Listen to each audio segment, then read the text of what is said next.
Good morning, everyone. Welcome to the Trade Ideas Live Trading Room for Thursday, July the 16th. My name is Barry Anderson, moderator of your trading room. And William's saying the sound is fine. All right, so let's take a look. Just one moment, please. Just want to do one thing before I get started. So here is just a sort of a little bit bookkeeping, guys. You're going to notice that AHT on our platform looks like it is up 854%. That is incorrect. It is actually done a reverse split, a 1-for-10 reverse split. And our provider has not accounted for that yet.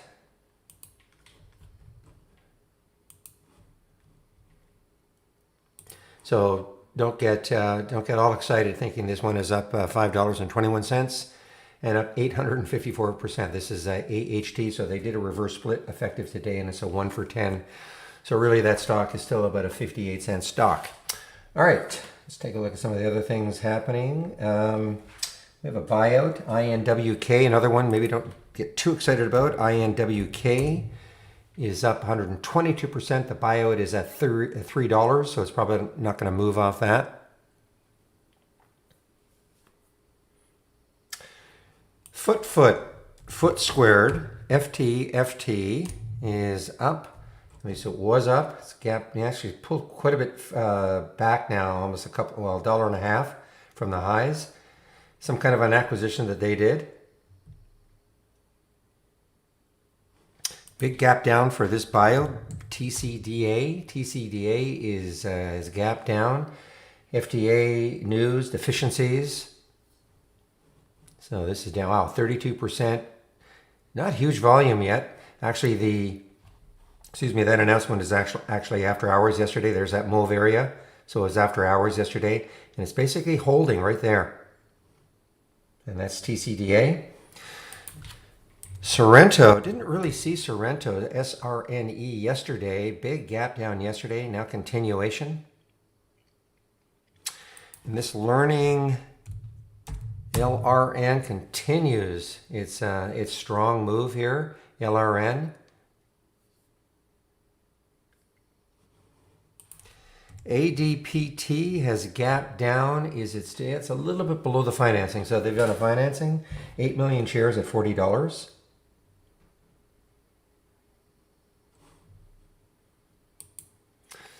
Okay, this one is just starting to pop in here. JFIN is starting to pop in here. There's the 200-day, 492. Of course, we've had some crazy action. Well, when was this? This was back in June the 10th. Got all the way up to 30. And this is JFIN. It's just popping into my scanner.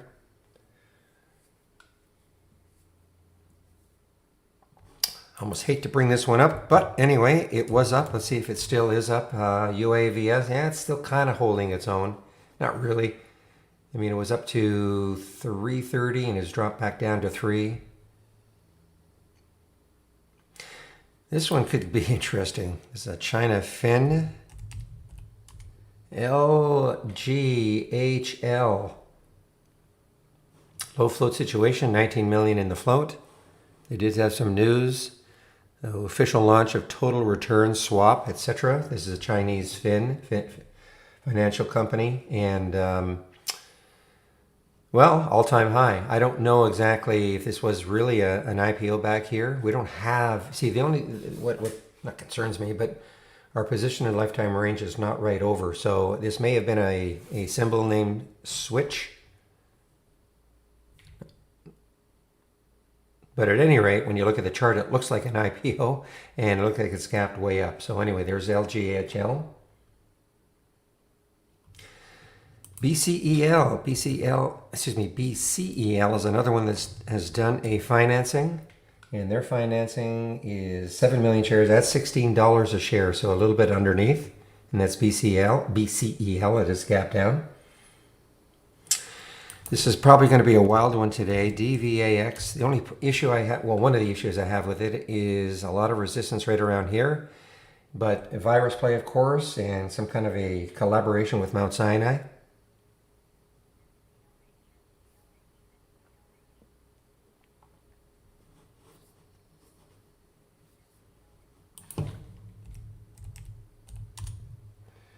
Yeah, I mean that's I mean it just can't be right.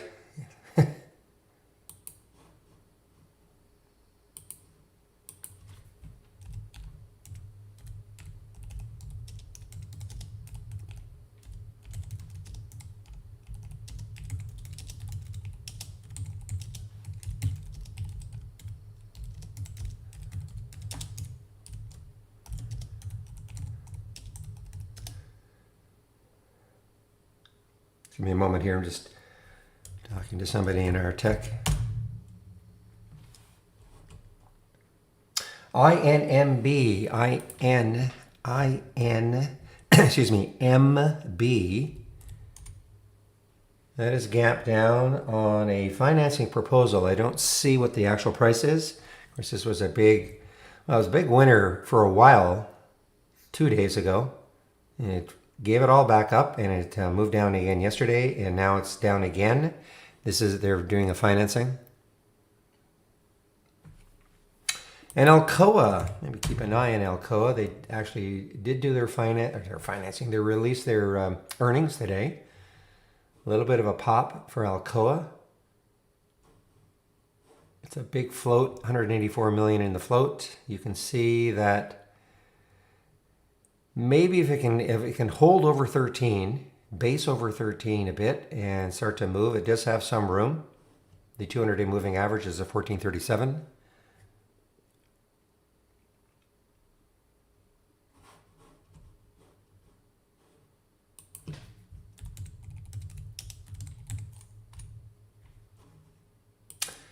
This one is, they're trying to get their debt restructured, etc. This is Jill. That's a big gap. I mean, it's a huge gap, actually. I mean, I saw this, but remember, it is a debt restructuring or forbearance agreement extension with their lenders. So this is JILL through the 200-day moving average. It's a low float, 16 million in the float. Again, hard to know what's going to happen once the market opens and something like this, but no doubt a glimmer of hope for investors.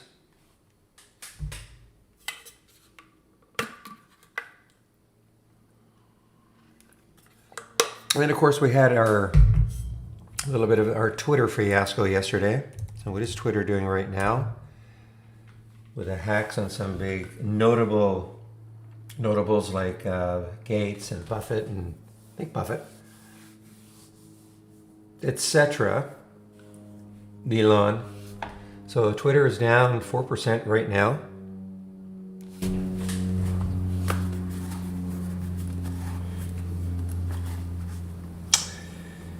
And I think that's it for my list. Again, we're going to have, this is a gap down market right now.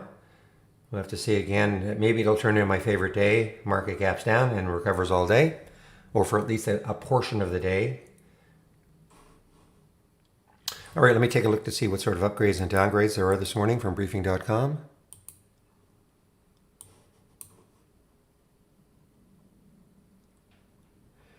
Yeah, here the theme continues. Yesterday we had a lot more upgrades and downgrades, and that continues.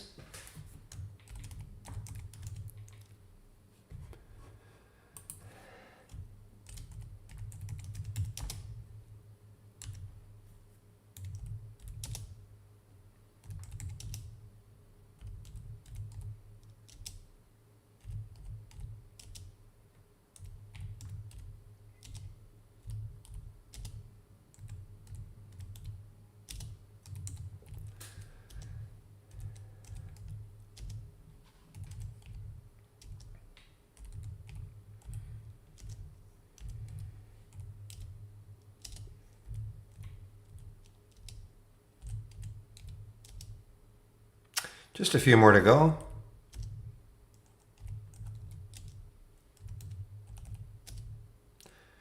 I see CTSH has a couple of upgrades. Let's take a look at what they're doing right now.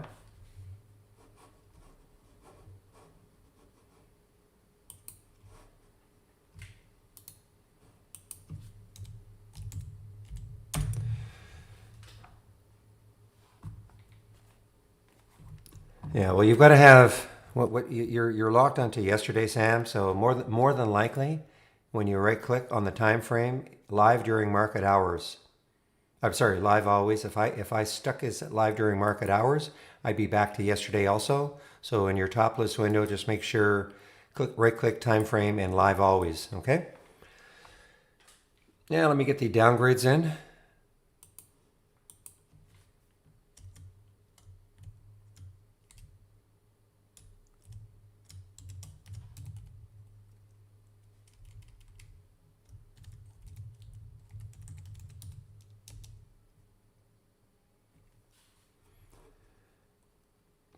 As I say, not as many downgrades.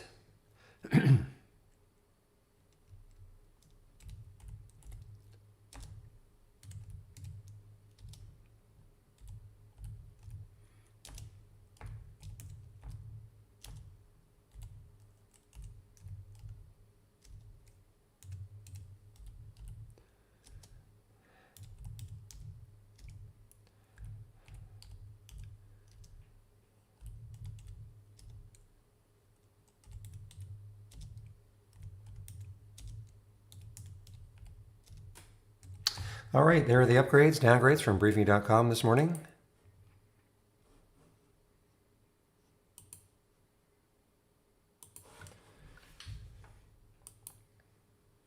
All right, this one is getting active also. This Atossa Genetics, ATOS, getting active. It's almost at yesterday's high.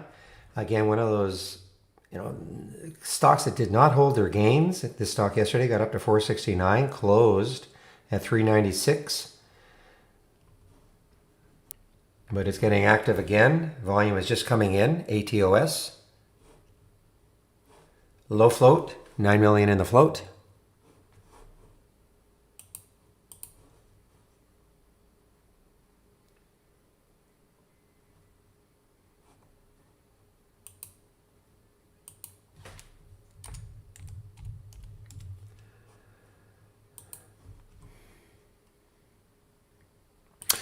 All right, and as always, if you want to follow my watch list up and down and they're repeating these three windows, you have to click on my channel. So from the toolbar, click on New, Channel Bar, and then Barry's Watch List.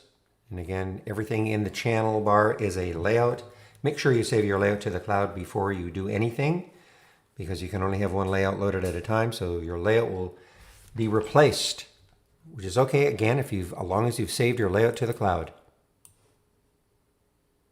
Nothing will happen in these windows, these two windows, until at least 9:45. This one probably at 9:30. You'll start to see some alerts. And as always, a lot of concentration on the basic new highs and lows for the day.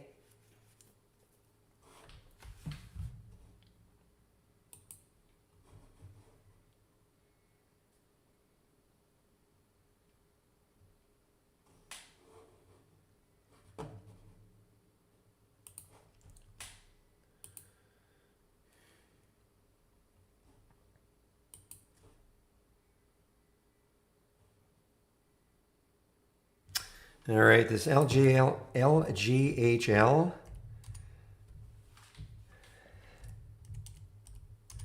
Usually one incredibly wild one every day now. This could be, it's pretty wild now. It's up 141%, but let's just see how it settles here in the pre-market.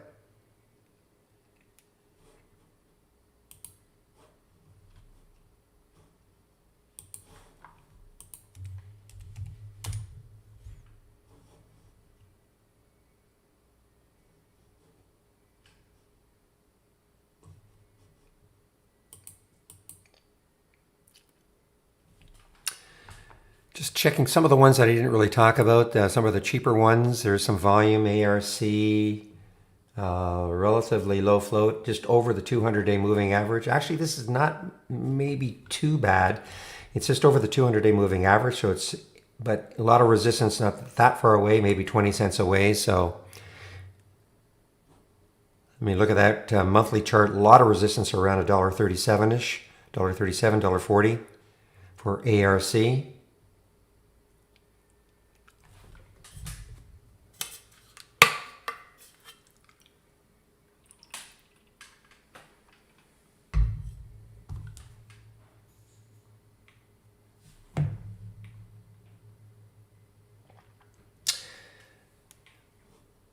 How is HMHC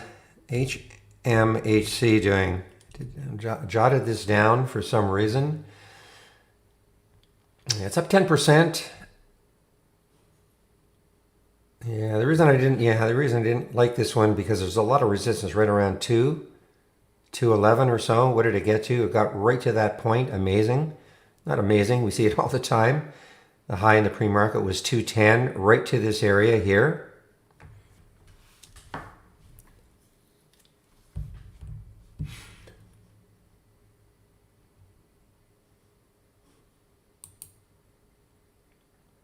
And the cruisers, I just don't even look at them anymore.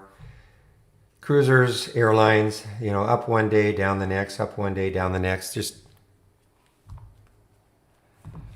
my thoughts, I have no thoughts. It is, I'm not trying to be flip about it, but it is what it is. I mean, I don't know. I do see that it's halted.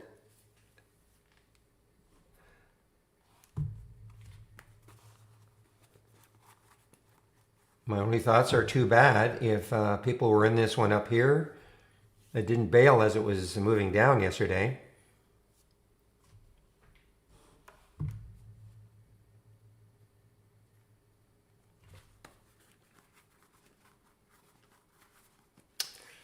Well, my only thoughts now are to keep my fingers crossed for you.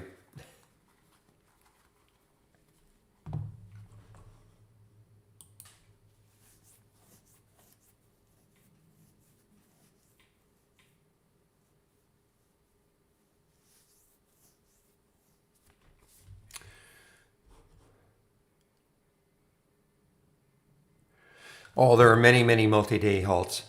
That was not a volatility halt. That was a news halt. So there are many when it's news. Well, many. I mean, there are enough that it's not that rare an occurrence. When there's some news, and usually it's not good.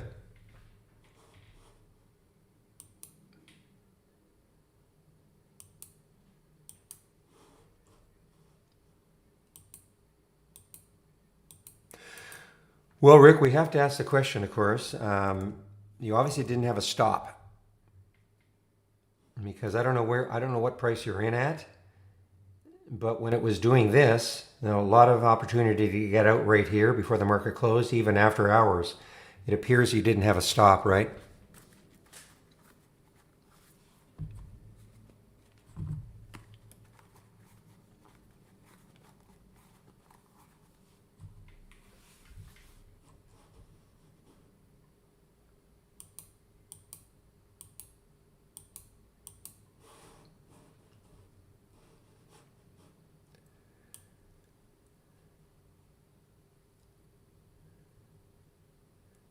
So after hours today, of course, we have the big guy, one of the big ones. Netflix is releasing earnings after hours today.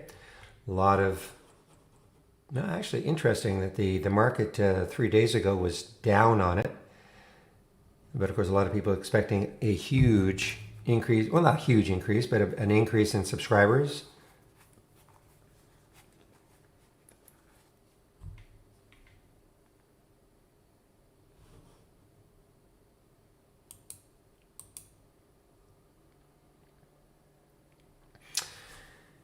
I don't know why I didn't see this one. No, this is on Alzheimer's study. Sorry, guys, this should have been mentioned. Obviously, ACIU, huge gap up. 4 million shares, 4.6 million shares, relatively low float.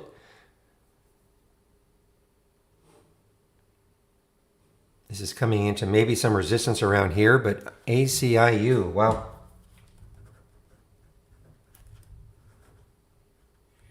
Gap up on Alzheimer's study.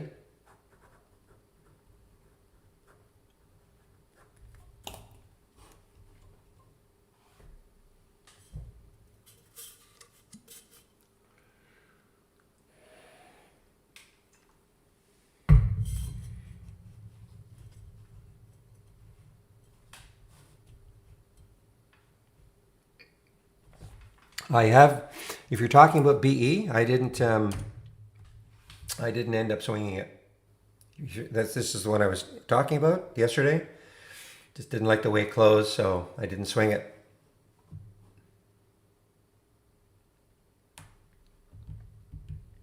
Yeah, the room is free, right?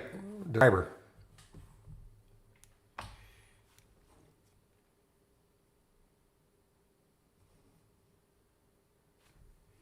The only way I was going to swing BE is if it closed somewhat near the high. And there's the high 1827, so it's $1 below.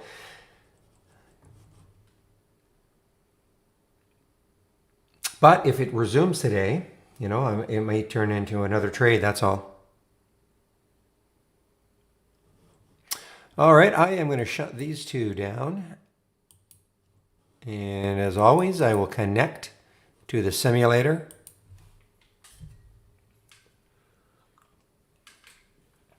So this is the paper trading module. Again, if you are new to trading and you have at least our standard service, practice, practice, practice. This is a great paper trading simulated trading module that you have access to using our real-time data. It doesn't matter what broker you have. Well, when I get a question like, what about something, you know, you got to just wait for the market to open. I mean, the good thing about it right now is that it's just kind of basing a little bit, a little bit of a pullback. It hasn't collapsed yet. You have to read the news. I mean, whether you think the news is, I mean, obviously right now the market is considering that news pretty awesome.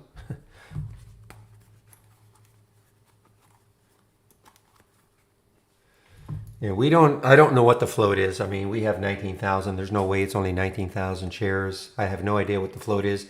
I'm sure it's a very low float. Just a minute, please.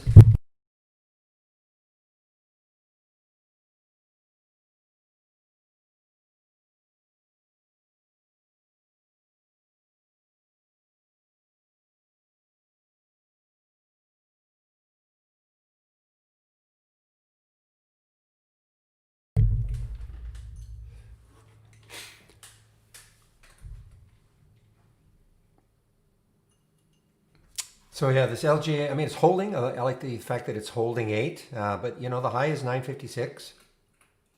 I'm going to stick an alert there.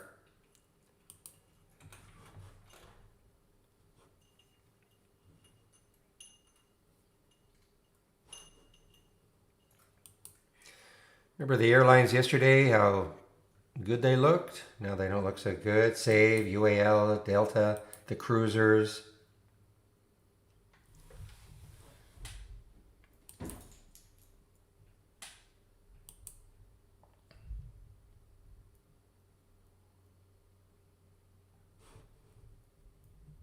You know, Jill has a little bit of room. JILL has a little bit of room up to that 150 mark.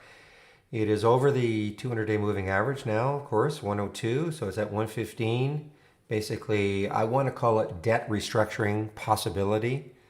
Another retailer has just been horribly beaten up on their last legs, maybe. But anyway, there's some news on Jill today. And Dell, I think they're looking at, again, spinning off. Is it VMware? So Dell is up on that news. It's been a rumor for a while.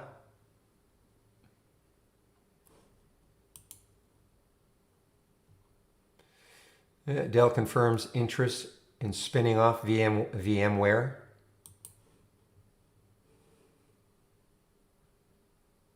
All right, everybody, the market is going to open in less than a minute. Let's have a great trading day today. It's going to be an interesting day. I mean, the market is gap down. And we'll see what happens once the market opens. I typically don't trade in the first 15 minutes anyway, so try to let things settle down a little bit.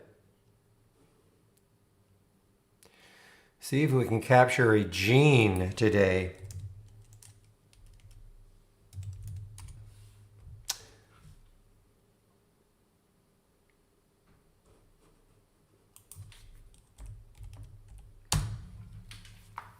And we are now open.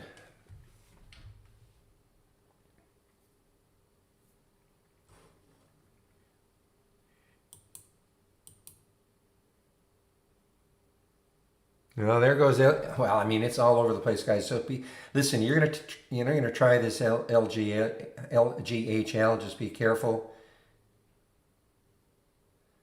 I mean, it is wild right now. Wow, look at that. Just be so careful, okay? This got all the way up to almost 9, and it dropped. It's just like that. I mean, look at the time in sales. So just be awfully careful.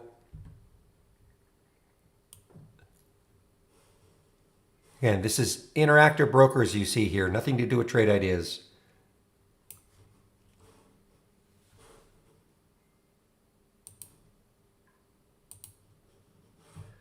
And guess what? We have a halt on the way down.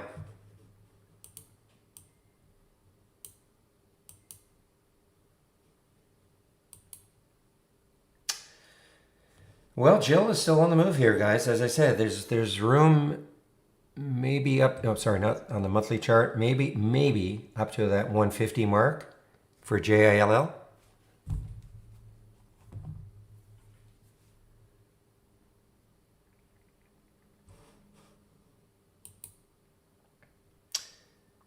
FTFT did not hold its gains at all. Here, look at this. It was up to 5 something, 519. Almost dropped $2 now. That's a big fizzle.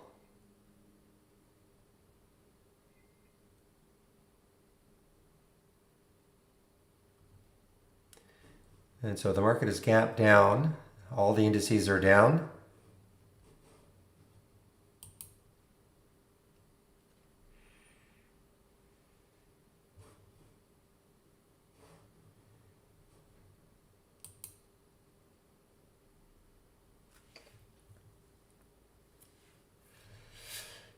All right, just taking the first 15-minute candle in the SPY is modestly red.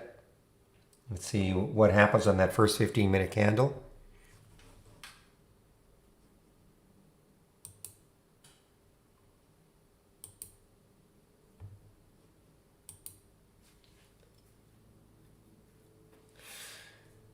So I guess this was an IPO from yesterday. I guess GOCO, GOCO. A little bit of volume coming in.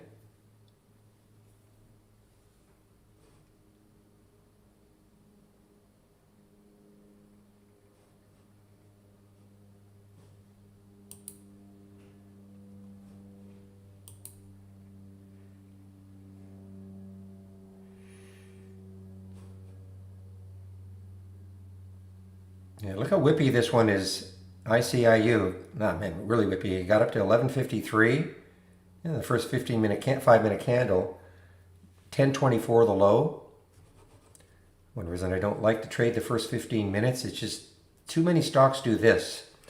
And yes, I know I have to say it every day. I will miss that runner. The ones that just keep going up, up, and up.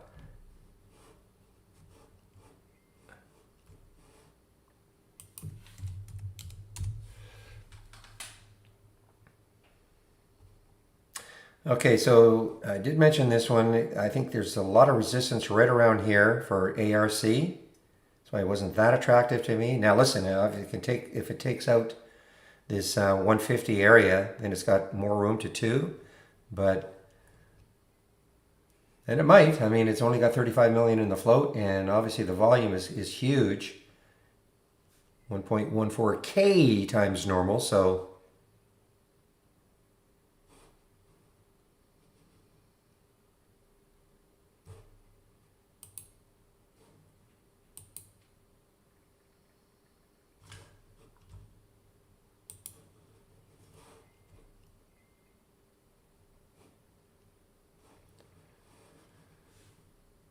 well, nothing in the new highs or lows yet.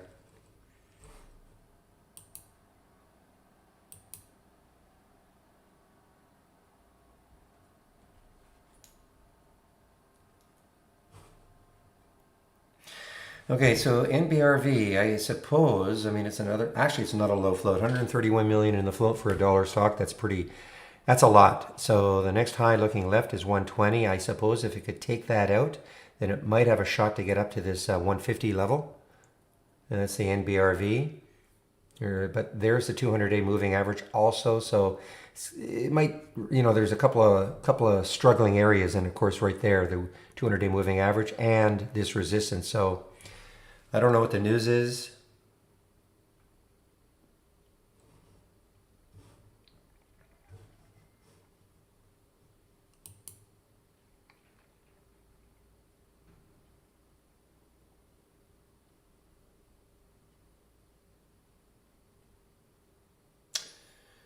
So I do see the first AI alert. It's out of the price range I like to trade, but there was the news on it today. So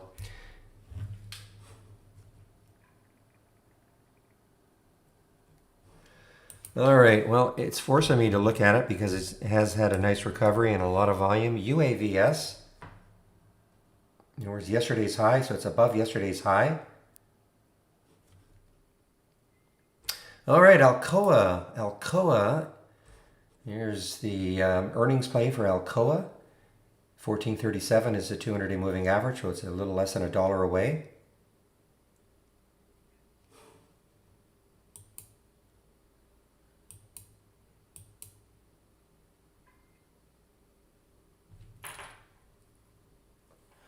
All right, so no, Jill even got halted. Wow. Well, obviously it was a pretty good one. I kind of discounted it. I figured that this resistance would be too much, but so far this is just racing ahead. GILL.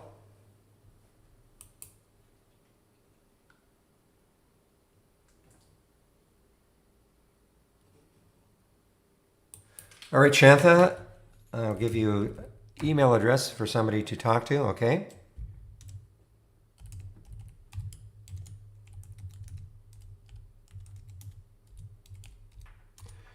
All right, just contact her and make sure you just give her the email that you use to sign up so she can find your account quickly and she'll do the upgrade, all right?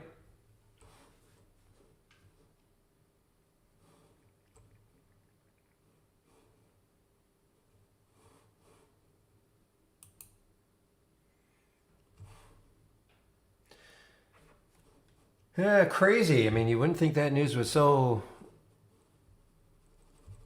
incredible that it would do something like this, but it has. Jill has done that. I mean, I saw that in the pre-market. Forbearance agreement extension.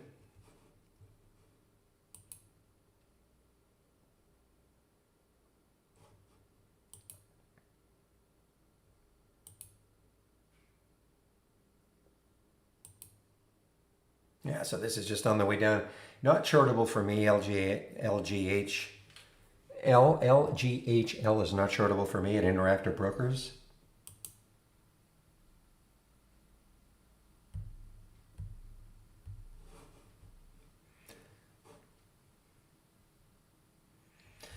So the market right now is trying to figure out a direction off that first 15 minute. You have a big bottoming tail, a little topping tail, just trying to figure out a direction.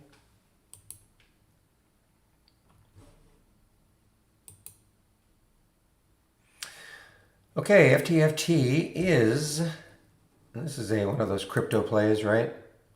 Yeah. Okay, so FTFT did hit a high of 522 in the pre-market. Has a 11 million in the float, so it's a low float. Simulator, if you click on, now only available in the app. If you're using the web-based version SF, it's not available. But assuming you do have the app, just click on New and Brokerage Plus. Okay, this window will pop up, and then you just connect and check Trade Ideas Simulated Trading. Okay, but it's only available with the app, not available in the web-based version.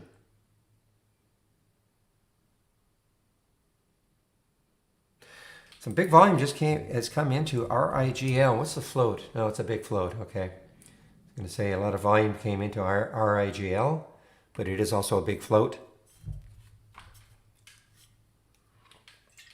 No, I know it's there. Alpaca will be down the road, hopefully. The first one should be E-Trade. After that, TD Ameritrade. I know they're listed here, but just forget about really. We keep saying, soon, soon, soon. I don't know what soon means anymore, but right now it's just Interactive Brokers.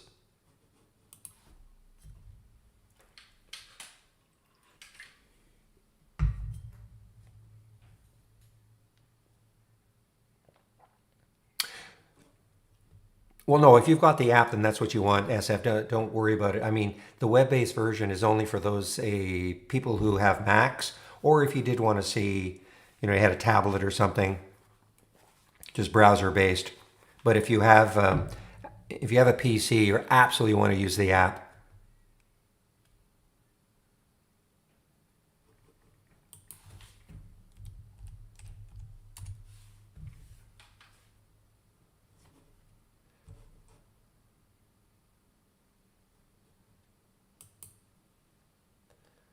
All right, guys, Ebon, which was, wild a couple of days ago, is now alive again.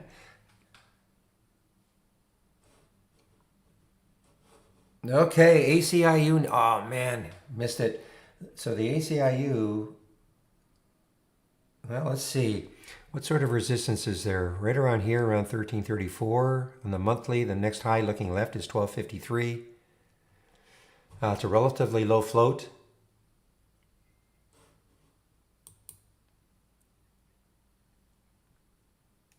This is on a Alzheimer's study. This is not a virus play. This is Alzheimer. Z.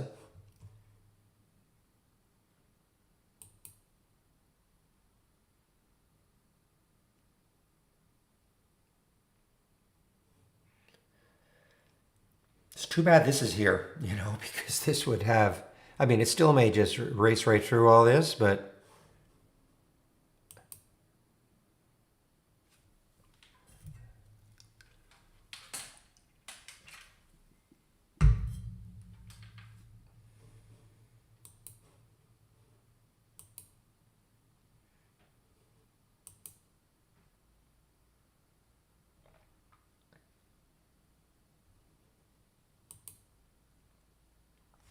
all right, BHC on the way down here. BHC on the way down. This has some room as a potential short.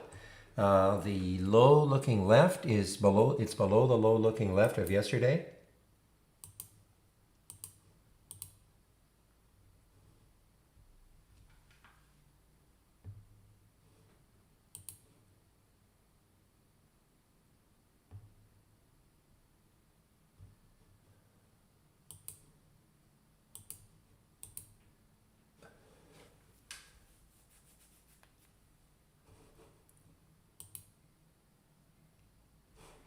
Oh man, ACIU, this could be the absolute if this takes out this area right there, this could be, I mean, it's already crazy. It's up 70%, but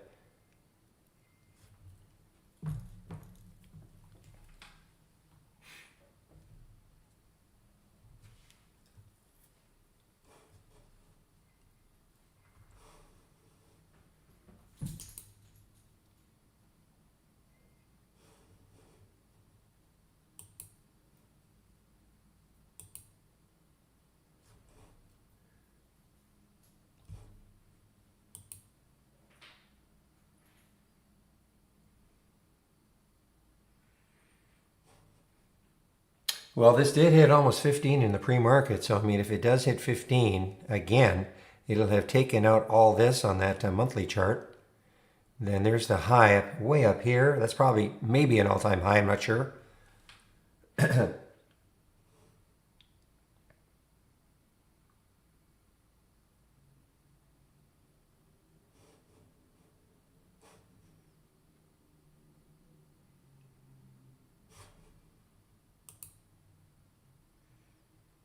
Yeah, so Jill got halted on the way down this time. ITCB got halted. ITCB, not very much volume yet. If the volume somehow can pick up for ITCB, you can see right there on that weekly chart, $5 is kind of the high. If it can pick up, there is definitely room on this one, this ITCB, but obviously the volume has really got to pick up. This does not trade very much. It's only traded 98,000 this week.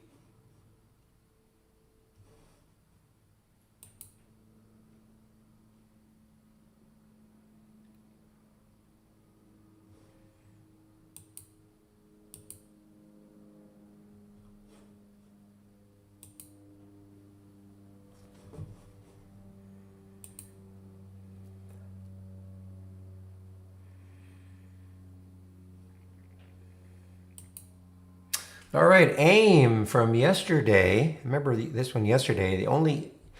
The issue with it is that there's a lot of resistance, probably right around that 340 mark. Now, you get it at 312. If it gets anywhere close to 340, it's a nice percentage increase, but that's really the issue. Looking left on the weekly chart, yeah, 344. The high is looking left on that weekly chart. It's a relatively low float, 32 million in the float. Oh, this crazy one is just got halted.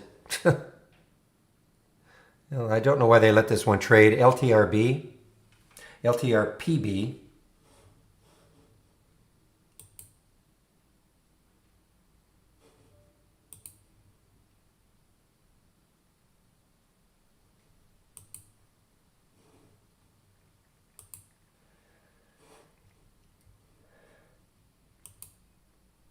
Okay, Alcoa on the move here. There's that 200-day, not that far away. It's less than $1 away, the 200-day moving average. The next high looking left is 1386. Unstoppable now, ACIU just...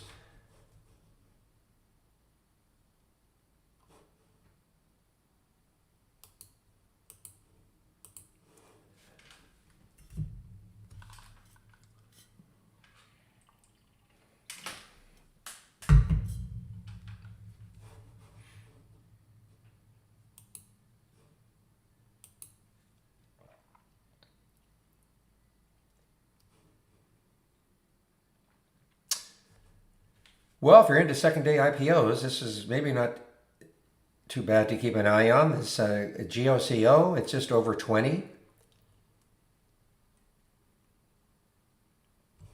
I mean, it fell off quite a bit from the highs of yesterday of 26, but it is at 20 right now. Trying to base or a little.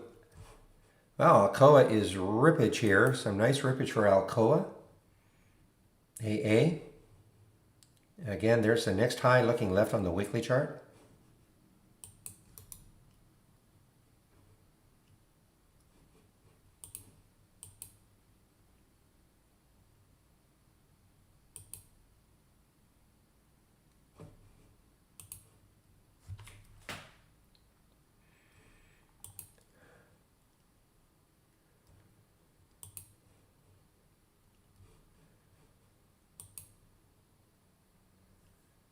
Okay, now this is an interesting one. Look at OI, guys. Why is it interesting? Look left on that daily chart.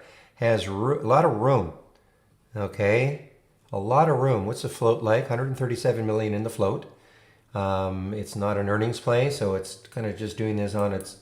Must have, I don't know if it has some news.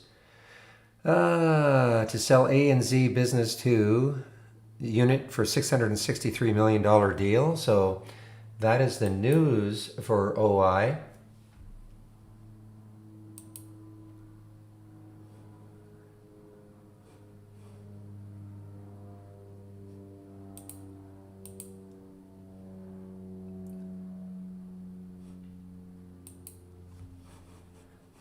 Just watching to see how well it holds 10.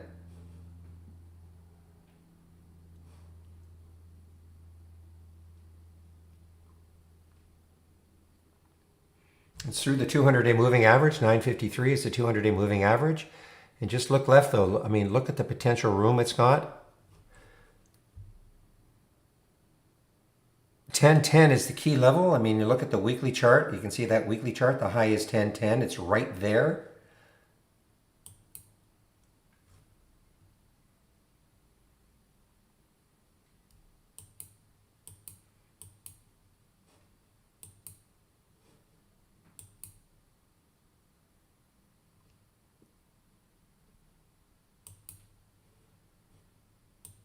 Just watching OI right now, guys. See how well it holds 10?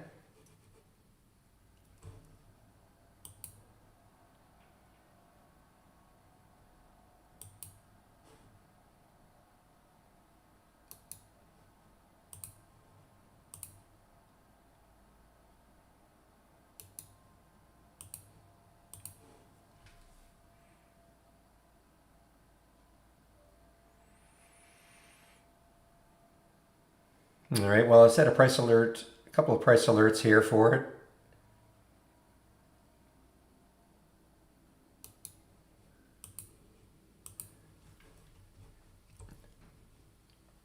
All right, guys, I took it. What did I get in at? Did I get a good fill? Not bad.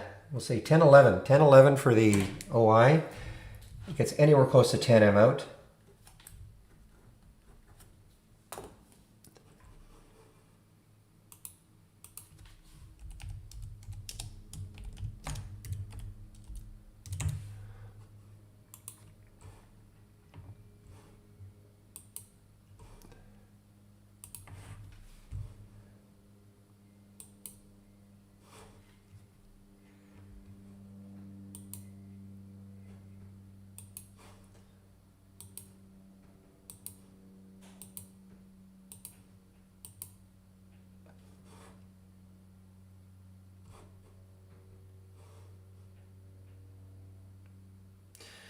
Don't anticipate this is going to be incredibly dynamic with that float, 137 million in the float, but at this point I'll get out where I bought it. Okay, 10.11. If it doesn't really move quickly through here. Yeah, RIGL, guys, I mentioned this one just a little earlier, saying that the volume that came in, RIGL, high of yesterday was 380, 390 or so.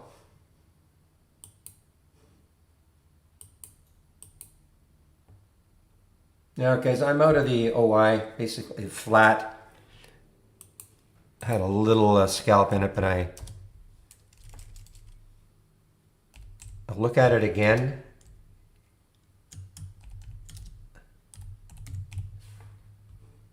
If it takes out 20, then 20.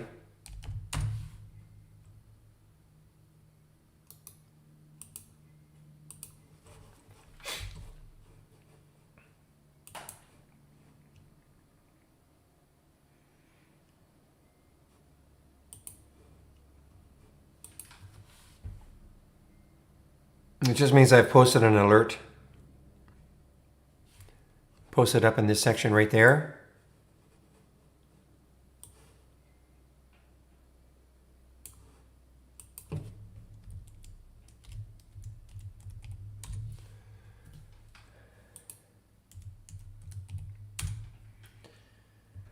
Yeah, interesting one. I saw this one was down at the beginning of the day, VXRT. So now it's above yesterday's high, right? It's 1598. Yeah, VXRT. And it's not a low float.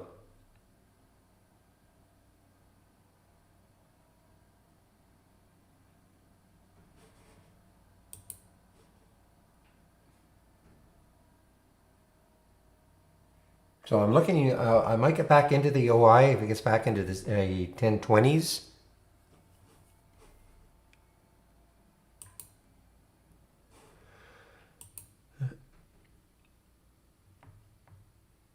Okay, so the volume did pick up on this and it did gap up, but now it's gapping down the ITCB. So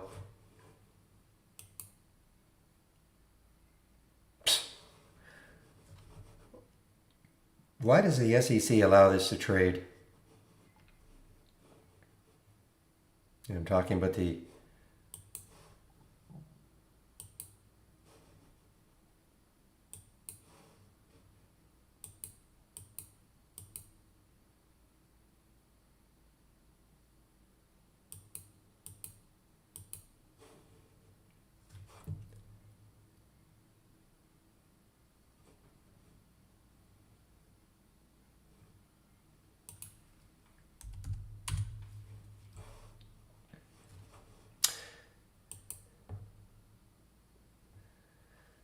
All right, so EBON, I'm going to keep an eye on this EBON. There was the alert at 7:11. Sorry, it's 7:03, so it's basically just a little bit below that. I'm going to stick an alert around 7:13 and see if it resumes from there. There's Alcoa. Look at these topping tails. And UAVS, which I have a certain distaste for, but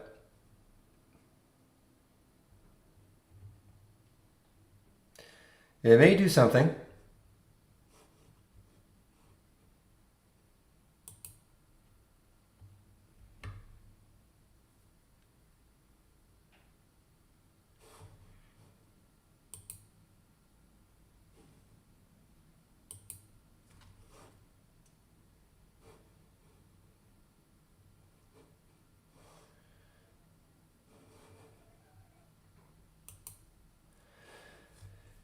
Wow, yeah, I know you guys are talking about Boxel. What a gap up. I didn't really see it in the pre-market. I'm not sure why, but Boxel, what a gap up again. Another learning. Look at the volume, 49 million. It's traded the float over twice. Whoa. What sort of room does it have from here? Looking at that monthly chart, you can see, the area around 460, some resistance.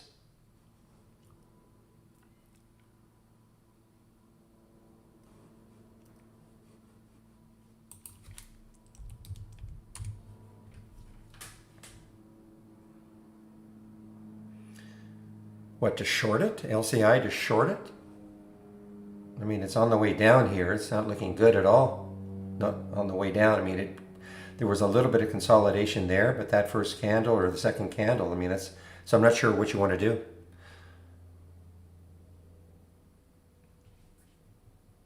Well, to me, would have to take out at least 630. I mean, that in the pre-market, look at all that resistance right there. At least. But I'm not sure. I mean, yes, it's still up, but it's not looking good.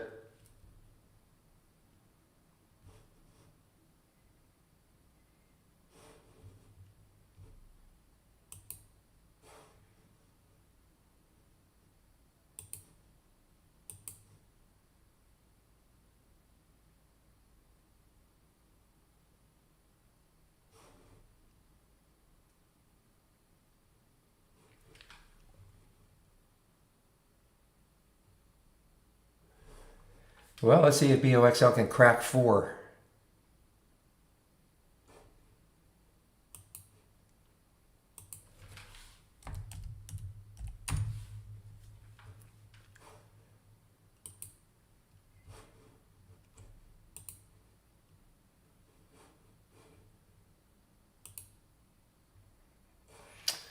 Well, there it goes. UAVS. There was the alert at 338. It's now 340. Doesn't really have. Let's see. Looking left on that weekly chart, 525.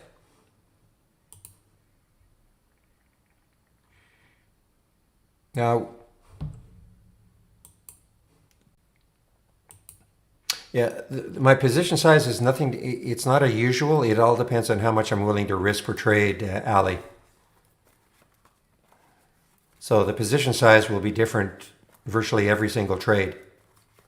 It's how much I'm willing to risk per trade.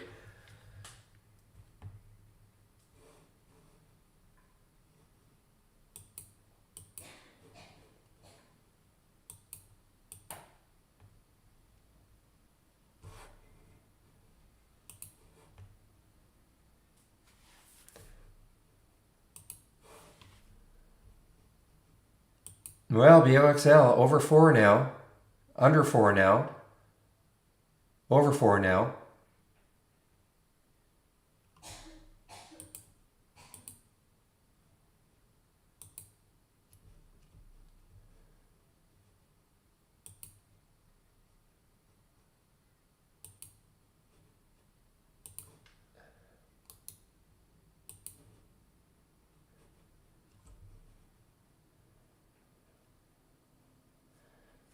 Okay, BOXL holding 4 pretty well now. Look at the volume coming in. One moment, please.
Well, the BOXL, guys, is, see if it gets back into the 20s.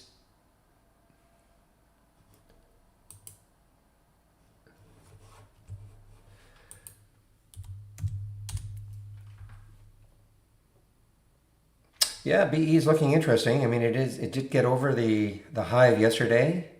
Might have to take a look at it again.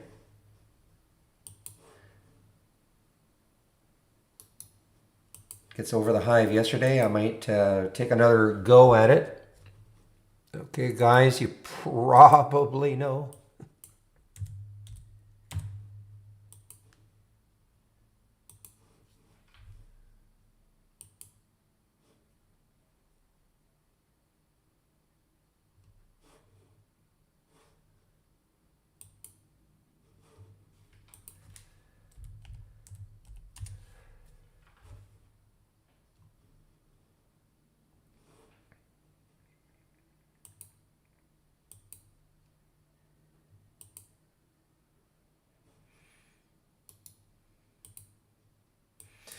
All right, 450 with the next area. But coming into that resistance area, guys, if you're in this one, just be very aware of that resistance area. I mean, it could be resistance. Right around that 450, 460 on that monthly chart.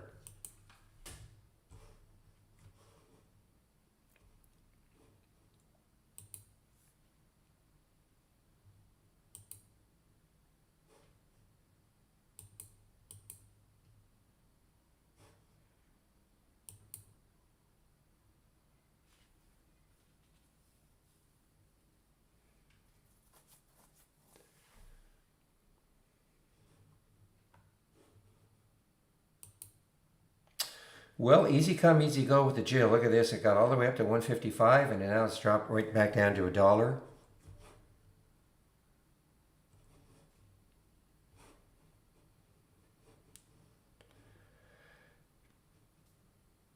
Well, I see if I get that question all the time. I just happen to like nothing less than a 5-minute chart. I always say this, it's not a recommendation, it's just how I like to trade.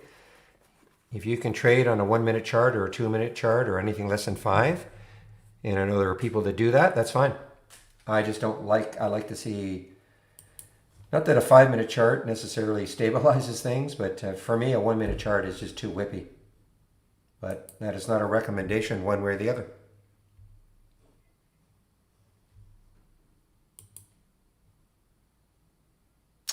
Not shortable, LGHL, not shortable for me at Interactive Brokers.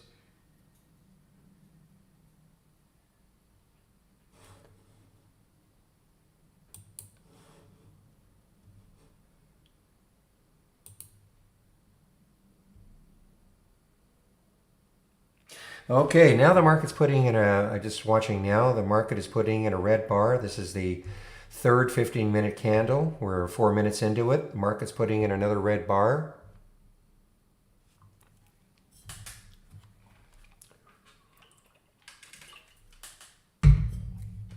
Well, right underneath the order entry, there's a little, right underneath the order entry, it says shortable, and if it's shortable right off the bat, it's a big bright green ball, red circle. If they have to try to find shorts for you, which I just disregard. I don't want them to find them for me. Then it's a faded green, and if it's literally not shortable at all, like we're not even going to try to find them for you, it's a big red dot. Well, this has got nothing to do with the simulator. This is not Brokerage Plus. This is Interactive Brokers.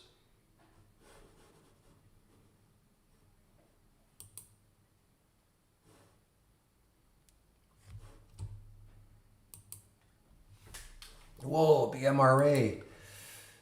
Oh boy, look at this one, guys. 1147. There's the next high looking left for BMRA.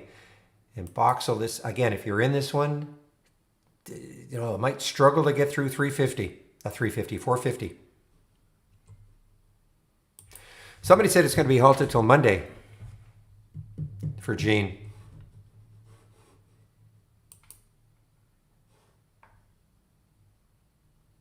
Ah, just missed it. BMRA, I was just all set to place my order and it just popped on me.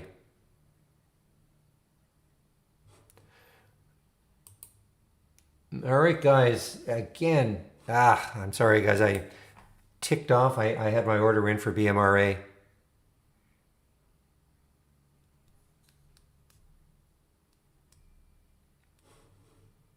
Yeah, I think one of the issues is, as Gus is saying, it trades in Australia also.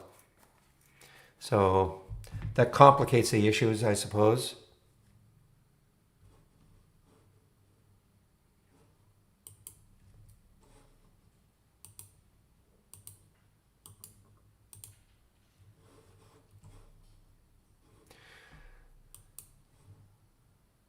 Well, guys, this is my miss here, BMRA, but at least I'm in the box hole, and it took out that 350.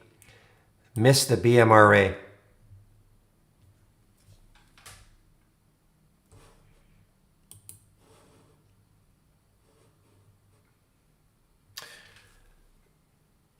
Well, I let my bias get the better of me with the UAVS, but no disputing the fact that from that 338, it is moving.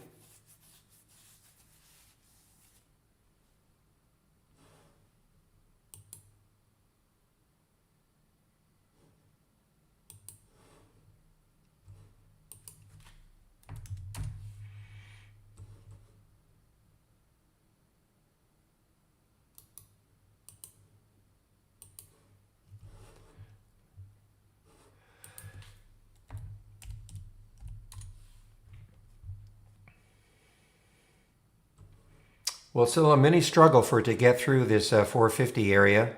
I mean, it's still sitting there at 453, and it popped up to 460 something. But you just have to get used to looking at these like a monthly chart now. If I look at a weekly chart, the next highs looking left are like 487. I think, yeah, about 487 or so. Just get used to looking at the longer time frames. You'll be able to tell yourself. Just look at, where do things, does it absolutely 100% mean it's going to stall there? Of course.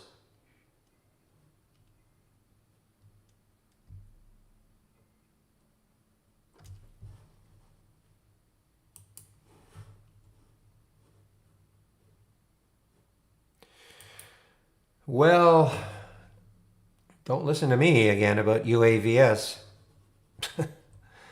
What a move. I mean, 338 all the way up to 381 after now a little pullback.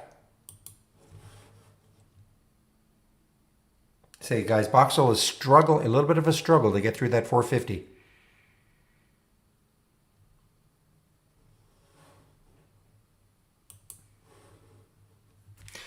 Morning, Raj.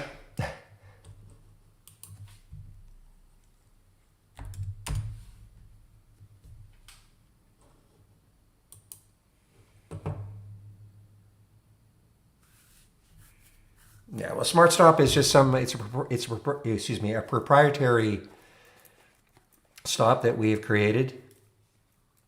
It takes into account the volatility of the stock and the highs and lows, etc. Whereas obviously stop at the low is the low of the day.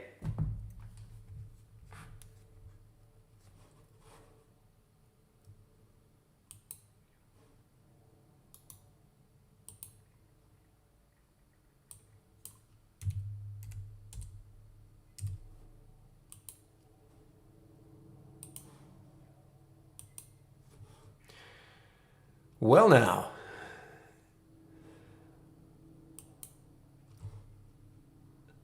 Or the immortal words of, was it Hank Kingsley? Hank? Hey now, look at BE now.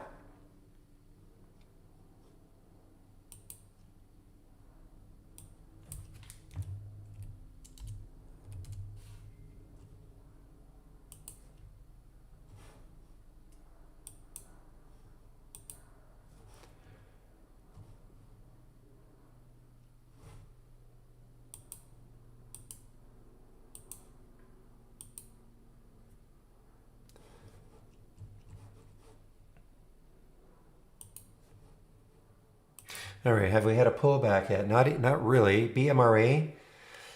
So again, the next high looking left on that weekly chart is 1147, and it is basically right there.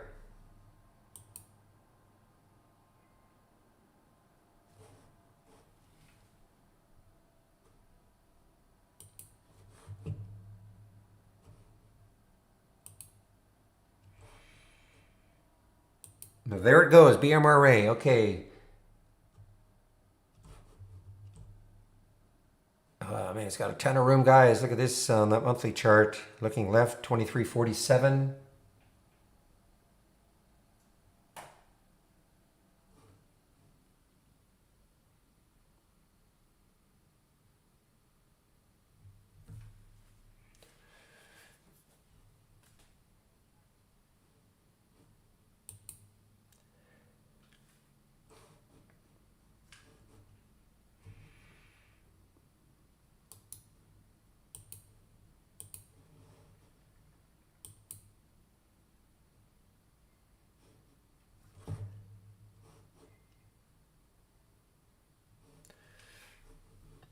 Okay, guys, obviously I'm all out of the Boxel, BOXL.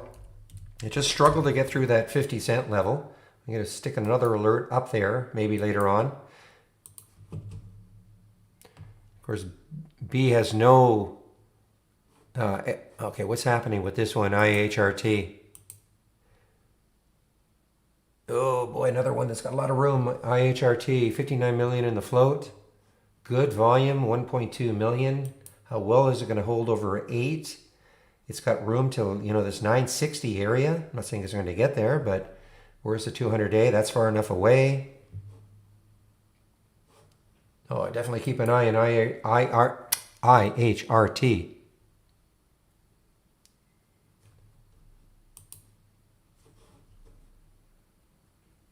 Stick an alert around 812. That's the high of the day.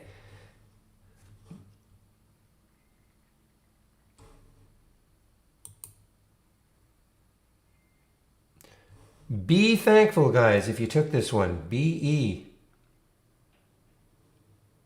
I mean, we talked about this all day yesterday. I mean, look at the room it's got still. Again, I'm not saying it's going to get there, but I mean, this is pre-pandemic, okay? This has got nothing to do with the pandemic. This is back in 2018, these highs. I remember this one. I think this was an IPO. It just ripped higher.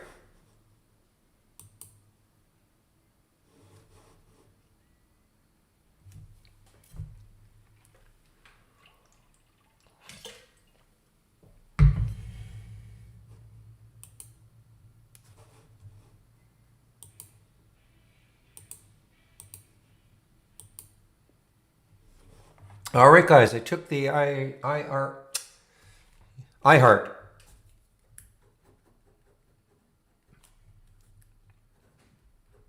And at 810, so we'll see. Of course, as always, it's just above the whole number, so if it gets anywhere close to the whole number, I'm out.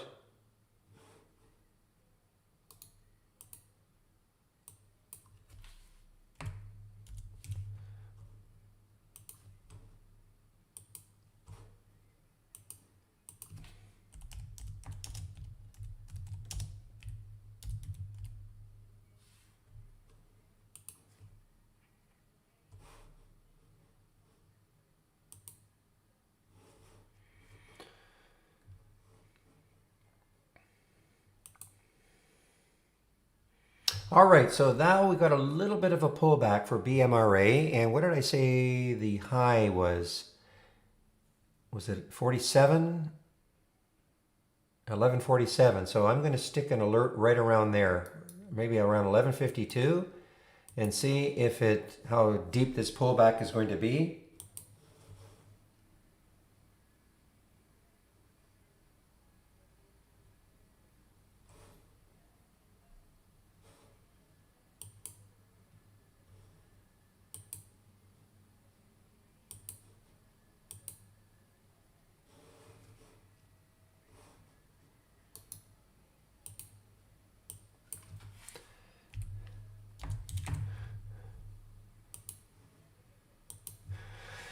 Again, guys, you know, the alerts you get in here, these, you've got to be very quick on them. I don't mean necessarily quick on getting in. You know, I didn't get in at 8:04, but I mean, they can pop quickly and they can drop quickly. Oh, that's right.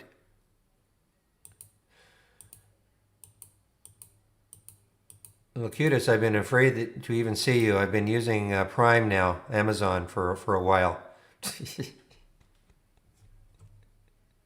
I still have Sirius, but okay, HTBX. Somebody asked me about that one.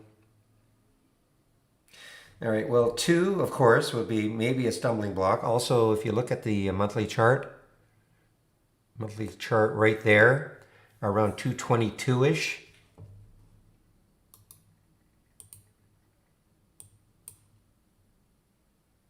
Oh my goodness. B and iHeart now.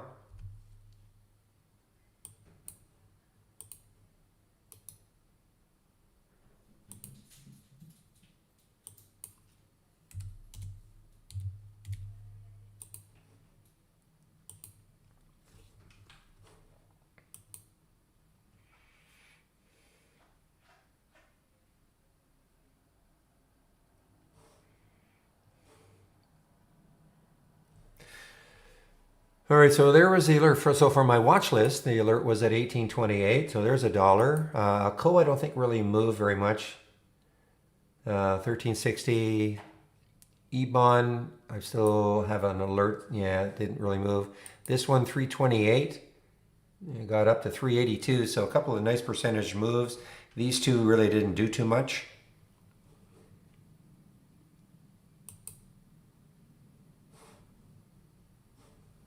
That's what I was saying, guys, about the iHeart. You got to be very watchful. So I was able to scramble out for just a small gain. I'm going to stick an alert up here again.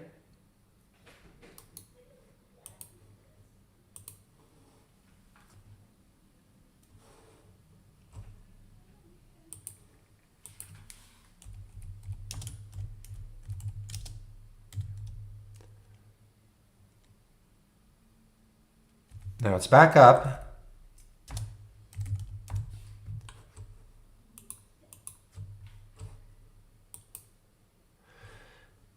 So the only good thing about this is, I mean, there's a nice big bottoming tail. The sellers tried to knock it down, but the buyers, as we speak, are still in control to a certain extent. Fortunately, that move got me out.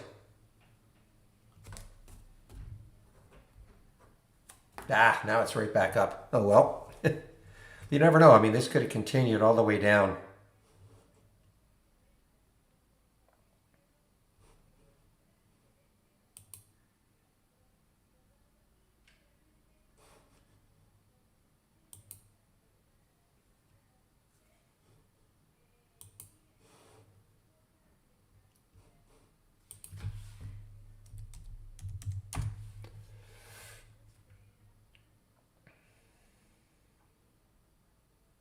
We'll see. I'm going to see if I can play a pullback play in this one. I need a couple more candles down. Hopefully not too dramatically down. And that's on the BMRA.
All right, what have we got here? TCCO, it's just got halted. Not very much volume, but it might start to come in. So look at TCCO. Look at the areas right there. 450. The highs on the weekly chart. I guess if it can pop through. Oh, this is a resumed. I'm sorry.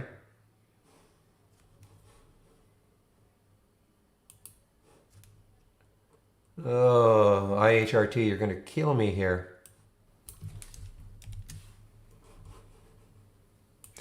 Yeah, Paul, this is the link for the other room. Okay.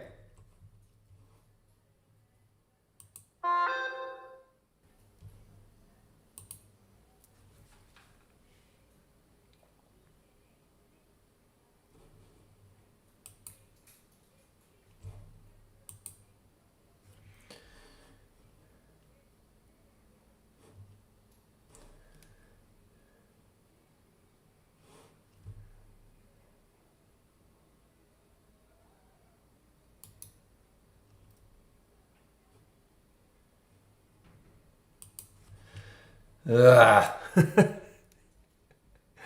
Well, now this is turning a little bit wild on a percentage basis. This is turning into a great play, IHRT.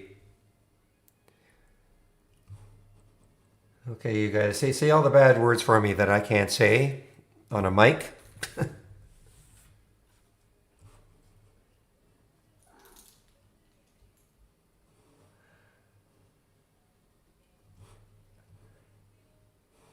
Well, I have taken some of the BE out. I had to. I got into that one. Just didn't get in at a. Actually, I got in at a pullback. I guess 1825. So I've taken some out. I have to for a little over $1.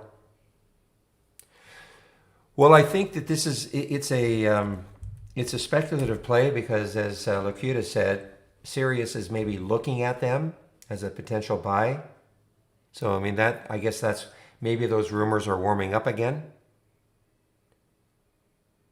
Locutus would know better than I would. He used to work at Sirius. He just popped in earlier, and that's what he said.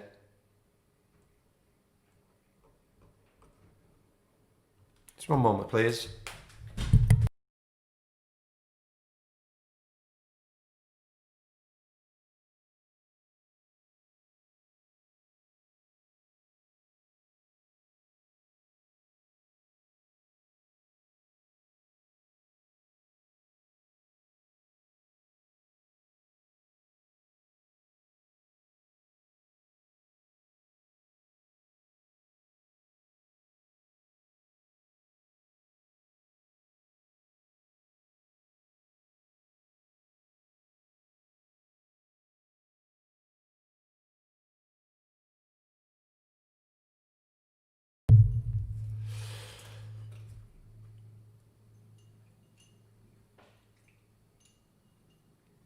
Well, I think for me, William, though, as you know, the way I trade, I like to when it gets close to a whole number and a little above, that's where I can put my stop, and so it allows me to take a few more shares than if I had to look at a Bollinger Band. I mean, in this particular case, I guess you're saying that I would have still been in the trade, but I mean that got down to there's no way I would have held this stock when it broke 8. No way.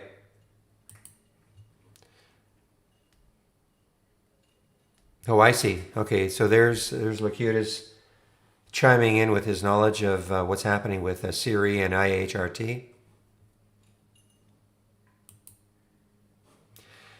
And we do have another, wow, look at this one. We've got another halt here for WRTC Wrap Technologies, and the volume is pretty good, low float. WRTC, look at the volume that came in. 1413 is the next high looking left on the daily chart. And I actually have shorts. Not many, just for fun. No, a lot of shorts available actually. 340,000 shares are available at Interactive Brokers.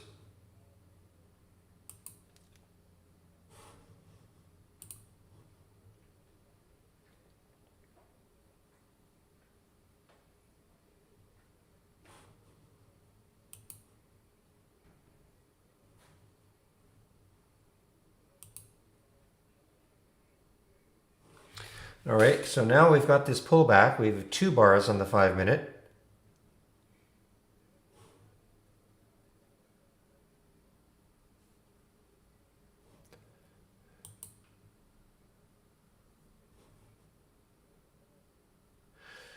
That was a good exit. Again, I don't know if I'm going to hold this near the BE.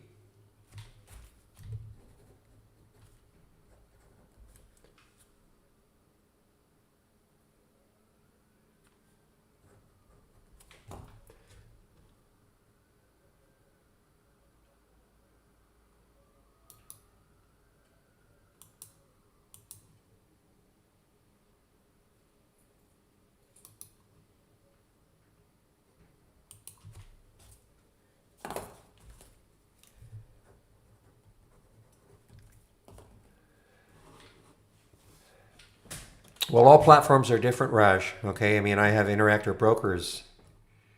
You know, I can't tell you if you don't have Interactor Brokers. I don't know how to help you. You know, but you have to call them, or somewhere on the site it'll show you shorts that are available, if shorts are available, and then the number of. All right. Well, just underneath the order entry, right underneath the order entry, you know where the symbol. Can you not see that it says shortable? And it'll either have it'll have a green dot or a faded green or a big red dot. If you can't see that, then you're going to have to. I don't know how to help you. And then if you hover over, if there is a big green dot, then you just hover over it, and it'll tell you how many shares.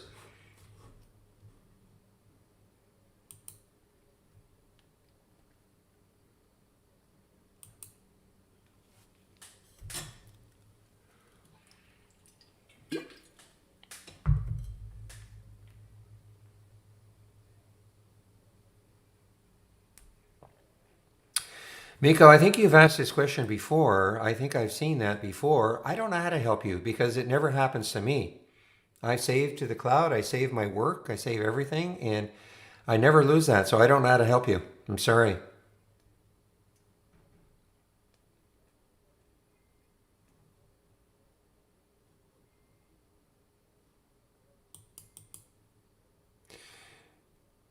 Somebody said maybe pin it, but I honestly don't know. Because it never happens to me. So I don't know how to help you. I mean, are you saving your work? Not just saving, you've been saving the entire layout to the cloud, and that happens? I really don't understand how that happens.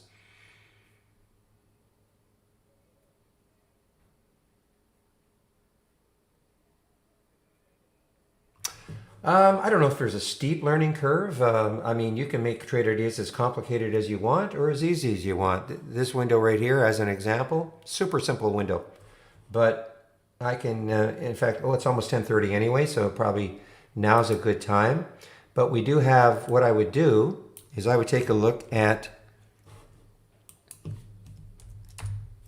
the 20 short lessons.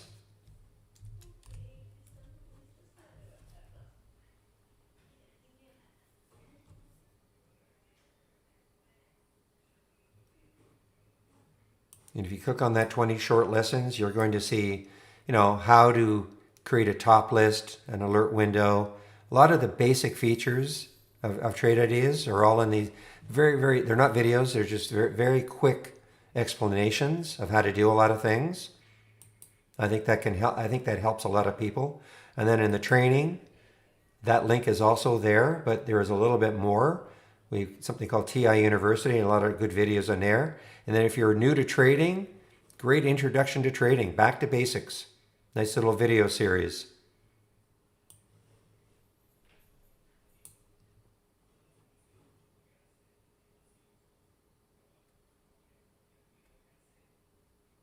So Miko, did you watch that video that Michael did? Because I know how to create your own strategies is all in there. You know, you go here and new trading strategy and you give it a name. It's all in that video.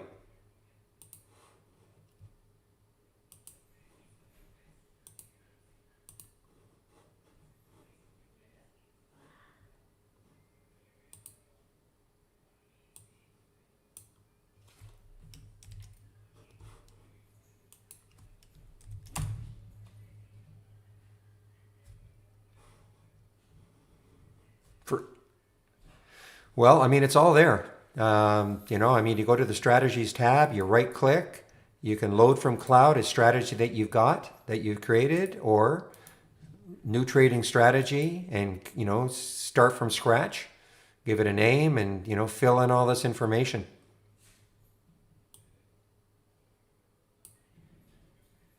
And then it'll be added.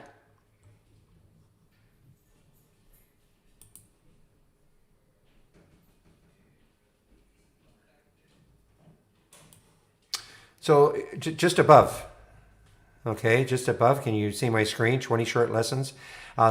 In the training, these are videos, and here this is text-based. The 20 short lessons is text-based.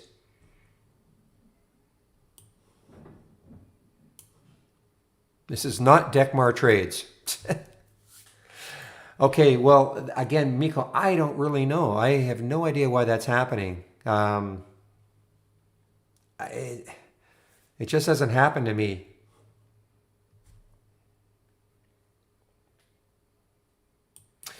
Again, I think you've done this before, but maybe harass them. Go to the homepage and maybe somebody there has a better take on it. I just don't know how to help you.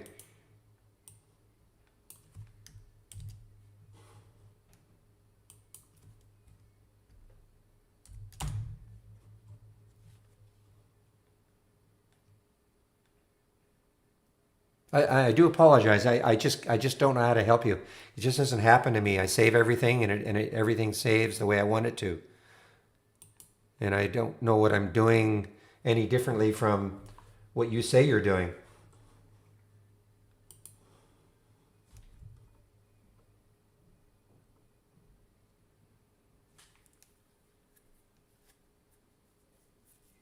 All right, guys, it is now 10:33, so it's time for me to, first of all, it's from 9 a.m. to 3 p.m. Eastern Time, sharing my screen and live on the mic. If you are a Trade Ideas subscriber, I'm sharing a lot of scans. Click on the Scans tab. You'll see all the scans that I am sharing. Or you can click on the Room Drive icon. Looks like a half-open folder. Click on that, scans that I share. When you click on download, all those scans will go to a Word document. And then you can take a look at them. You might see something that might be of interest to you. So all you have to do is copy the link, and then File, Load from Cloud, and that link that you've copied should appear right in this box, and then load it.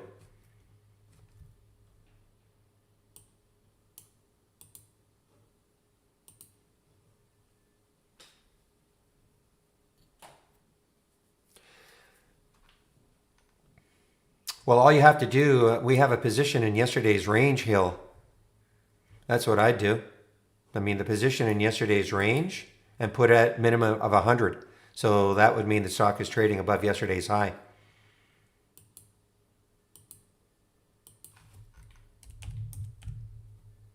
Position in previous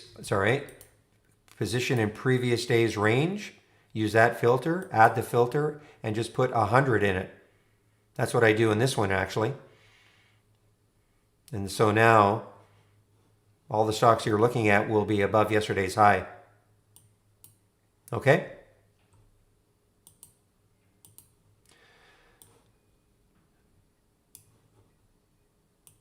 ITCB, wow. Yeah, I know you were trying to short that one, William. Isn't it funny? I don't know how funny it is, but let me just do a check here.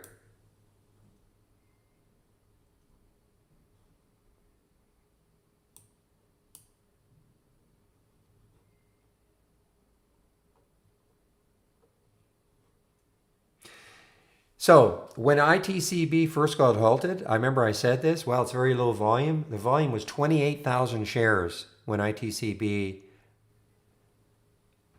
first got halted, 28,000 shares. And I said, well, let's see if this halt brings a lot of action into it. Look at this now, 1 million shares. This is what I'm talking about, guys. There's our halts resumes. Halted at, there was the alert, 28,000 shares. And now look at it. It'll be well over 1 million, of course, today.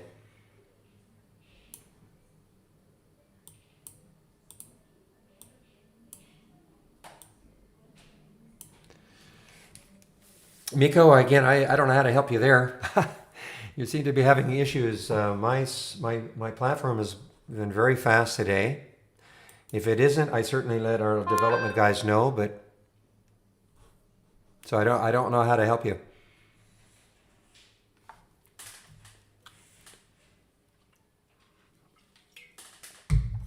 All right, if you want to take out a subscription to Trade Ideas, I'm going to put some links into the room.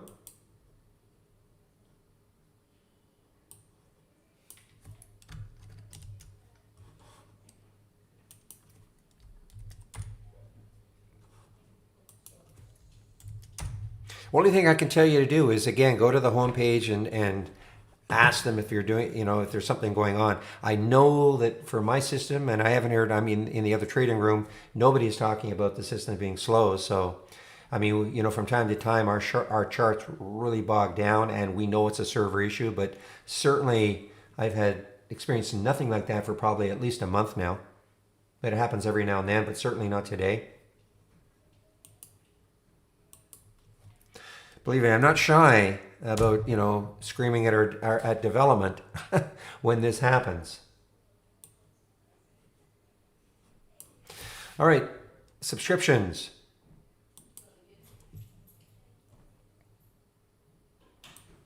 So using that promo code,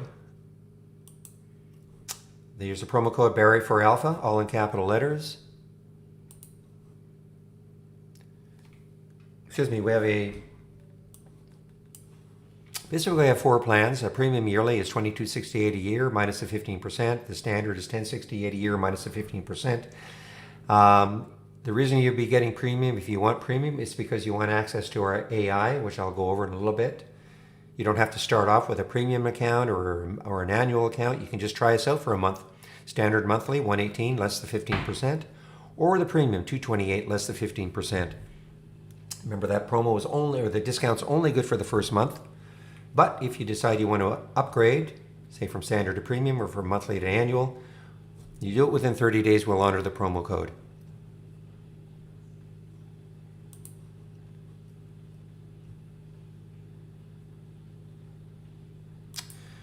So the links, Trade of the Week is sent to you before the market opens every Monday morning. I have no idea how it's going. I don't know if it even triggered. Grub was the Trade of the Week. I don't know if it triggered. So the Brokerage Plus intro, again, if you have an Interactive Brokers account and you want to use this screen right there for all your ordering, trading, and you have an Interactive Brokers account, you can do it here. And watch that video, the Brokerage Plus intro video. It's got everything you need to know. I do a daily video between 1:15 and 1:45 every day. I should change that. It's about 1:05 to 1:30.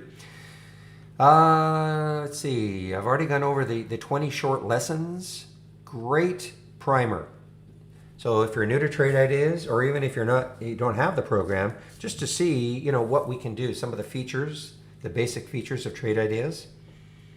And then again, the training. Now I'm going to go over the AI, explain a little bit about what it does and how to use it.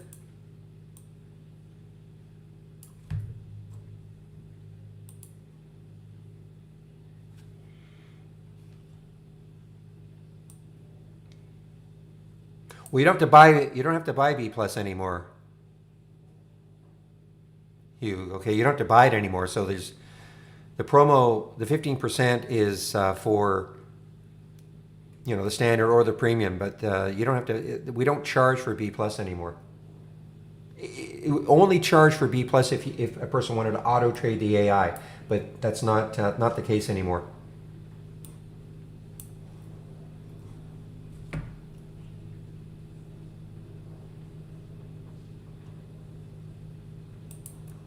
All right, let me go over the AI and what it's all about. So yesterday afternoon, once the market closed, the AI went to work on an optimization routine for the 50 baseline strategies that we have. Once that routine was finished, the optimization procedure was finished,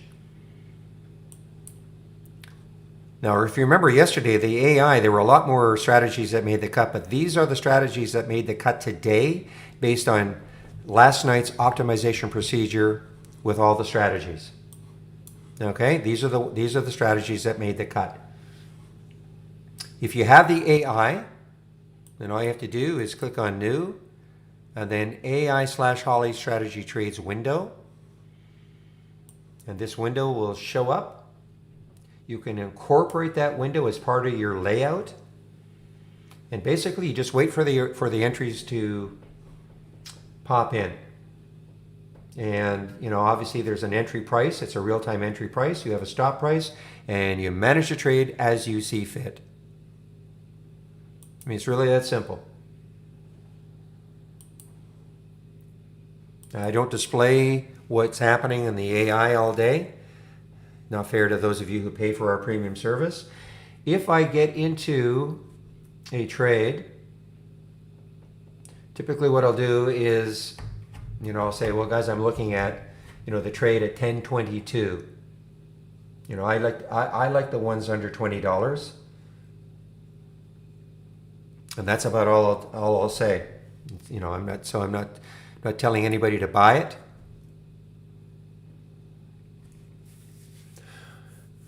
Well, the best entry, I mean, it's up to you again to trade it, all right? I mean,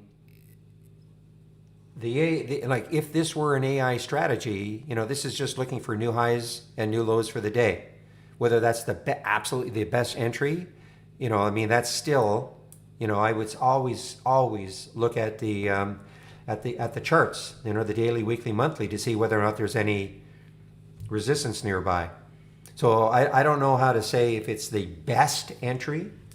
I still think it requires that you can look at the charts. I mean, for instance, if the AI give you an entry and a $10 stock, and at $10.10 you see a lot of resistance, a lot of activity at 10.10, I wouldn't take the trade. As an example, the stop is I would certainly obey the stop. Again, whether it's the best stop, I can't tell you that. I mean, it's a computer generated stop. But look, I mean, if I get into let's just say for argument's sake, I got into a trade at $17, and the AI was telling me that the stop was at $16.25. I get into the trade at 17. It starts to drift to 16.90, 16.80, 16. I'm not going to wait for that stop necessarily. I might look to how it's trading and think, what? I just don't like the way it's trading. I'm going to get out. If it goes back up to where the alert happened, I can always get back into the trade. So the way I like to, we like to describe it, it's man and machine. The machine will give you the setup, and then you as the individual should manage the trade. I know everybody wants to just automate everything. I'm not saying you can't, but I have never done it.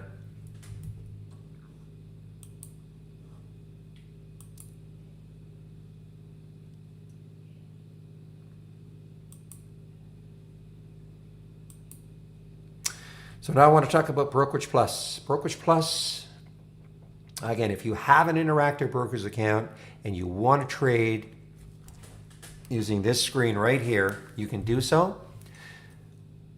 What I do is I keep it on the simulated mode all day long. If you are new to trading, practice before you commit real money to the market, okay? I always say it like this. If you cannot make money by practicing, I'll guarantee you will not make money when you have real money on the line. I'll also say this. If you can make money in the simulation mode or paper trading, it doesn't absolutely mean you're going to be able to make money once you have real money on the line. Once you put your money on the line, all sorts of emotions come into play. In simulated trading, it's like a game, sort of. You shouldn't treat it like one. You should try to treat it like it's your real money. But obviously, it isn't.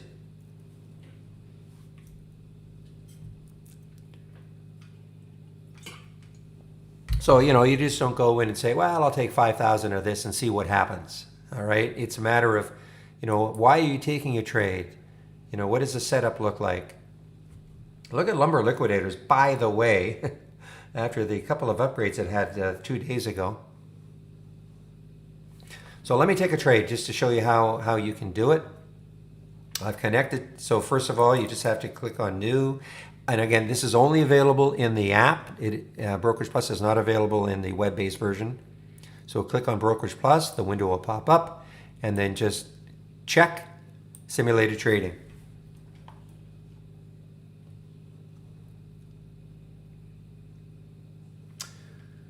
So let's take a trade.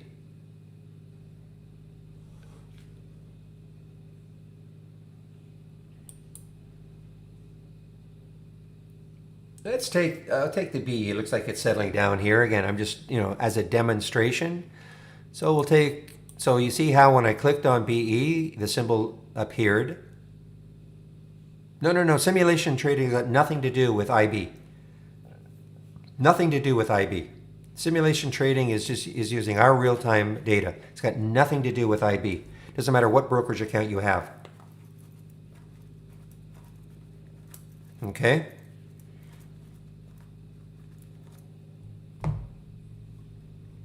Is that clear? This is using our real-time data. It has no bearing on what brokerage account you have. You can start right away, yeah. In paper trading, simulation trading, yes. Just like I'm doing right now. I'm going to take a couple hundred shares. I'm going to buy it at the market. The spread's okay, so I just bought. And there it is. So I just bought 200 shares at 1882. Okay. Now I just want to show you how you can put a stop in. You always have to have a stop, of course. So, ahead of time, but I'm just showing you, demonstrating how you do this. So let me put a stop at 1855, sort of the low of these candles right there. So all I have to do is right click, add the stop order, 1855, and you're going to see it'll appear right on the screen. See, it's right on the screen there. So if I allow this trade to just work its way automatically down to this 1855 level, well, I shouldn't say it like that. If it went down to 1855, it would take me out in the simulator for a $53 loss. Now, if the trade starts working well, I can use this like a trailing stop. I can start moving this line right up and down on the chart. Okay, I can move it anywhere I want. Can also put in, a lot of people like to put in target orders. So let's just say, I don't know, 1925.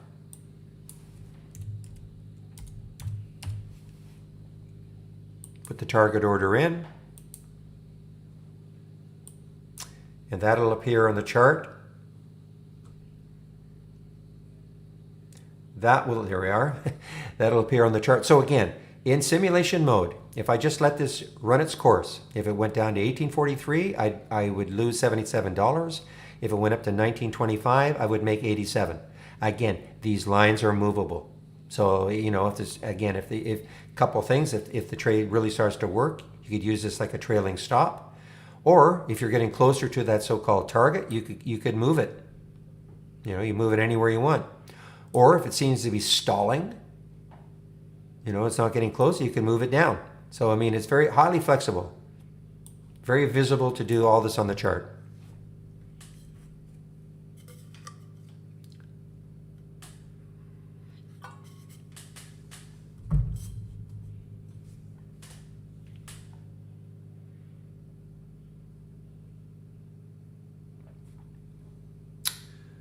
Okay, so that covers a lot of things right now. So I've talked about the AI, I've talked about Brokerage Plus. Okay, let me just see. Possible to do a market volume scan.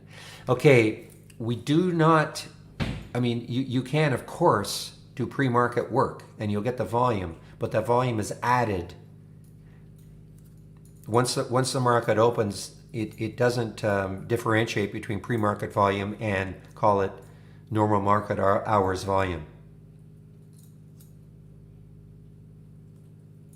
So for instance, you cannot do a pre-market volume scan now, but obviously when you use our pre-market windows, that'll be the pre-market volume.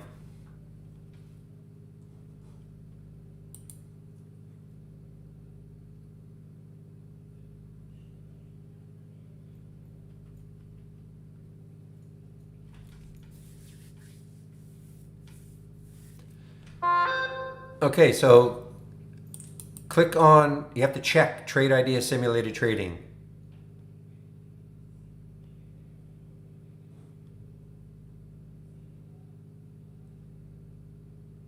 Okay, SF. So this is the window that will pop up, and then where it says connected, just connect to simulated trading.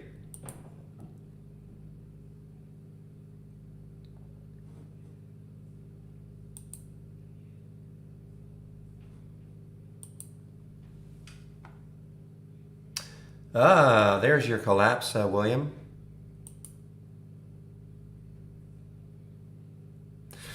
Yeah, one day I'm gonna be able to say we've got rid of it. Okay, just as a very brief explanation, conservative is getting out exactly when the AI gets out of a trade. The AI, oops, you don't see it here, but most of these strategies have a hold period. All right. It could be 30 minutes, 45 minutes, 60 minutes. Okay. So no matter what the trade is doing, when that hold period hits, the AI gets out of the trade. And I always say it like this because, I mean, if the trade is still working, why would you get out of the trade? But that is the AI. So, in other words, conservative is getting out exactly when the AI gets out of a trade, be it because the hold period is hit or because some profit target is hit, stop is hit, things like that. Moderate is holding the trade, seeing what would happen if you held the trade right to the end of the day unless the stop got hit. And aggressive is what would happen if you held the trade all day long regardless of the stop being hit. That's the difference.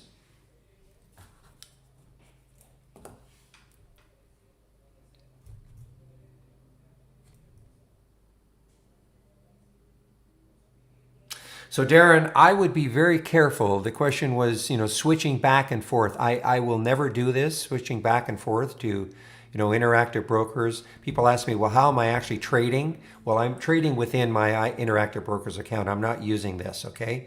There's no way I'm going to flip back and forth, because first of all, maybe I would do it if that's all I was doing all day long, concentrating. But of course, I'm answering questions, I'm doing a lot of different things. I don't want to get into a situation where I think I'm taking a simulated trade and I'm actually trading my live account. So I'm not saying you can't do it, Darren, but just be awfully careful. Just one moment, please. Owens, guys, OI is right back up. OI is back up over 10. Just give me a moment, please.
I was muted. Hard to believe I can do that. I have this big, my mic, it's got a big red dot staring at me, but all right. So I think I was trying to, obviously I was able to explain the conservative, moderate, and aggressive because Angel said thank you. Okay, so, and then as far as, I'm not sure when I muted myself, but again, with the AI, there's no right or wrong way to use it. I mean, here's your window, here are the alerts, they come in. You have to, I'm not really sure how else I can explain the AI. You know, if you're going to say, well, how do you use it? Well, it's really up to you. You know, you have your entry price, you have your stop price.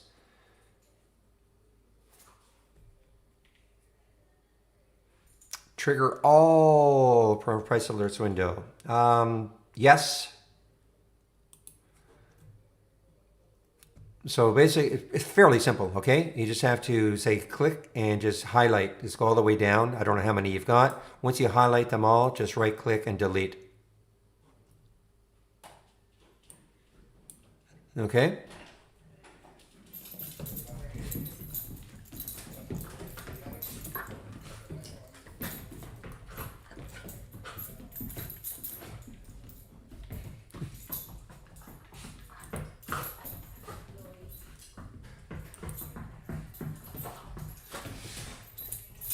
A little bit late. Yeah, OI is, boy.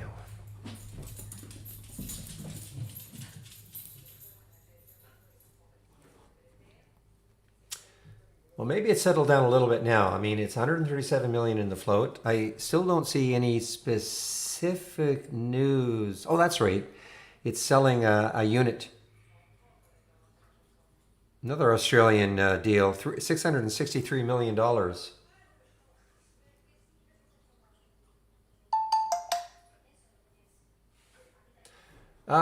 I think it's just the queues.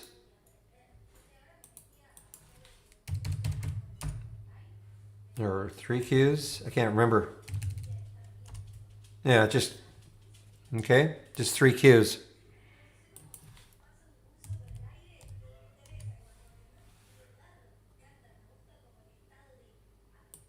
Okay. 3 queues. That's what we have for.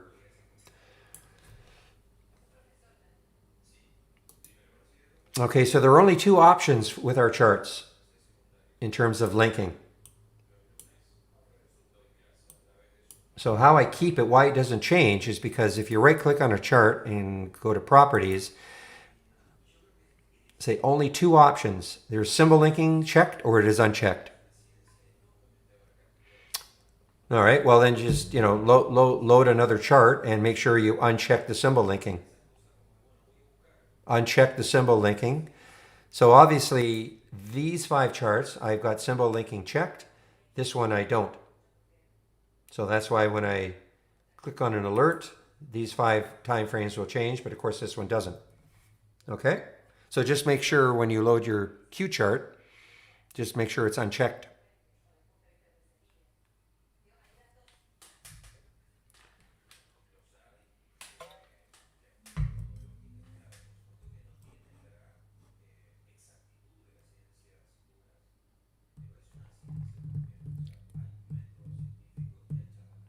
Yeah, you can always right click and duplicate the chart, probably the easiest way. Duplicate the chart and then just put the cues in. You do that way, I mean, I guess that's slightly easier than clicking on new and chart.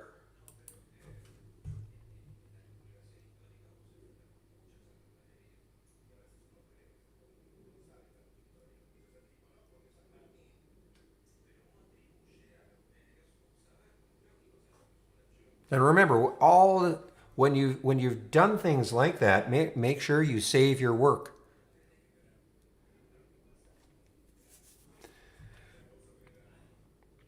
Well, you just left click on the chart. Okay, so the system knows that this is the chart you're on. Okay, left click on the chart and then just start typing. All right, and then change. Click on change or hit return on your keyboard, enter on your keyboard. Okay, so just left click on the chart and then just start typing.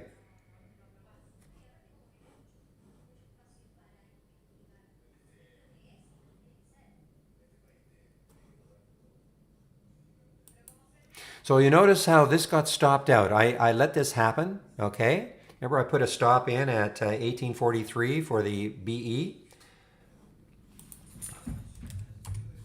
And see how it took me out of the trade? Closed me out for $78 loss in the simulator.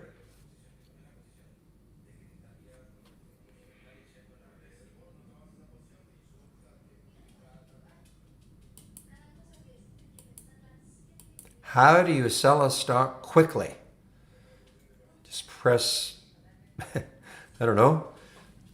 I mean, I don't understand. I don't really understand the question, Judy. You have a broker, of course, online broker more than likely, and just, I mean, if this were in my brokerage account, I would just click sell.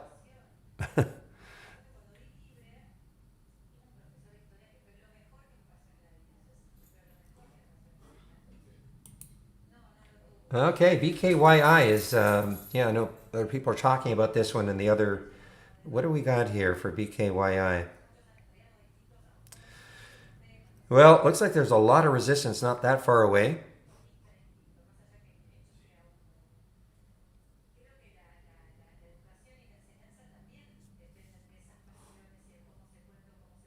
No, this should all be real time.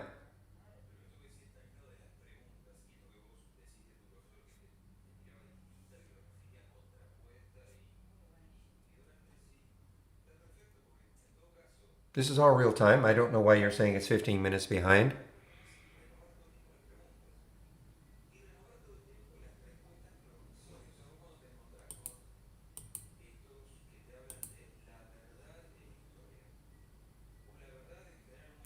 Well, there's no answer, JB. I mean, it's just that, oh, that's the 15-minute chart.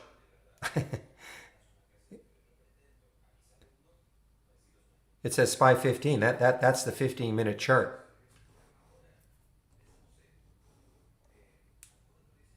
Everything here is real time, guys. Everything.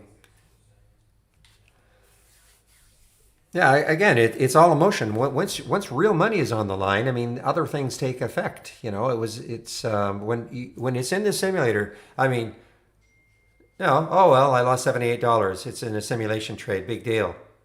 You know, like it's. But once you have real money, and you see your P&L doing the crazy things, you know, it becomes then emotional. The only way to The only way I learned was to make sure that I had a stop in place and make sure that I obeyed the stop and got out of the trade. Can always get back in. But don't allow, you know, I didn't have to be right. I don't have to be right every trade.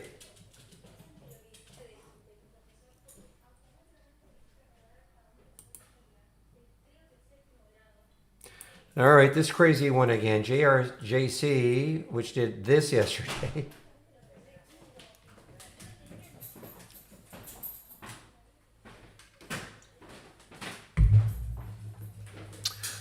So Gaston, there was only, let me just pop this in here for you. These are the SMA alerts that we have, okay?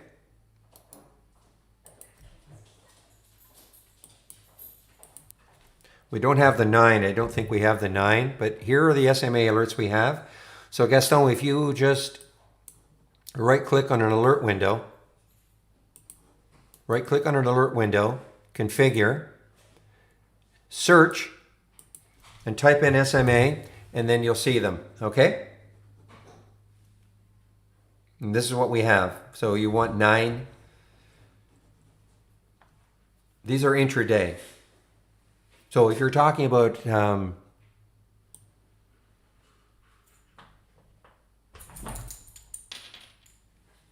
the other ones, we don't. Those were intraday.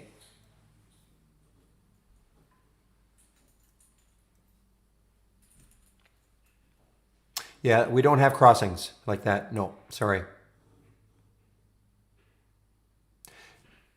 We have the crossing of, say, the 200 or the 20 or the 50, but not the crosses that you're looking for.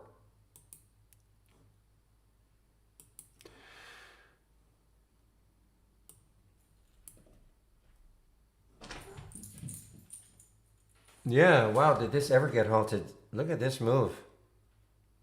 You know, I saw it in the pre-market. I saw it do this, and I was going to talk about it a little bit. Then I saw it do this, and I thought, just one of those pre-market fizzles.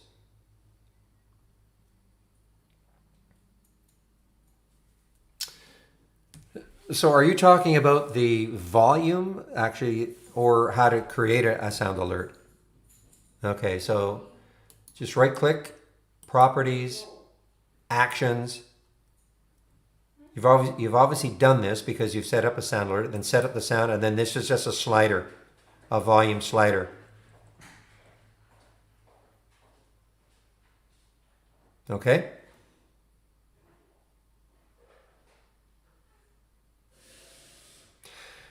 BKYI is halted, yes.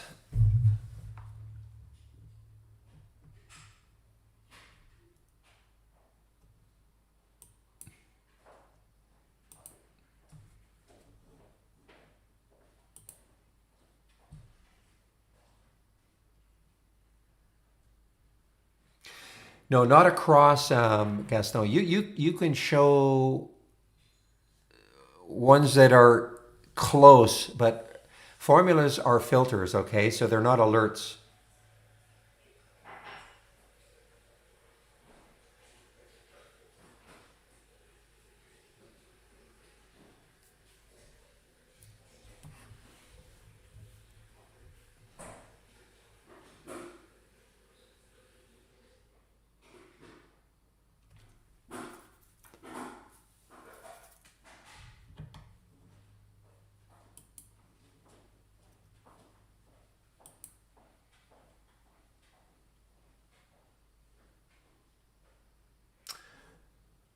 Well, I mean, okay, what can you say about this JRJC? I mean, it did break again the 200-day moving average, but just be awfully careful. I know it looks really tempting. It did get up to $31 yesterday, but it also dropped all the way down to 14. You know, that's where it closed. So just be awfully careful.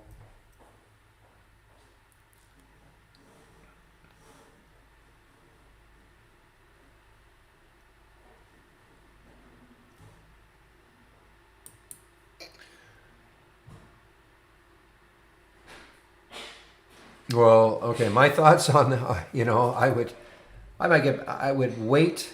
I mean, if you're in this trade, I mean, I know it says the stop is 307. I would never ever have a stop that far away on a $4 stock. I mean, that's, you know, that's a big percentage down. You know, at this point, I mean, I'm not sure. You know, I'd probably be out of the trade now if I had got into the AI trade. I would not wait for it to get down to 307. And then if it got back up to 406, I might take the trade again. It was just a little bit early.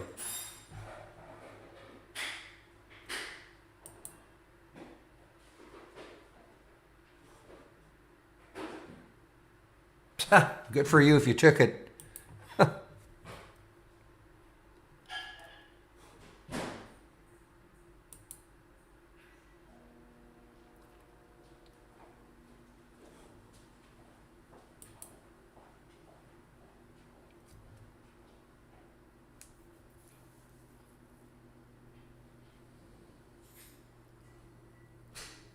So Gaston, again, you can create formulas showing, and we don't have the 9-day, but you can create formulas that would show maybe,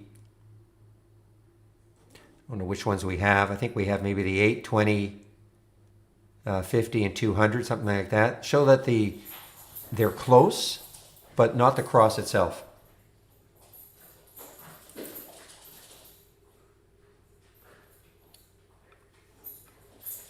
Well, sure, we've got a halts resumes right there.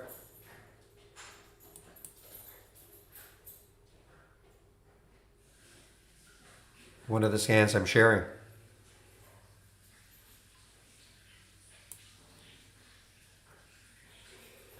I mean, the majority of the halts are due to volatility. You know, if it's a news halt, then it'll say. But I would say that 99% of these halts are due to volatility.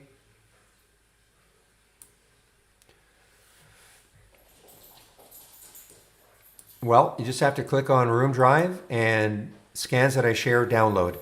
Okay, and then everything will go to that Word document, including the Halls Resumes. So again, room drive icon, scans that I shared, download.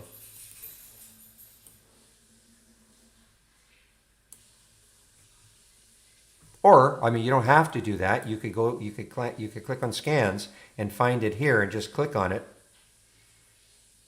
You know, it's here somewhere. Halts Resumes, there it is. You can just click on the link right there, and then, you know, it'll show up it'll do something like this. It'll show up in a new tab, and then you just copy it, Control C, copied it, and now file load from cloud, and there's the link right there. Then load it. So you don't have to download to a Word document. I think people do that so they can take a look at all the scans kind of at once and pick and choose which ones they want.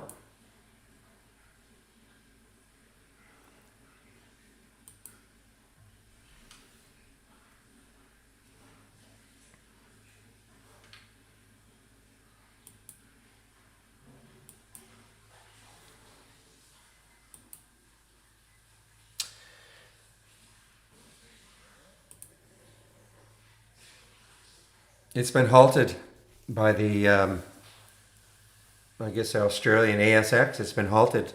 Somebody says it'll be halted until Monday. To examine the trading activity of yesterday.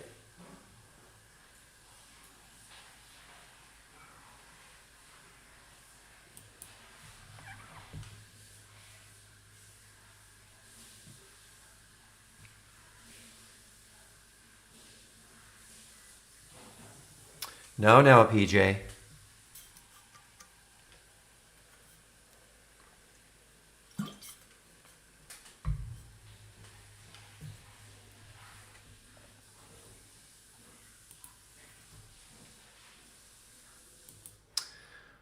All right, guys, let's take another trade here in the simulator. Let's take a look at lumber liquidators.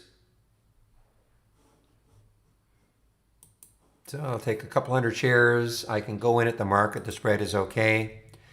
And you look at this and I can see you put a pretty tight stop around 1865. Again, just demonstrating how to do it.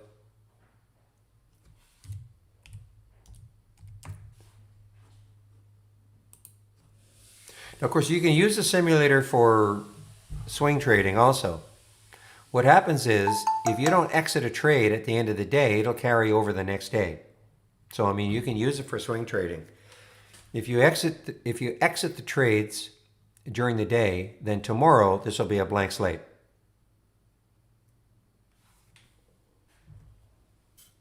But you can use it to swing trade, of course.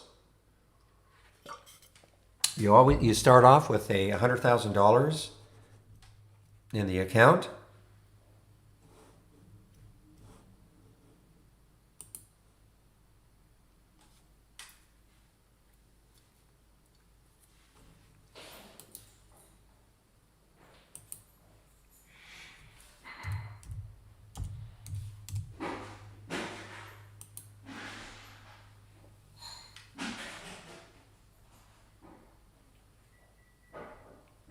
Yeah, I don't like the OI. It doesn't seem. It reminds me a little bit like Infi yesterday. It was not dynamic at all.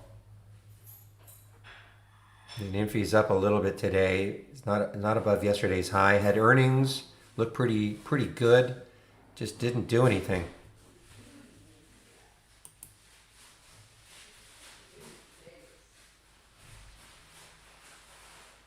Okay, if you're wondering, you know, do we have this? Do we have that? If you right click on an alert window, configure. Let me just type in VWAP. And what do I see here? Crossed above and crossed below. Now, the only thing is it does require, I think, some volume confirmation. People will complain a little bit that you're not getting the instant alert because,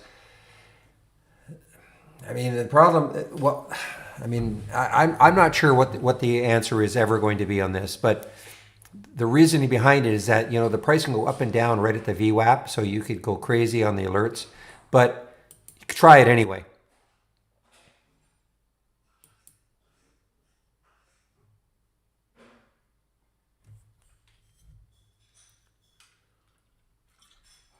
So I think it looks for a little bit of confirmation.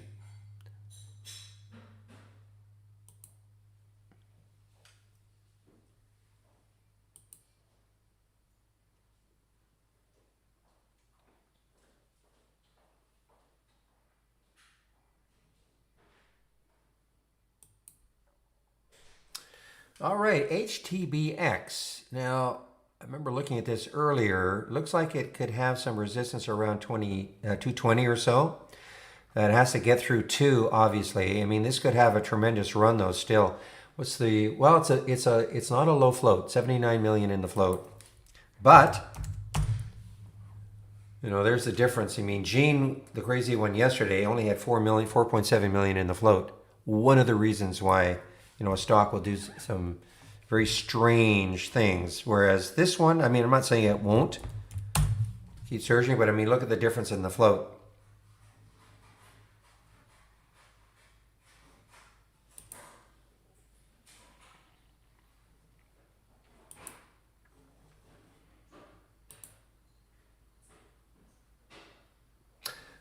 Maybe an interesting one here. This Zevo, so on the monthly chart, so it's above the high there, 413.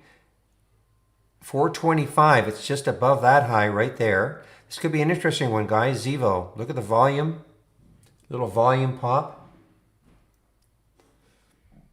And that's ZVO. Obviously has room.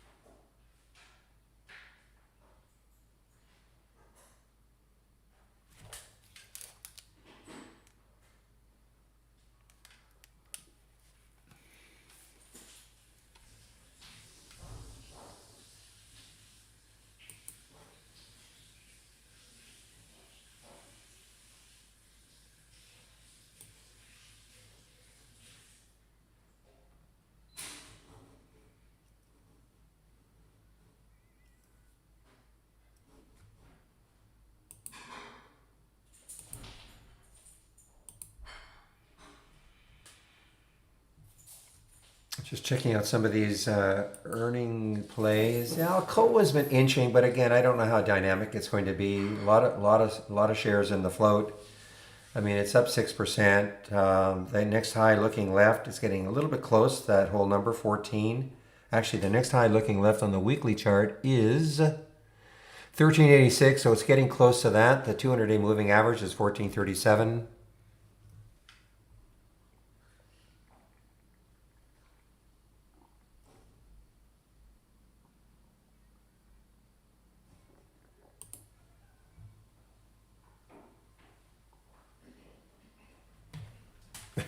Okay.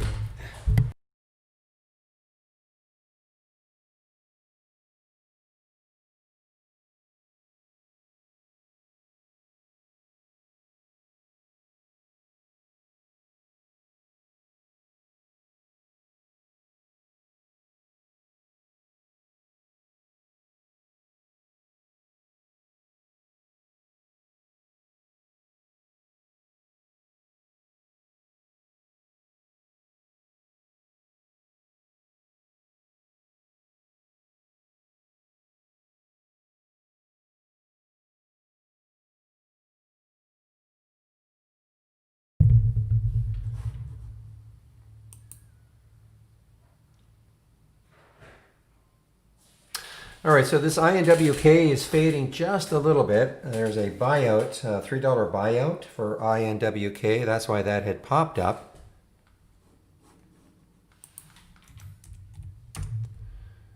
Yeah, we still don't have this fixed. This is not really up, in case you're wondering, $5 and 821% AHT. Our data provider has not taken into account the fact this is a 1 for 10 reverse split. I have passed that information on.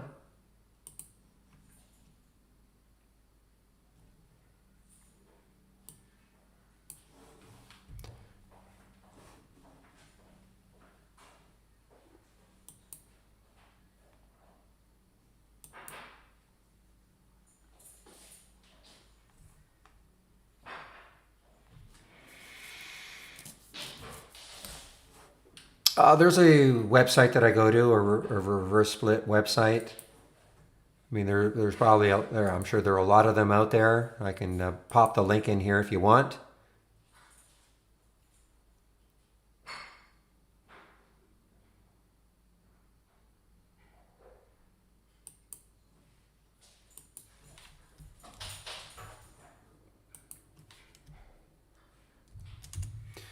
So you can see right here, you know, AHT 1 for 10 reverse split effective today, you know, as an example, okay?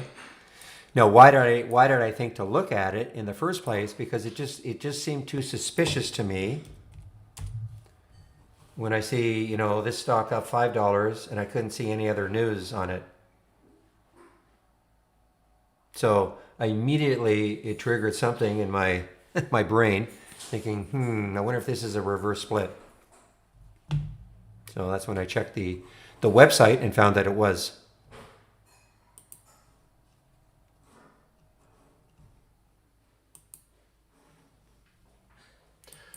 Oh, it's tempting, JRJC. It is tempting.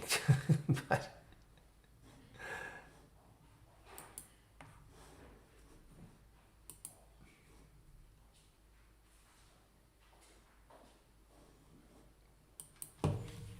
it's funny you mentioned that. I didn't mind it. Now look at the volume coming into Beyond Meat, though. Didn't mind it. Didn't find it terrible, but I found the other one, I think, was Impossible. I found it a lot better.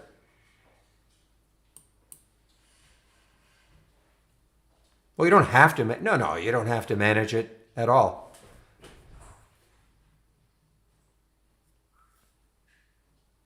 I mean, it's just, you know, it's interesting to see when reverse splits are up, but I mean, I wouldn't call it. I wouldn't call it, you know, another screen to manage. Like you have to do it every day, or.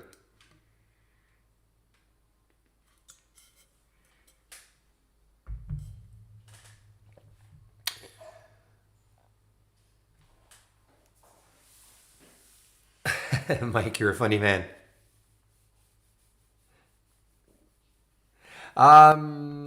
Okay, well, just all you have to do once you're in the trade, just set it up.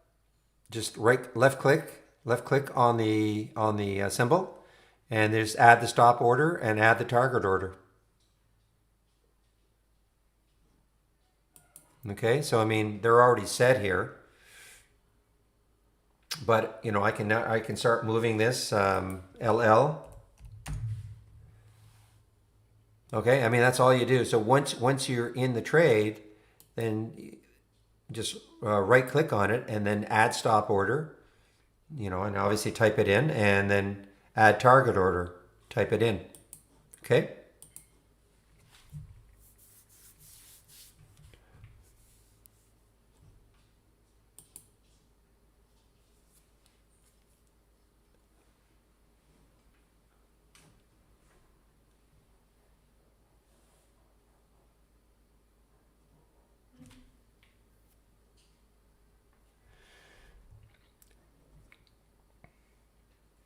To remove it, you just go to orders, right click orders, and so right click on orders, and then you can just go and cancel.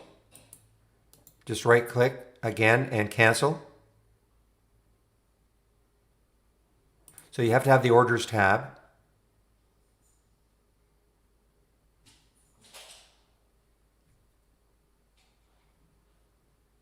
And then just find it and just right click on it. And then where it says, there's just cancel order. And you can of course do the same thing with the target. Cancel order to sell. Okay?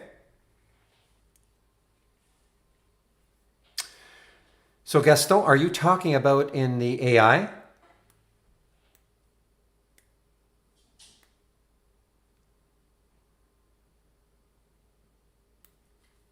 You asked the question about to configure reentries. Is that what you're talking about in the AI? Okay, so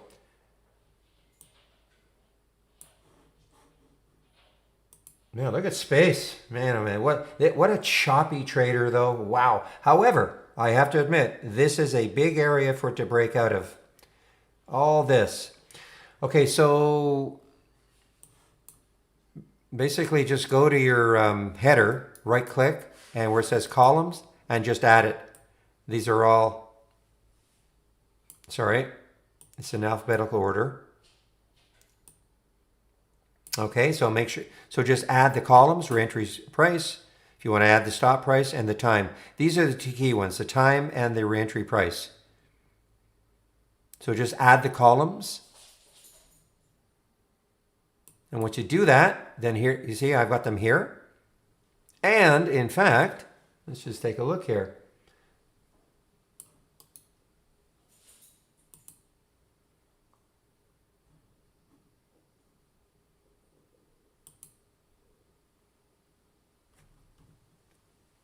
One just popped up. So there was a reentry. You know, it didn't work the first time for Dell. So there is a reentry, 6026. I don't know if it's you know, it's out of the range I like to trade. Yesterday it had seed as a short and it was an awesome reentry.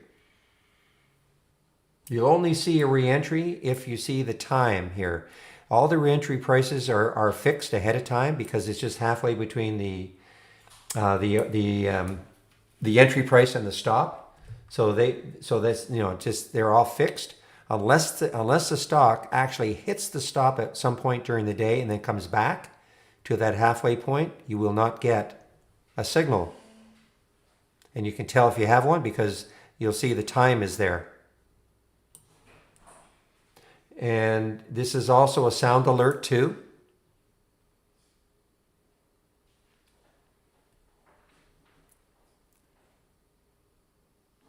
So if you have a sound alert on your AI window, then you'll also get a sound alert on the reentry.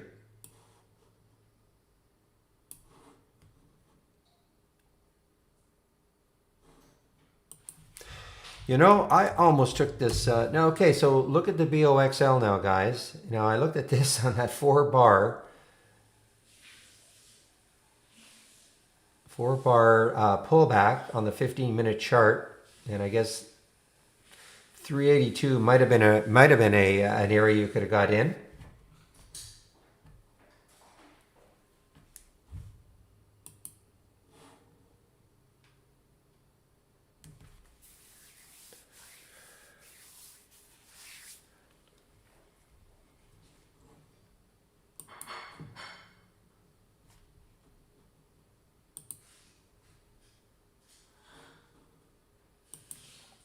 I say, guys, this is a big area for space.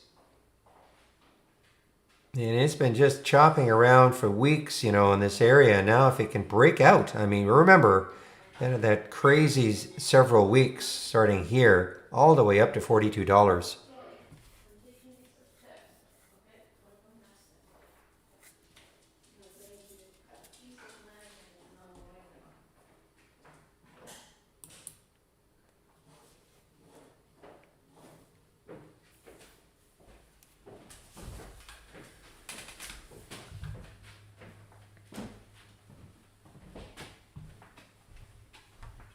I was looking at, one moment, please.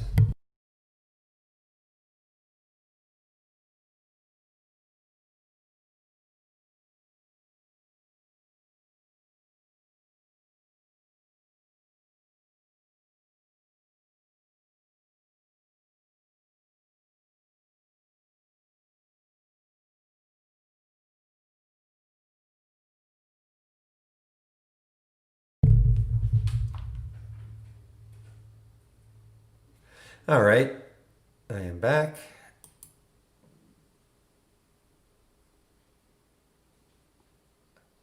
So there's nothing It's got nothing to do with IB.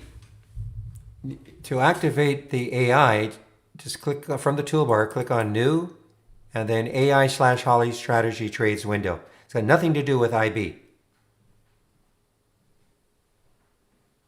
You know, only if you want to trade using Brokerage Plus, you know, but you don't have to have Brokerage Plus to trade the AI. Or, sorry, you know, you don't have to use Brokerage Plus to trade the AI. I mean, I could do this right now and, you know, I load, and I mean, look, there's not many alerts. So NCLH, it would load in my brokerage platform. I could trade right from there. You don't need AI or IB to trade with trade ideas.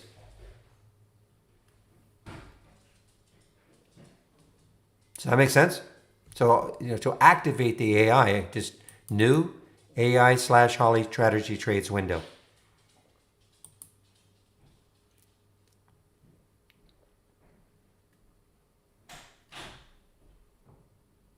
No, this is part of the program. It's not a separate entity. It's just part of the program.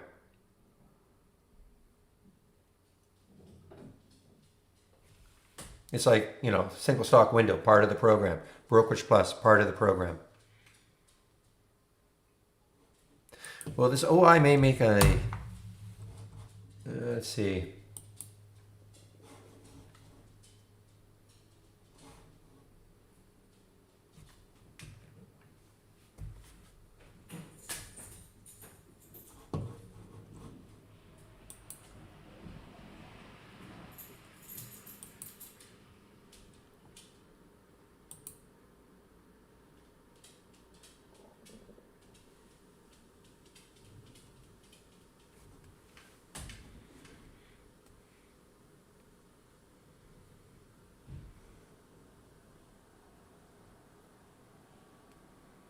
Okay, so if you click on New within Brokerage Plus, New, and there it is, Orders tab. Orders, order entry, Orders tab.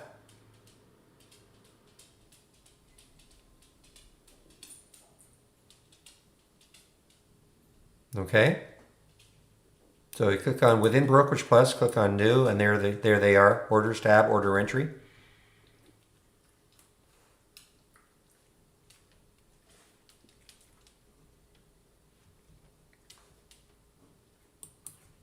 Close a position, pretty simple. You just go to it and flatten.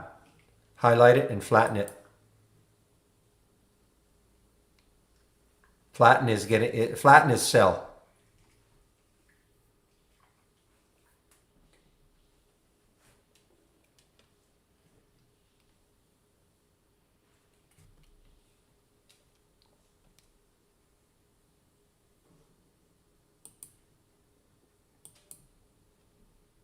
Yeah, so it's the Orders tab. So click on New within Brokerage Plus, not in the toolbar, within Brokerage Plus, and Orders tab is what you want. And then that'll show up. The orders will show up. That tab will show up, and now you can do what you want within the window.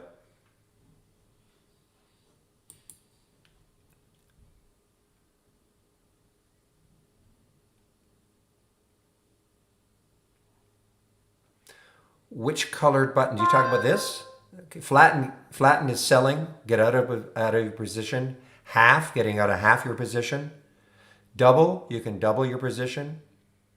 Reverse, you know, I wouldn't, you know, unless you're really, really clued into what's happening on shorting and all that. But reverse would mean if you were long, now you want to go short the position, or vice versa. Limit out is a little bit trickier, but you know what, I can't do it right now. All is, you know, you select all, and then you can, like a lot of people at the end of the day, they want to get out of all their positions, so you might have a lot of positions open, and you just click on all, and then you just flatten, get out, or get out of half, whatever you want to do. Long is just showing you the, I wouldn't worry about too much about these buttons. These are the key ones right there. Flatten gets you out of your position. That's probably the key one. That's what most people want to know. Yeah, exactly.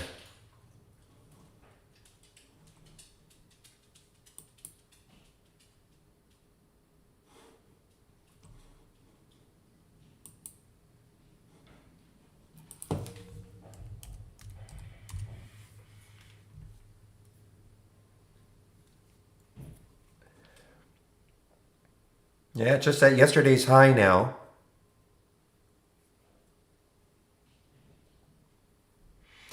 That's the Infi. Big float. 4.2 billion in the float. That's what that was the issue yesterday. Really, I mean it. Yeah, it had the tremendous pop, but once it popped, it really didn't move that much.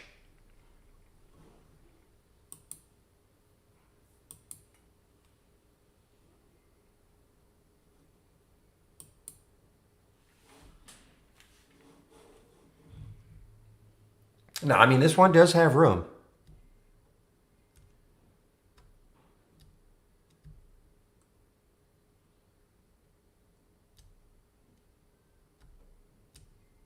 Yeah, have to go back long ways. I mean, it's not an all-time high, but I mean it for all intents and purposes. I mean, I'm going back to 2014. So I mean, this is a tremendous break yesterday for sure, or this week for Infi.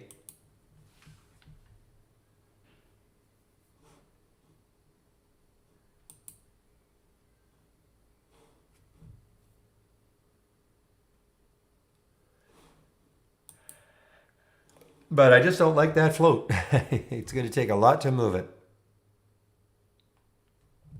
But yeah, as I say, yeah, it's right at yesterday's high.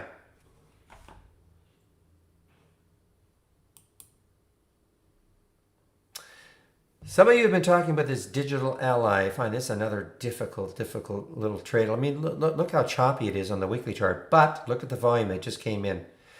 A lot of volume came into GGLY.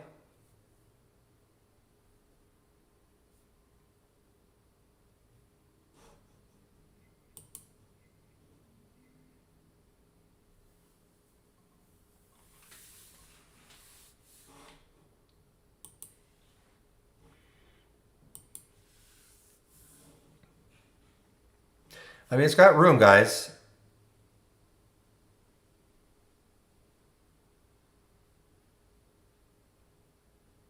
Next high looking left on the weekly chart is around 450-ish.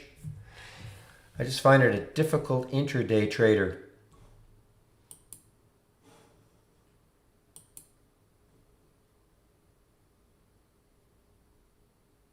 Oh, I'm sure they did.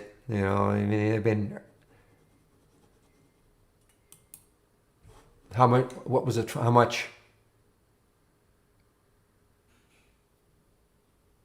$12 million. Okay, $12 million. Yeah, just reading the news now.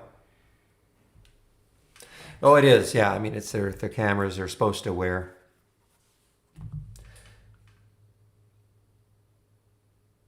I mean, if you go back a few months, I mean, you can see. I mean, it had some spectacular days. That's back in 2014.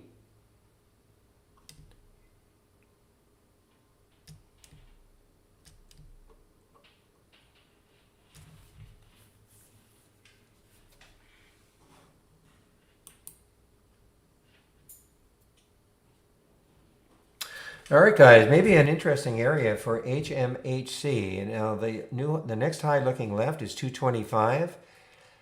This has room. I mean, if it can get through that 225, HMHC has room maybe up to the $3 level, 280 level. Look at the volume that's coming in. Big volume, biggest volume bar of the day.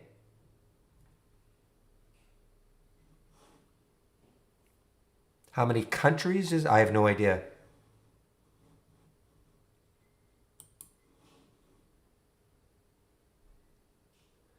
Yeah, keep an eye on this on a 225 break. I mean, that's the next high looking left on the weekly chart. If it can break through, just have maybe has some room close to the 3 level for HMHC.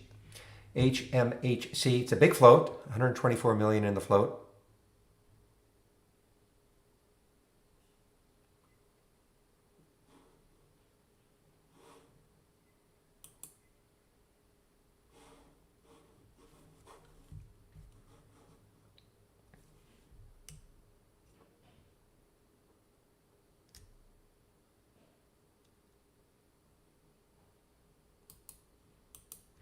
HTBX is getting closer and closer to this little breakout area on the monthly. I mean, it's already broken out, obviously, but another little area for it to break through. If it can, Oh, I have no idea. Counties, I have no idea.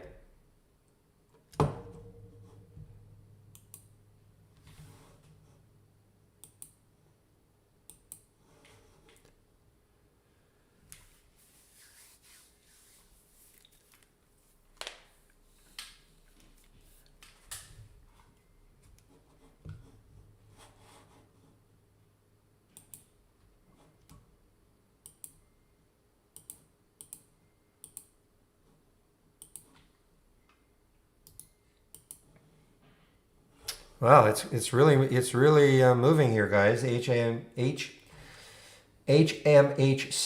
is really moving now. I actually tried to get some around 228 and I missed it.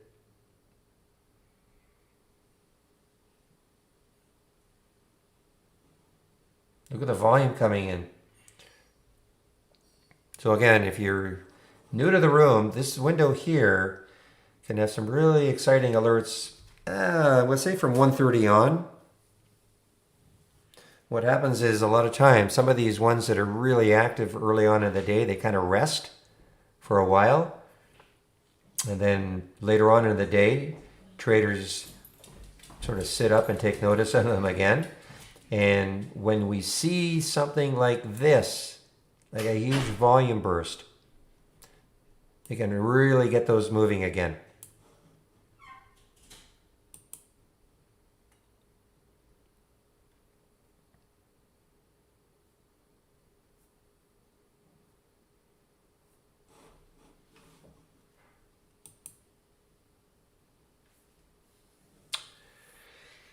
Hello, Rattler.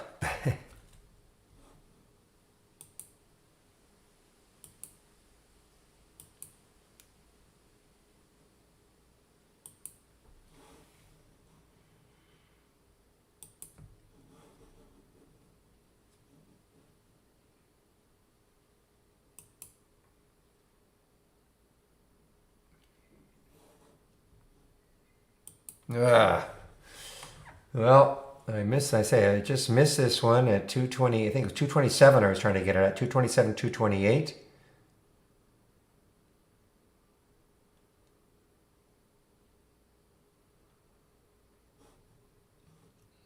Lots of volume, 3 million shares, good spread, penny spread, lots of liquidity.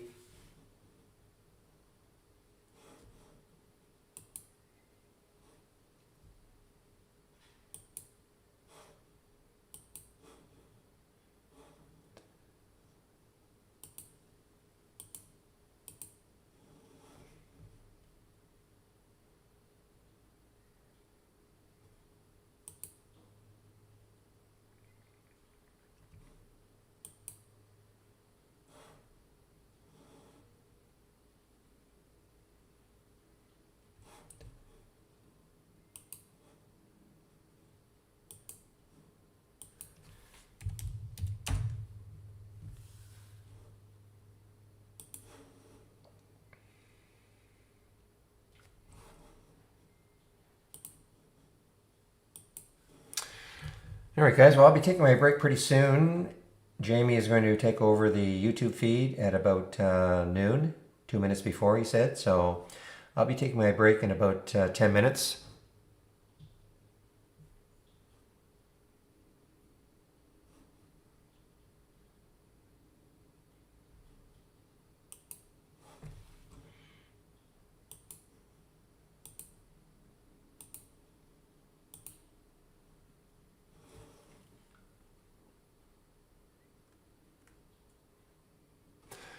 Well,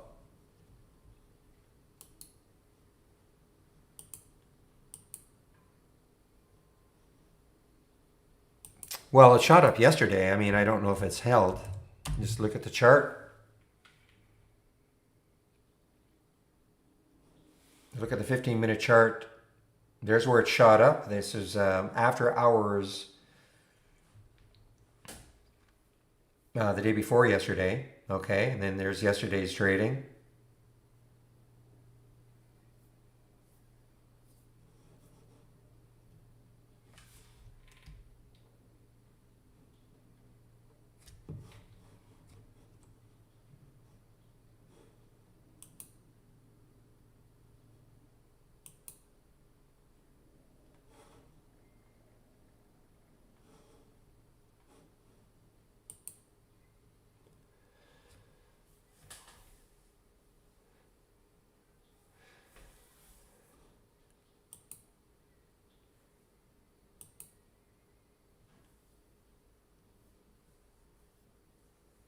Yeah, who knows? Maybe today's the day for. I'm so skeptical about DGLY that it's going to hold, but hey, maybe it'll do it this time.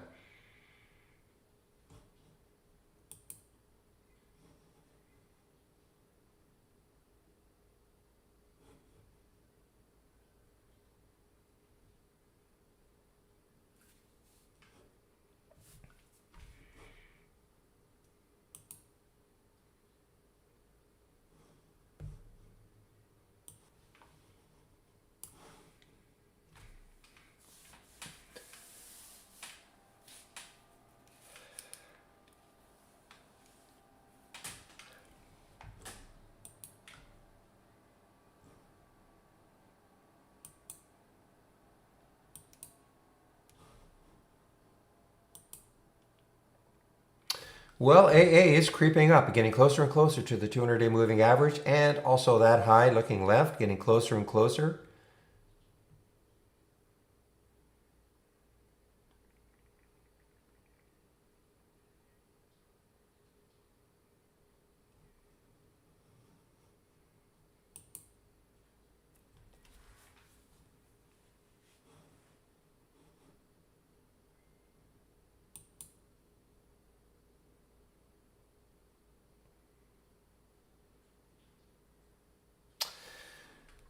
Well, again, another maybe an interesting one. Ceragon, CRNT.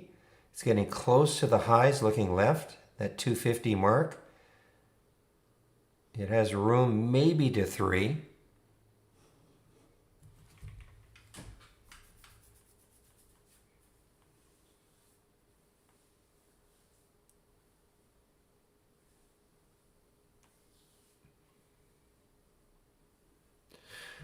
I don't know if there's one, to be honest, on Facebook. I mean, look, I share a lot of strategies. If you go to the Traders Vault, there are a lot of strategies. Don't get too overwhelmed by strategies.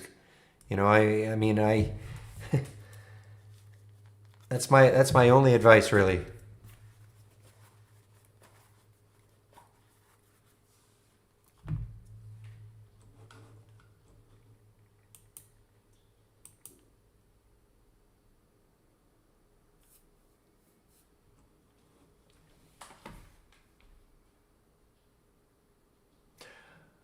That's my Yeah, I have a very simple layout. I have a very simple. I mean, look what I've got. I got a couple other screens. Obviously, I got the AI on my other monitor, but this is it. You can get overwhelmed by trying to figure out, like, have every single strategy known to mankind, and you'll never get anything done.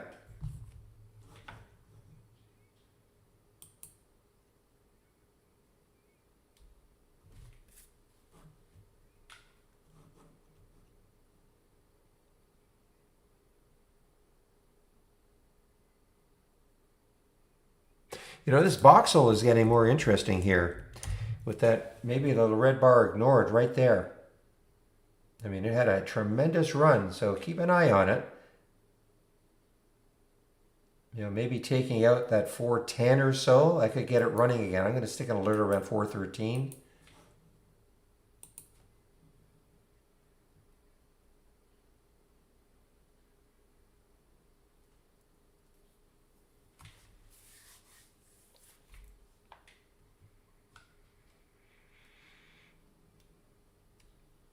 That's because you haven't loaded it from the channel bar.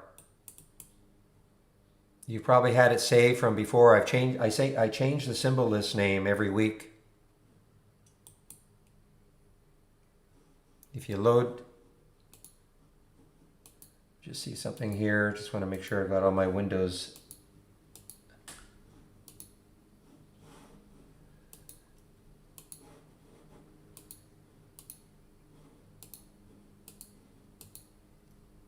Yeah, no, you have to load it from the channel bar.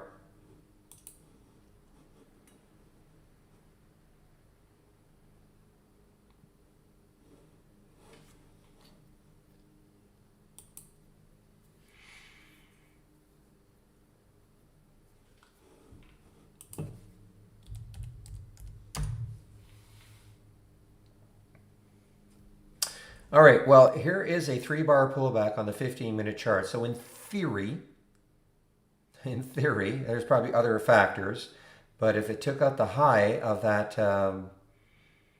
last 15-minute candle at 138, that might get it running again on a pullback play, which I'm not great at, but so that might be an area to look at around 138ish.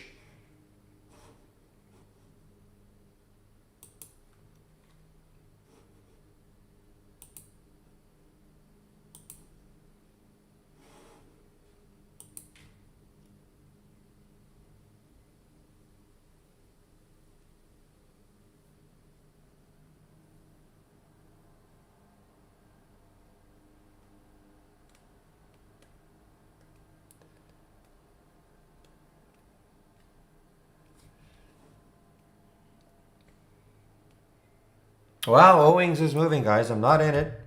It is moving. It's having a nice move now. Not in it. Was in it.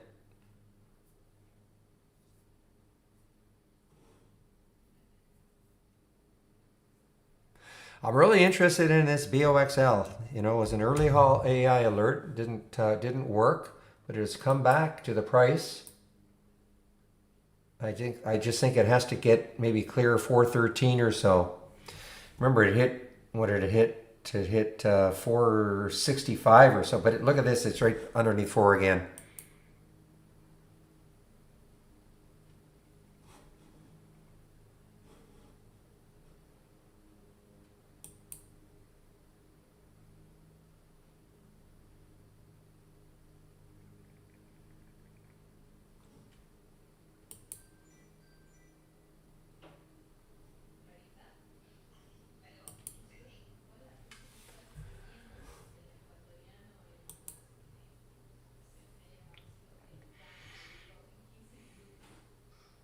Yeah, well, that's why I put the alert up here, 417, 416-ish for Voxel.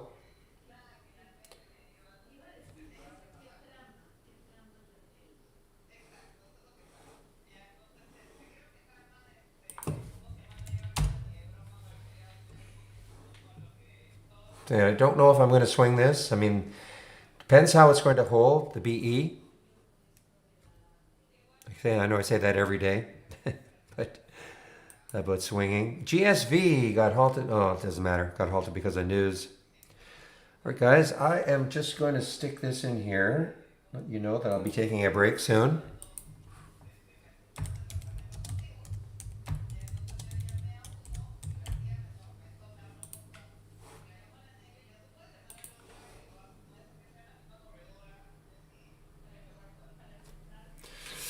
If you do a Google search on that, what happens, Gecko?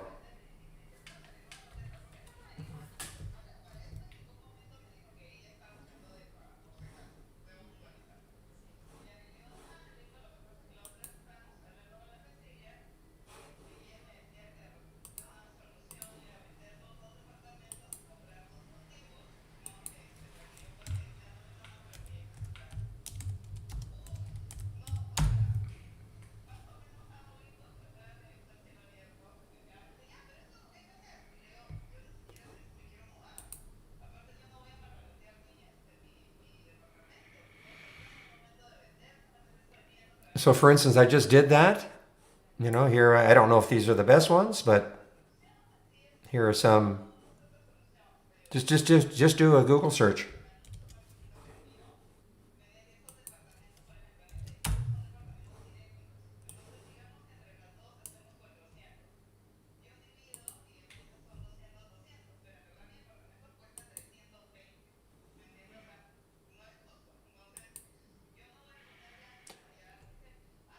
Well, I can tell it's halted because it says it's halted because of news. And, you know, I have my minimum is 20,000 shares, so it's at 73,000.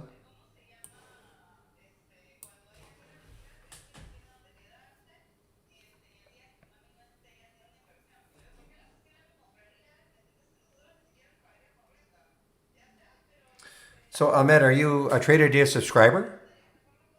All right, Jamie, I see you're in the trading in the YouTube feed, so I will stop that feed right now. TraderDia subscriber? All right, Jamie, I see you're in the trading in the YouTube feed, so I will stop that feed right now. TraderDia subscriber?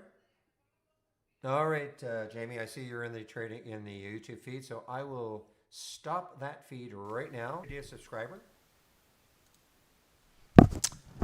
All right, Barry, thank you very much. I think I've got the mic now, and I think everybody can see my desktop. So welcome, everyone, to the live support hour. Let me just reposition my chat here. And if someone could just give me a shout out in the chat, let me know that you can see and hear. That would be great.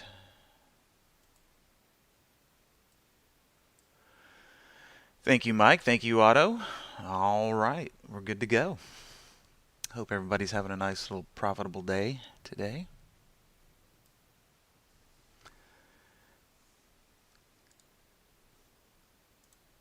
Market's spitting out a little bit of red today, but nothing too severe.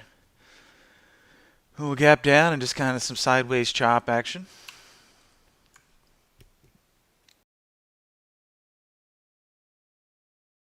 However, as always, there's always something moving around. I saw Barry pointing out some things that were moving around pretty good. Let's see, RK, TCDA. Let me pull that one up. Oof. Yeah, I was just, matter of fact, I was just watching that one. If you check out over here, my Turbo Down family no support is, give me 1 second here, ladies and gents. Gotta take care of something over on this other monitor real quick.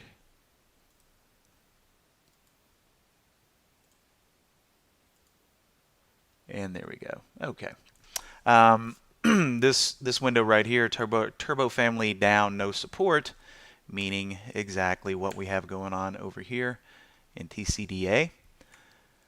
Substantial gap down from the $26 level. What do we open at today? About 1770.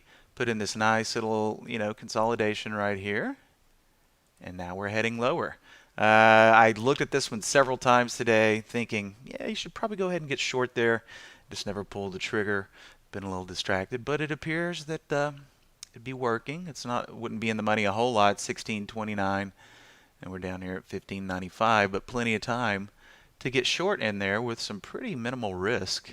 If we just kind of eyeball it and use that top tier as a stop loss, once we make that little break right there, never acts like it's going to stop us out.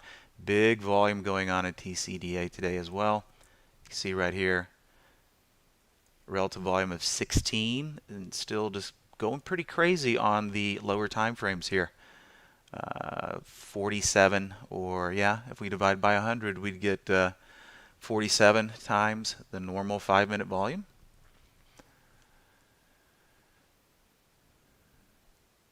Yes, Debbie, Jam Down By, one of the favorite windows created. I want to say Steve, could be Andy, but a window that you can find easily in the Trader's Vault over here. TCDA clicking down a little bit more.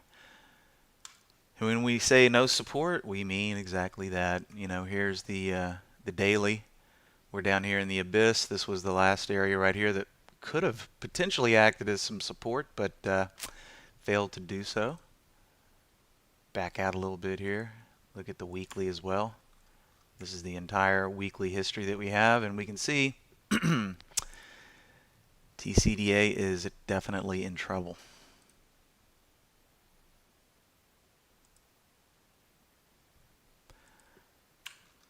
Diesel guys haven't been that prevalent here lately. This window's been pretty quiet. Let's see if anything else was spit out. Nope, this is the only one today. Yellow color, typically I'm a little shy sometimes when I see the yellow ones coming through because they're the lower market cap. If we take a peek at the market cap over here, 1.31 billion. Tell you what, let me get my marquee tool pulled up here. Where's my Epic pen? There it is.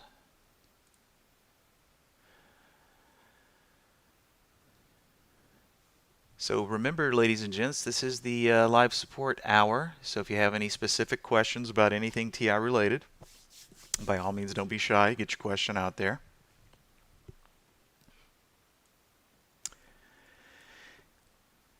And with everything that we've had going on with these biotech stocks, a lot of them being very low price, going on these huge rips as of late, and then we got the small caps kind of coming to life over the past couple of days.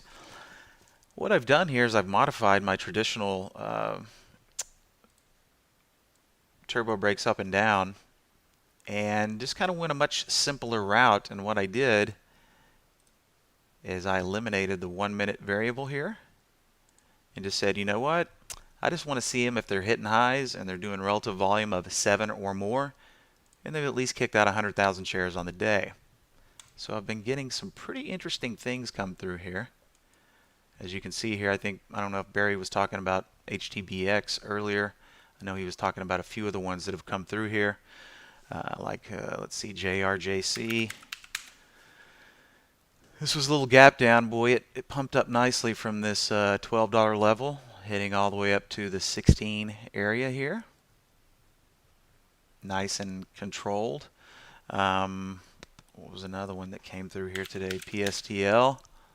Another similar pattern with just nice, non-crazy action. Looks like it's starting to level out now. And a lot of other ones that have really been motoring up, especially on a day like today where we're kind of pink, red. BKYI had a really nice run after it decided it wanted to do something. Nice little 1, 2, 3, 4. About an hour and 15 minutes of this wiki sideways action here before it finally popped and took a run from right about $1.12 all the way up to $1.72. So if you like the small ones, that presented some good trading opportunity earlier in the day. And of course, we've got the other side of the coin. Stock's doing crazy relative volume. This one just now starting to poke its head like it might want to eat up some of that gap there.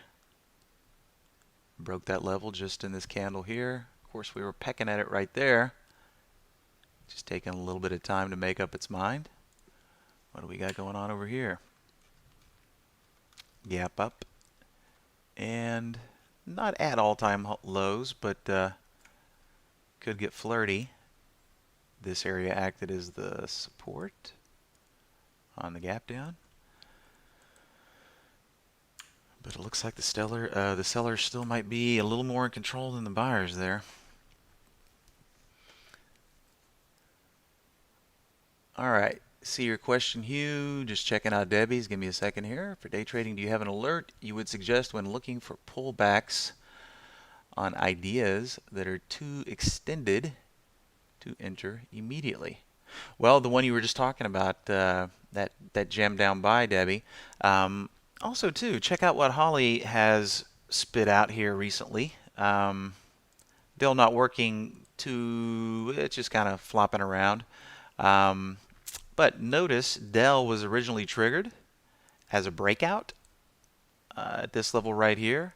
And then it took a pullback, right? And then we got a double signal on Dell today from Holly as it broke out and then as it pulled back. Just kind of wanted to throw that out there since you were talking about pullbacks. But I tell you what, let's go ahead and flip on over to the Trader's Vault. And this is the jam down buy that you were referencing earlier, Debbie. And then this one, bouncers, right? Bouncers would be another good one to take a peek at here.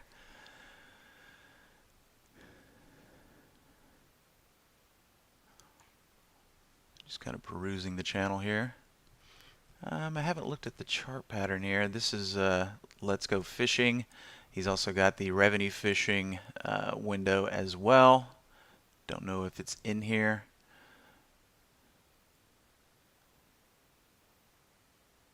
Extreme Master Blaster. Yeah, so if you're looking for bouncers, the jam down buy and the bouncers would definitely be two that would fit the mold pretty good there. Of course, breakouts are tricky here lately, especially the ones at all-time highs, because you could pretty much flip a coin. Some of them are going to go on 5, 6 day extended runs, and some of them are going to peak out only to revert back to that level and kind of go sideways for a little while.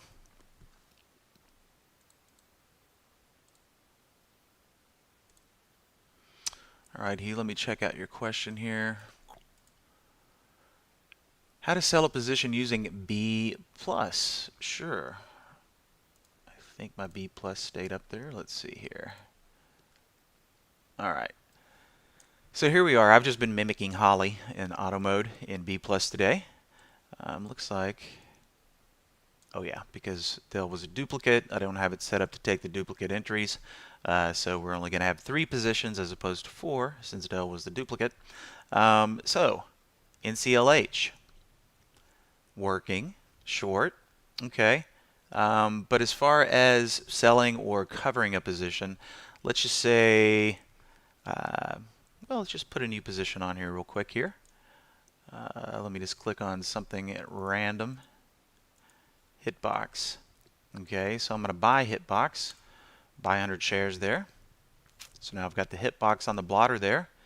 And I do believe your question was just how to sell a position. Okay, well, if I wanted to go ahead and get rid of Hitbox, I would just simply highlight the position, hit the sell button, and then what you're going to notice is it's going to close that position out.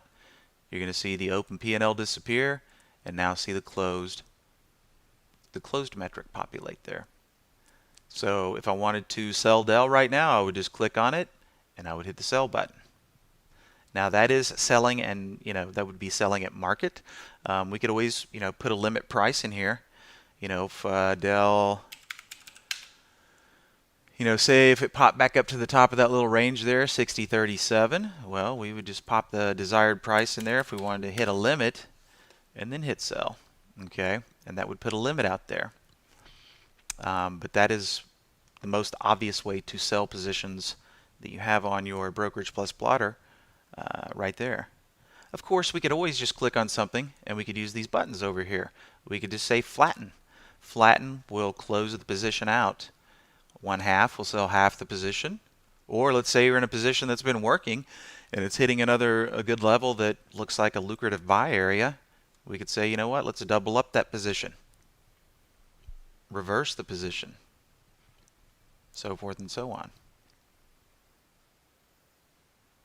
Yep, and flatten is just going to flatten the trade. So if, let's say I've given up on Dell for the day, I'm like, you know what, I want out, going to flatten the position, boom, we're out. So you can use the big buttons down here, sell and buy, market or limit. You can use the flatten button. You can limit out. For example, still long Voxel right here. If I wanted to limit out, I would do that. Then I could put my limit price in here, hit submit. Just a different way to do it as opposed to using these fields down here. Another thing to point out, since Dell is all nice and snuggly right here on the 15-minute, let's say, hey, we're looking at Dell. We think there might be more upside. Buyers and sellers are kind of equal here, and we think to ourselves, if it breaks the high of this candle right here at 60.85, I want to get into it, okay? But I don't want to have to sit here and stalk it all day. If it gets up here, I want to get out, or I want to make an entry at 60.86. So if I did this,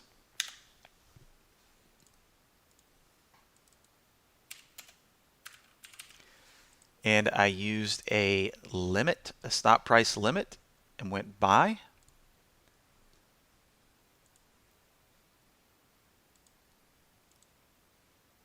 then you can see here, if Dell goes up and prints 60.86, boom, I'm using a stop limit to actually open the position there. So I don't have to sit here and stalk it all day, and maybe if it goes up here and I'm not looking, I would miss it, but I can use a buy stop limit to initiate a position.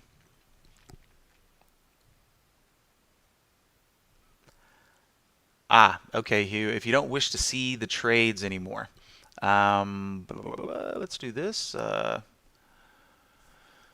Positions, we would just say open, okay? If you don't want to see any closed out positions, you would just say I only want to see open positions. Now we see just the open positions. We don't see the closed positions. Notice when I remove that, they're going to come back, or they should come back. Oops, hit the wrong button there.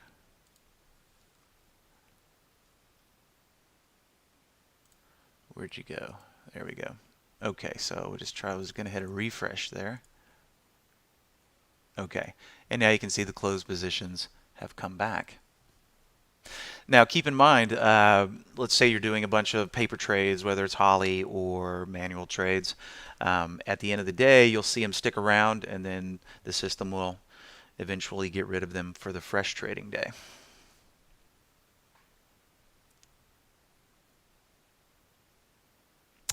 I don't think you can. Well, you could bracket orders that way, Deb, but not if the price wasn't there yet. So I could bracket this. I could say if it exceeds this level, get me in, or if it trades below this level here, then get me short. So I could bracket those open orders, but since it's not past those points, well, you could. Actually, because if that buy stop triggers, you could go ahead and stack an offer up here for an exit. Let's just see what that might look like. That's a high of 61, 62.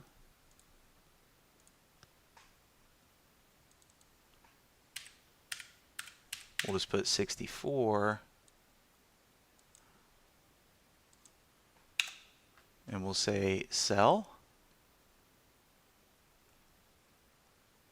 Huh. That's why, because the market popped back in there. When you're doing stops through this field down here, you always have to make sure that the price field is empty. Okay. But it seems to be doing the same thing. So I guess the answer to that is no. I thought if we didn't have a position and we went ahead and threw a market or a limit out there that it would go Dell 6164, nothing in the field, sell. See, it automatically throws that market back in there. So I guess we just answered that question. In paper mode, it is not possible.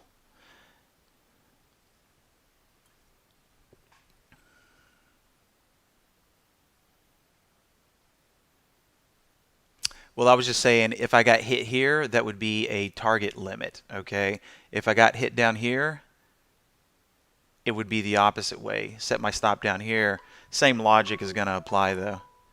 Sorry, ladies and gentlemen, give me 1 second here.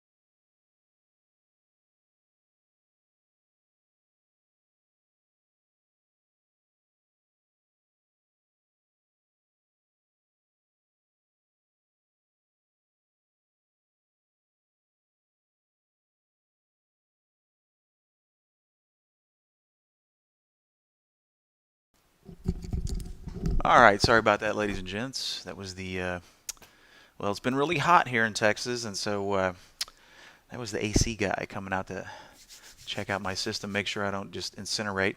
In any case, thanks for your patience. But yes, Deb, the same logic would apply, putting out a limit order before I'm filled to sell versus, the other side of the fence, which would be putting out a sell stop in case I do get filled on a long. But the logic goes both ways there. Yeah, it's been like 106, 108, but hopefully that period is passing and we're going to get back down to just a nice cool, 99. That'll be nice. And the market sure is sleepy. Just ebbing and flowing in this little tight range here. If we notice all the volume levels on the smaller time frames are well below 100 and pretty lackluster on the relative volume with the exception of the Qs. No big surprise there since that's where the handful of tech stocks that make up that average have been floundering as well. Oh yeah, that's always a precedent there, Deb. Stay healthy. Has a lot of different meanings these days.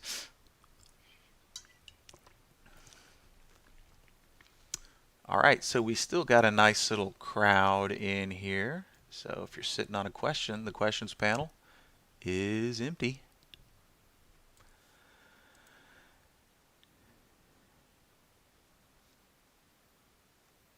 Single stock, where did you go? There we go. All right, so we're just going to peruse some of these to the downside as well. Fix acting like it wants to get some of that gap. Definitely the moment of truth coming up here.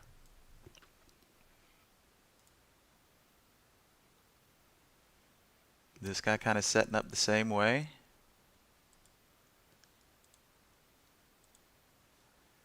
We had this short from Holly, which it's not just lighting the world on fire, but it's slowly grinding down. Of course, look at the name, Norwegian Cruise Lines. See what's going on over here. Oh, let's pull up some of its counterparts. Carnival Cruise Lines, looking very similar. Royal Caribbean, a little bit perkier, but gap down nonetheless.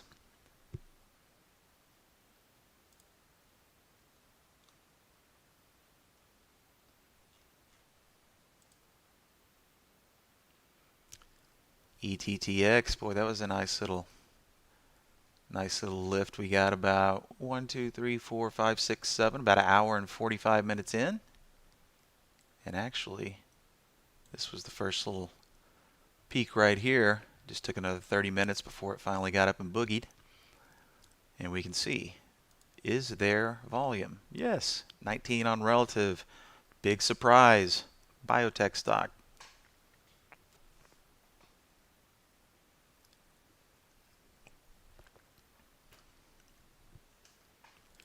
And Holly is also taking a little nap right now. Only 4 signals, and 1 was the duplicate.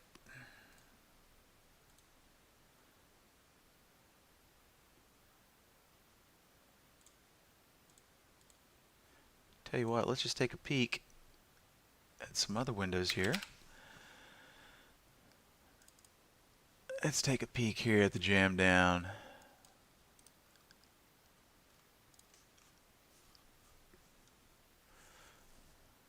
TAL right off the bat there. Yep.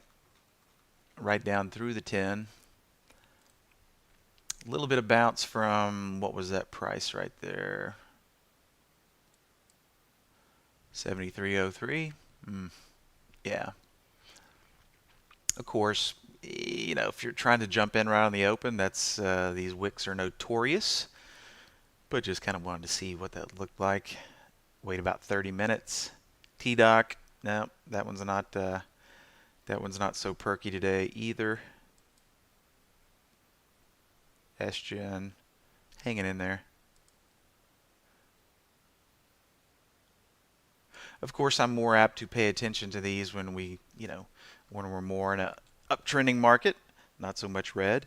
Flat to slightly green, typically just, stocks have a better chance of bouncing when the market is conducive. So not a whole lot of signals coming through jam down buy today.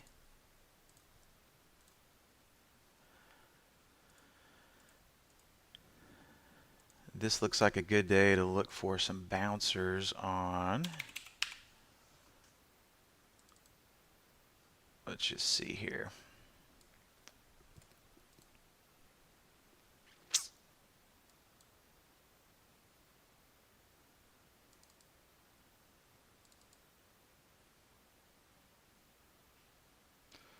All right, WIMI. WIMI definitely going to sleep. Not bad on the relative volume. Stock's been in play, obviously, over the past 1, 2, 3, 4, 5 days or so. But what I did just there is I was looking, I'm going to resort by position and range. Show me stocks that are at or close to their low. There's WIMI way down there. We're close to the low. Load is being right here for the day. So we're not too far off the low. And, got the little inverted hammer there. So, volume is very light. We can see now on the 1 minute and the 5 minute, not even 10% of normal here. But there was a lot of volume earlier to the upside and then to the downside. So, if I was looking for something to maybe play a bounce on, of course, I don't like the fact that it's under the 10 period here, but just from a low of the day perspective and low volume, that's typically when a stock might have a good chance of taking a little turn to the upside. And we could always use the daily low as our stop price. Of course, we're at 1730, low of this wick right here, where my field went there, 1686. So around about a 60-cent risk to be in a stock that's floundering around right at lows, betting that it might pop up. Of course, I wouldn't just go rushing in there. We'd need a little help from the market as well. Yep, that one was all over this ticker today, BKYI. If we duplicate this one and then just point it to the symbol here,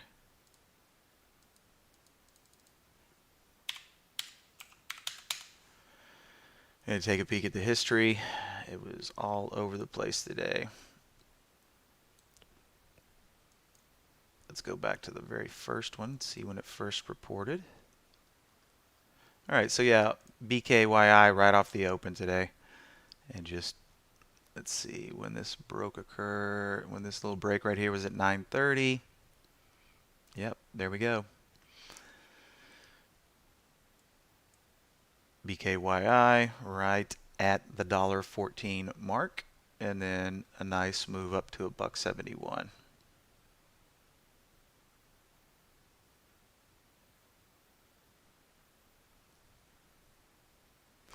All right, Timothy, just checking your question out there.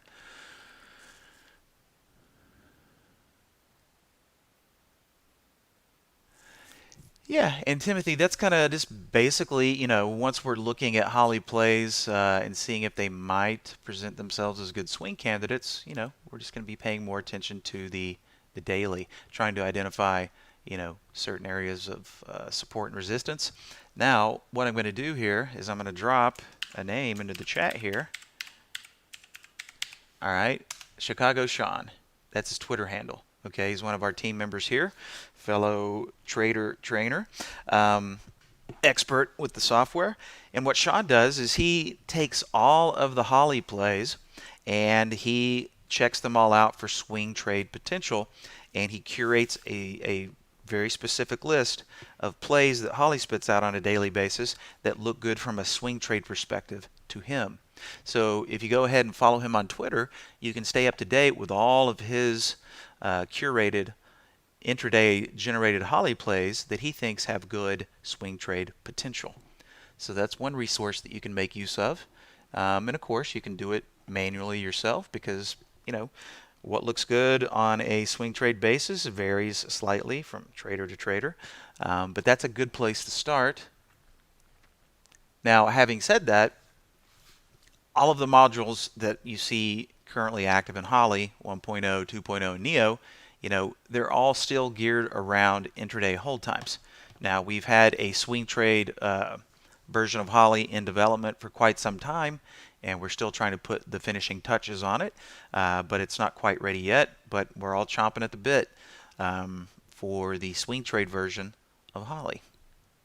So that is coming down the developmental pipeline. We just don't have an ETA just yet. So Timothy, let me know if that makes sense, if that's a good starting point for you, or if I need to expand on anything. And while we're on that topic, let's say, here we're looking at Holly's trades for today, but let's say you wanted to go back and look at the whole prior week and just see all the trades here so that you could peruse the daily or the weekly or whatever longer time frame you prefer. We can always go back and review that history just like any alert window, just by right-clicking in the All Trades blotter, go into history, go into time frame, and say, you know what, I'd like to see all trades between 7/16 and 7/13. So we could change this to the 13th and go show me.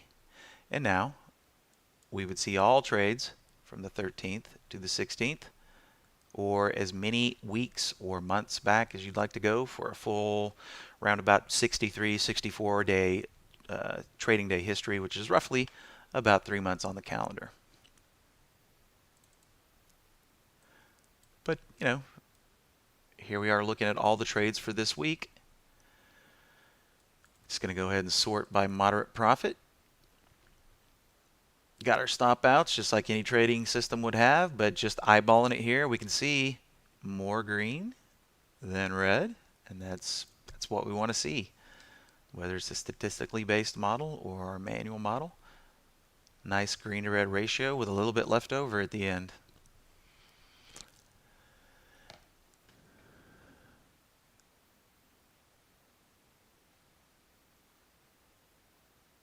Right, right. And that is the more popular method, Timothy. Letting the AI make the entry for you, and then canceling all the stops, so that you can manage the exit. What we call gray boxing. Man working with machine is kind of the best way to do it. It is possible on occasion to have Holly just, do all the trading for you.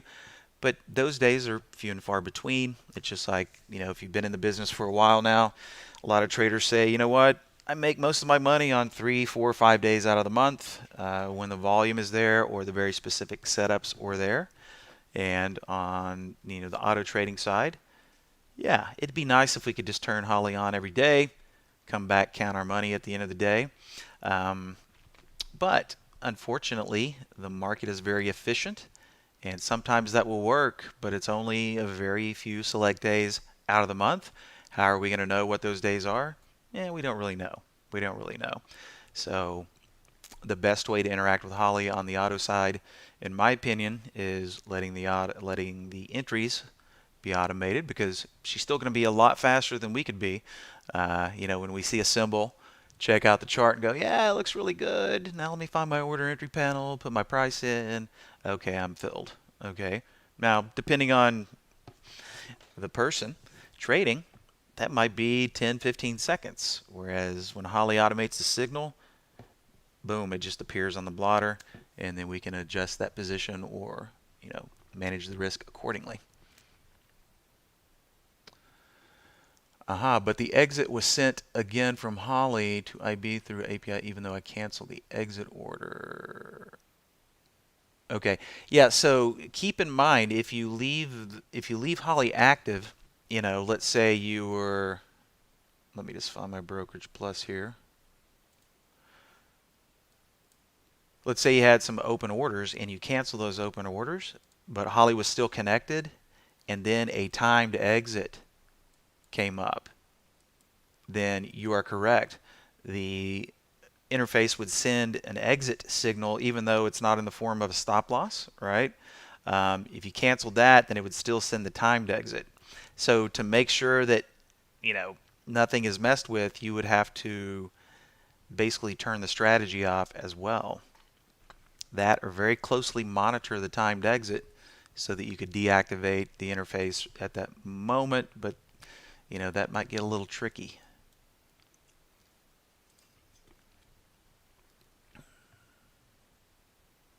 Right, but as long as you disconnect Brokerage Plus, that would be technically impossible.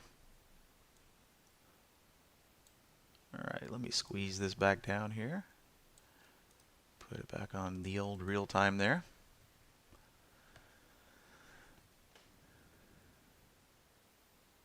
Yeah, Debbie, you have to set up a little strategy in order to use the buy and sell buttons up here. So if I go back to my Brokerage Plus here and we go to strategies, okay, you can see I've set up a strategy right here, and when I right click, I've got it checked as my default chart long strategy.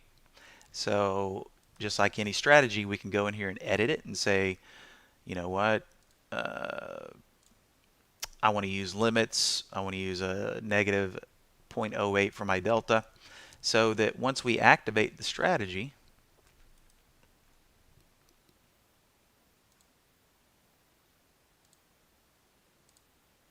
okay, once we turn the strategy on, you saw my little stutter there. And that's because on the Holly AI strategies, you have to highlight and right click and enable. Whereas when we're in the strategy tab, you can just click on it and hit enable down here. A little bit different of a method. In any case, once I've activated my default chart button strategy, then these actives will become, when I click on the button here, and let's say I go over here and place the order, then you can see the order appear here. But you have to set up a default long and short strategy before these buttons become active.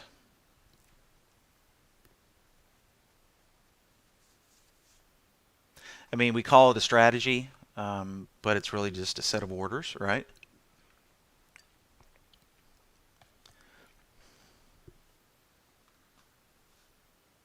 So that's how you get the buy and sell buttons to become active. Once we create the strategy or the order entry and right click, and we have to tag it as the default short or long.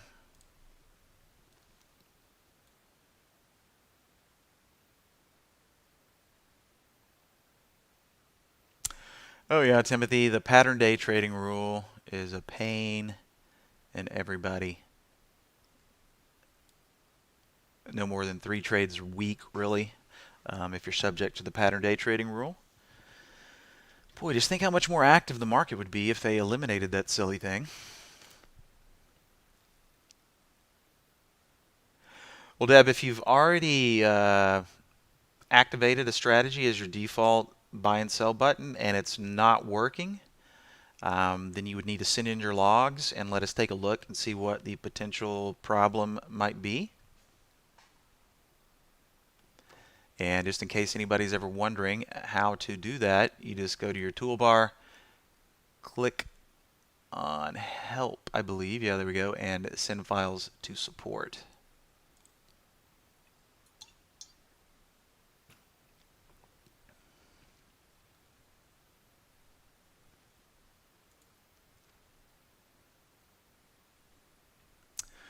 Good question, Hugh. Is the pattern day trading rule just applicable to United States citizens? I do know that it's applicable to all U.S. citizens, but I know people in Canada, and they are not subject to a pattern day trading rule. So if you're a Canadian citizen, I don't think you have to worry about that. Other countries probably don't enforce it as well. Of course, couldn't really name all the countries off the top of my head. They do that, but I do know that Canada, you're not subject to it.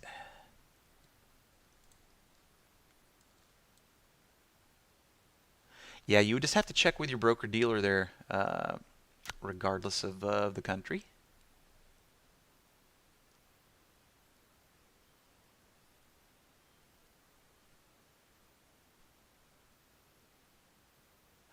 Oh, sorry about that, Shanta. I didn't. Your question scrolled by there about the linking to Think or Swim.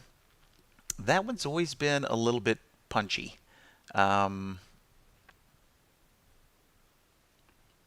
Using just the typical linking. Let's see here.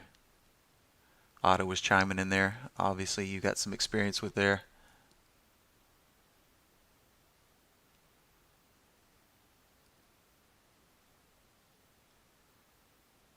Yeah, so Otto's done us the courtesy of giving you some pretty detailed instructions there. So try out what he says there and let us know if that does it for you. And thank you very much, Otto.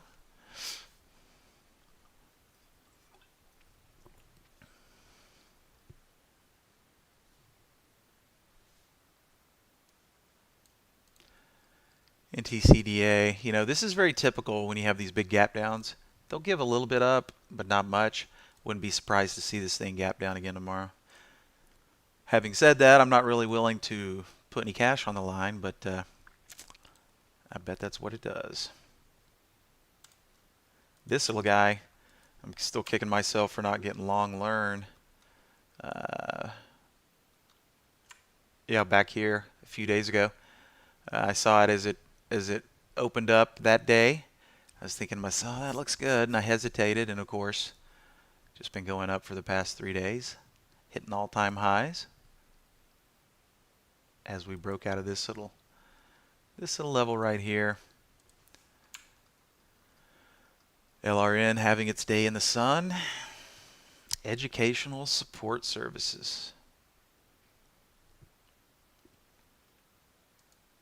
Seems like there's always some learning stock going through the roof. Reminds me of the old days with Coco. If anybody's old enough to remember the stock COCO, which I do believe is not around anymore. Yeah, I don't think it is, but that was some kind of school stock that went on huge rips, and then guess what? Surprise, surprise. They were doing a little bit of fraud. Speaking of fraud, haven't looked at LK in a long time. Seems like the fraud did not go away. And this is just the epitome of like the worst deal ever. They just went public back in May of 2019. Looked like it was going to be one of the darlings, the Starbucks of China, until they got caught committing fraud. And now you see where it is. Yep, remote learning, remote, Zoom. Ooh, Zoom just put a new wrapper on video conferencing, but they've done quite well. ADMP getting up and boogieing again.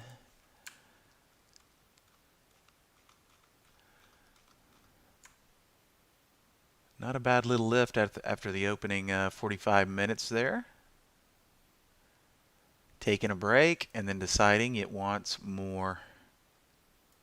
So if you're fortunate enough to get into a stock like this early on, you're in the money, it's a good thing, it's taking a breather, buyers and sellers become equal again, and the buyers are like, we're not done yet. Of course, pharmaceutical stock, flavor of the year, and heading higher. Nice little opportunity to get aggressive and add to a winning position, all the while levitating nicely above that 10-period simple moving average.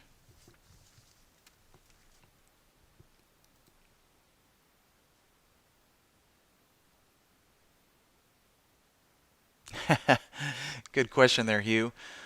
You know what? News is more of a curiosity for me. The first thing that always gets my attention, Steve, Andy, Sean, it's price action first. And then I'm like, yeah, well, what's driving this? Is it news or is there no news at all? But I mean, I just resort to our news tab here to see if there's anything relevant in the stream. Is it a sector thing? Sometimes there's no news. Sometimes you'll see stocks doing crazy things and there's really no news going on. But typically, I've been in this mode for years now. This goes all the way back to when I first started trading in the mid-90s. By the time the news comes out, the move is typically already over with. So I'm not a real big news person. Like I said, it's more of a curiosity for me. And,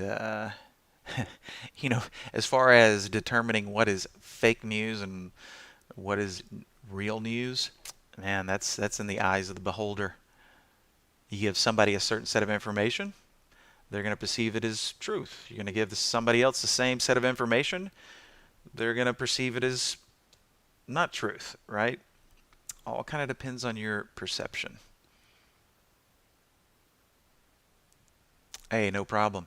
And for the longest time, we did not have news, and we didn't add it for the longest period because, well, for kind of the same exact reasons that I just kind of glossed over there. But we do like to make the clients happy, so we just got so many requests for news that we finally added it. Kind of the same way with charts, because at our heart, we are a scanning product. That's really what our specialty is. But over the years, we're just kind of building out some of the more compulsory things that everybody looks for, charts, news. So slowly becoming the whole enchilada with the added benefit of AI.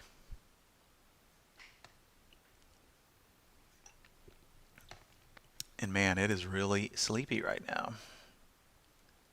Even the high volume tickers. These guys were kicking things out pretty consistently all day yesterday.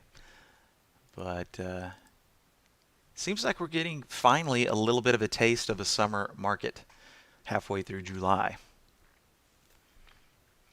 But that's fine. That's fine. Everybody needs a little cool down every once in a while.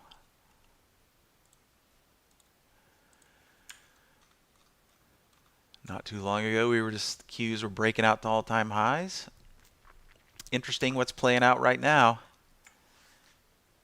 We close with this doji below this 10 period on the Qs. Then looks like we might be taking a little trip down to the 20 period and seeing if we can get some traction.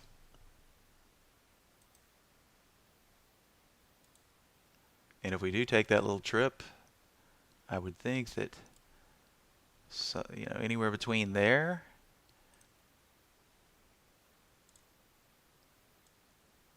and here could be in play.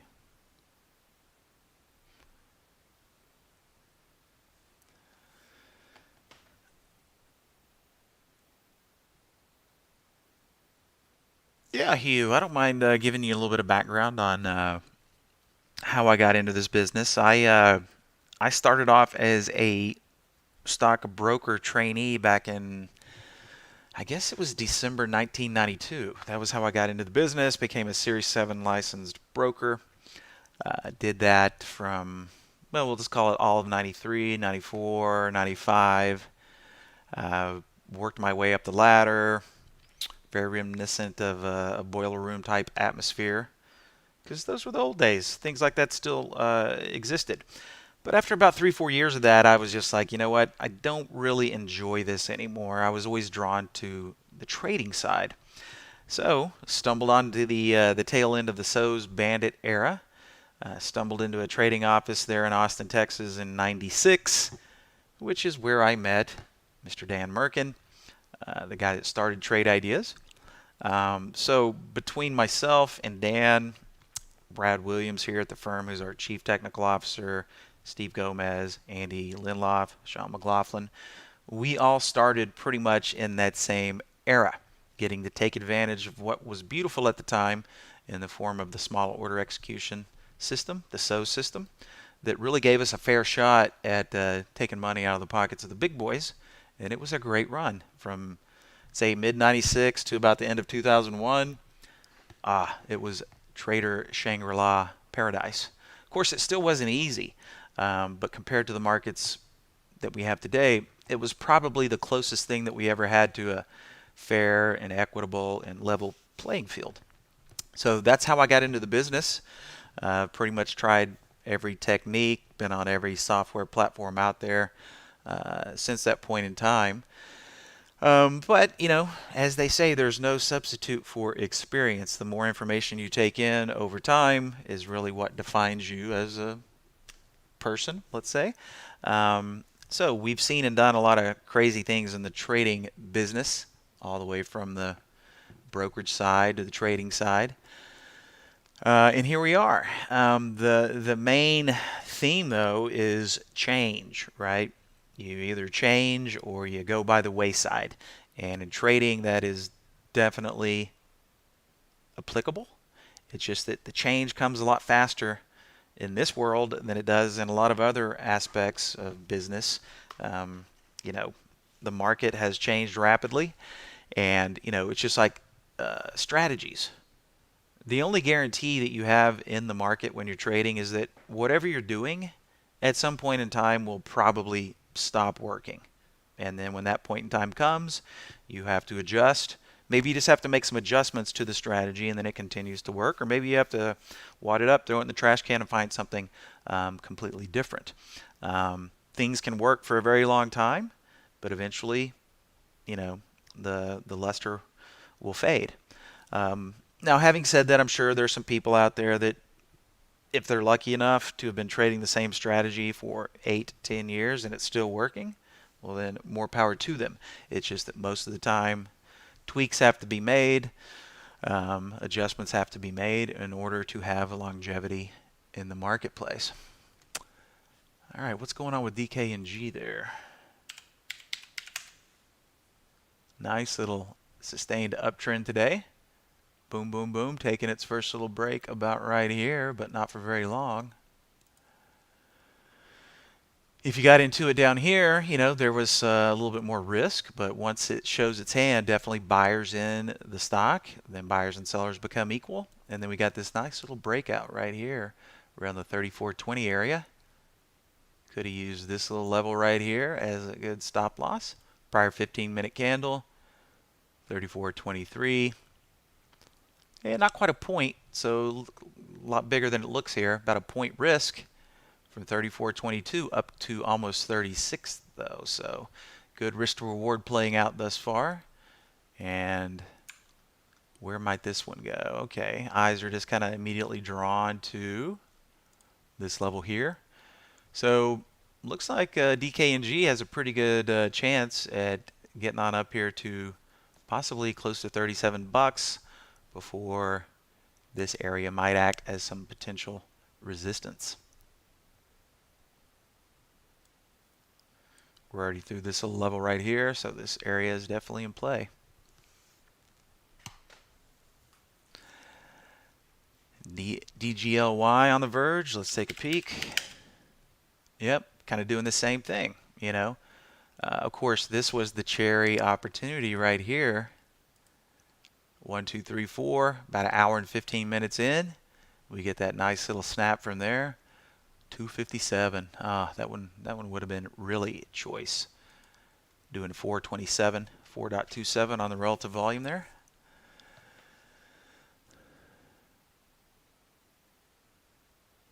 Yeah, and Shanta, linking is just that. Let me see if I can pull something up here and give you a good example.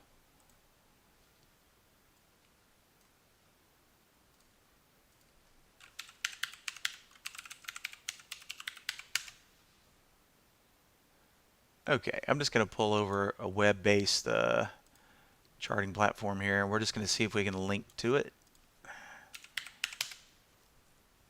Okay. Let me just shrink this guy down a little bit. And this might work, it might not. But at least I can show you the steps, which are relatively simple here. So check it out. So we want to try to establish a link here, right? Come over here to Tools.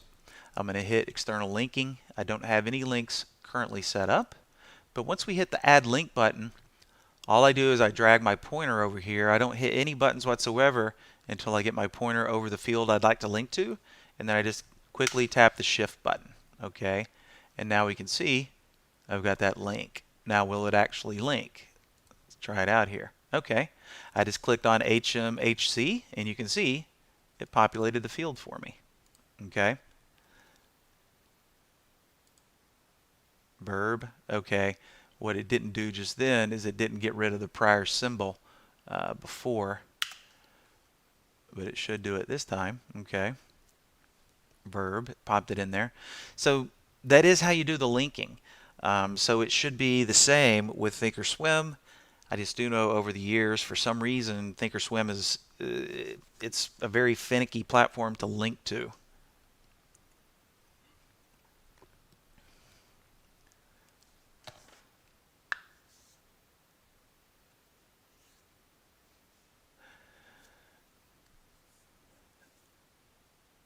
So Shanta, what I'd recommend is maybe we can get you hooked up with a remote session if you can't get it to link.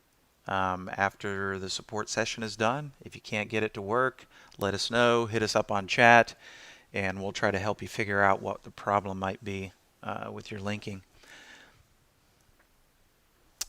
Sure, Deb. Let me get rid of the link that's there.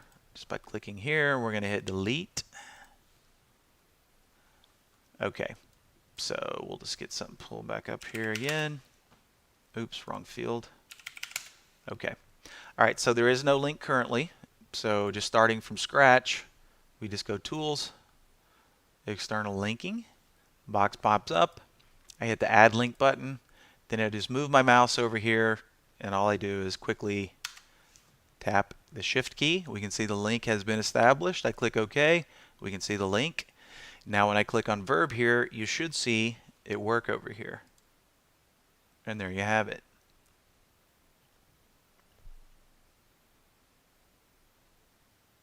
Now sometimes it won't work, and then you have to come in here and try to fiddle with the settings, which in this case we would just click on the link and hit edit.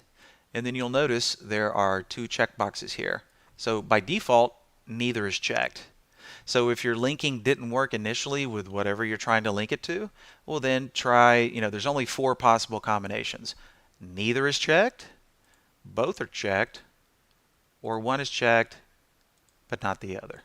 So there's only 4 possible combinations there. So if you try all 4 combinations and you still don't get it to work, well then that's when we would try to get in there and figure out what the problem might be.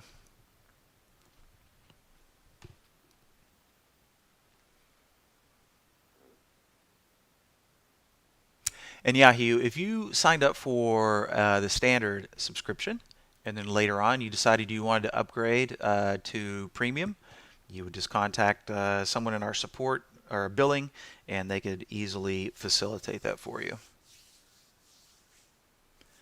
You can upgrade, you can downgrade, whatever you feel like doing.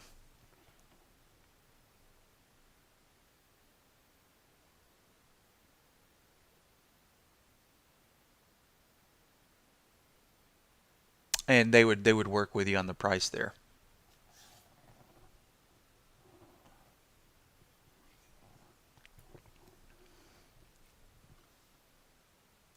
All right, just checking the time here. We got about 5 minutes left before Barry comes back in and takes the helm. So now would be a good time to get any last minute questions in there.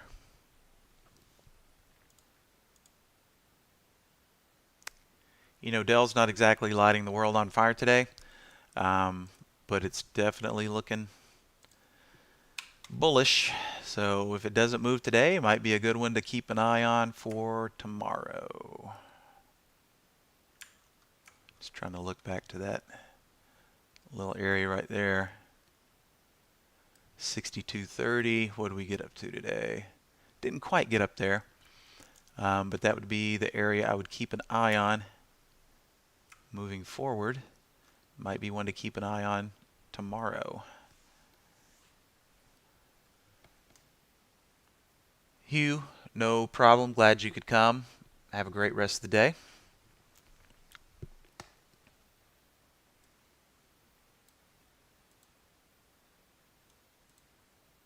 Ooh, tasty. Look at that little guy.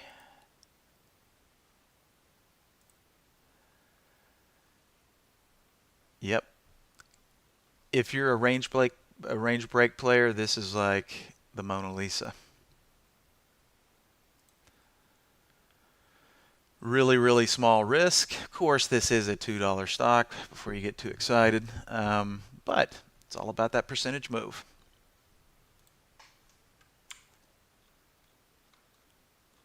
Probably not a whole lot of room before it takes a little breather as well, but that intraday setup is pretty tasty looking.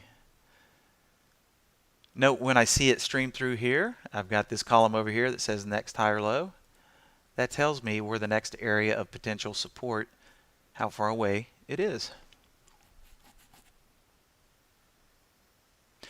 Yeah, Mike, swamp coolers used to work here in Texas when it was very arid climate, but Texas has become a lot more humid over the past 20, 30 years, so swamp coolers don't work too well anymore. Great for outdoor events, though. All right, about 3 minutes till the top of the hour.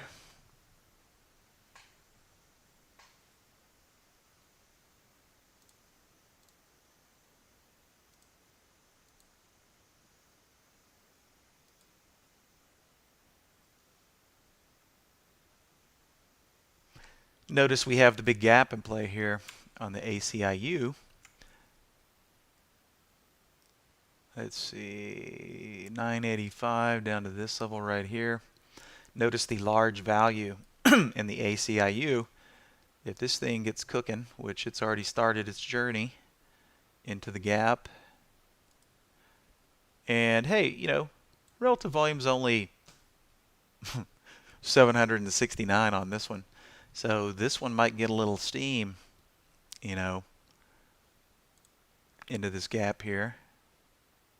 which I would think 877 potentially might be in play as stop number one.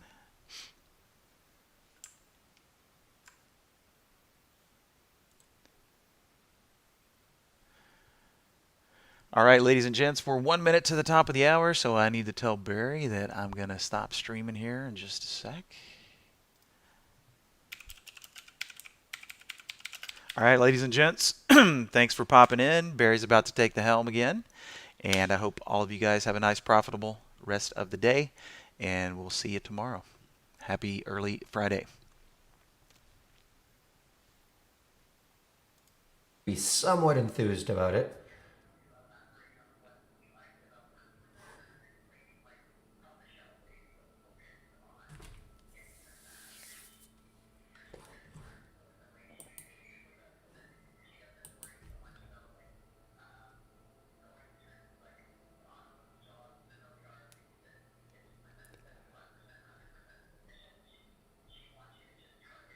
Loud and clear? Okay, thank you. Thanks to Jamie, who I'm sure entertained you during his hour on the YouTube feed. We're just watching, so a couple things that I'm watching, guys, just for those of you watching on YouTube, is the ETTX. Okay, I'm watching this one. This is this showed up in the basic new highs. A couple things has to clear. The 200-day moving average 416. Look at the volume that came in here. So obviously what we're waiting for is maybe some more volume, another big volume burst to pop it through, get through that 200-day. Look left on the weekly chart is a lot of room. Look on the monthly chart, the same thing, has a lot of room. So that is kind of what I'm waiting on. The other one is the ICUI. My goodness. I'm kind of waiting on this one to see if I can get a short on this. Very whippy. Still up 37%. Had, obviously perception anyway of great news pre-market, but is really giving it up.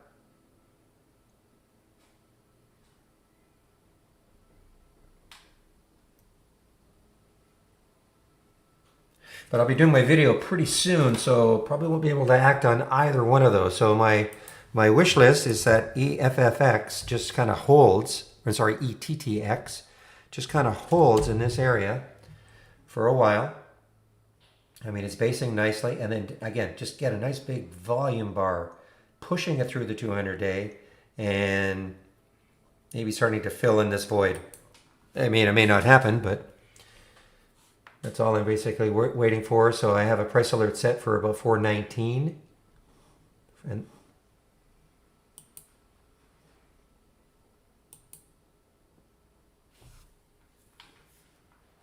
all right, so again, not a great pullback player, but there's a three bar pullback on the 15-minute chart for HTBX. The high of that last candle, the last red candle, is 220. So I guess and it's, of course, obviously a super active stock, lots of interest. 167 million shares have traded. Basically over double the float. So the theory being, if it takes out the high of that candle, that could be the bounce.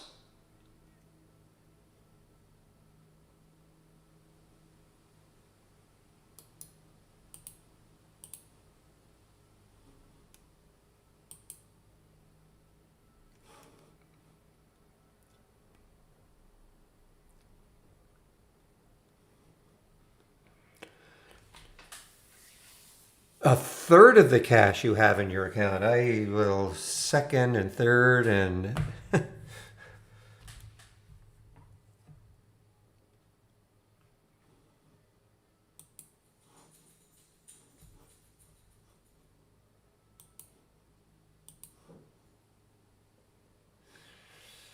well, that was a little spike down for ACIU, but still not quite capitulation. Well, I better do my video now, so I will be back. I don't think it can't have been a third. I mean, you would never want to take a third. I don't think anyway. I don't teach trading, but I would never take a third of my portfolio and put it in one stock. But That's just me. Okay, guys, I am going to take my, not my break, but I'm going to do my video now.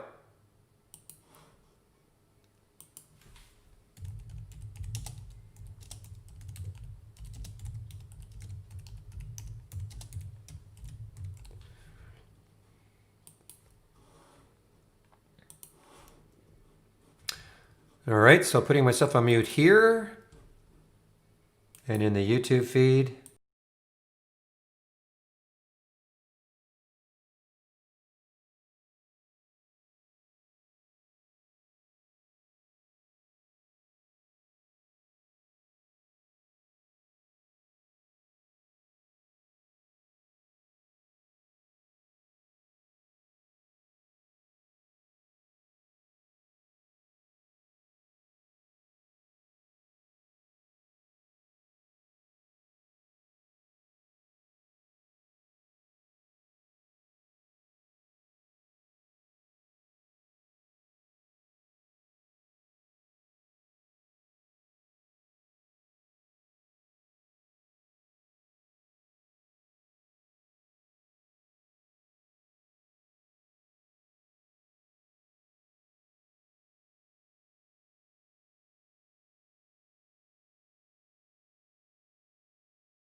All right, guys, I'm back.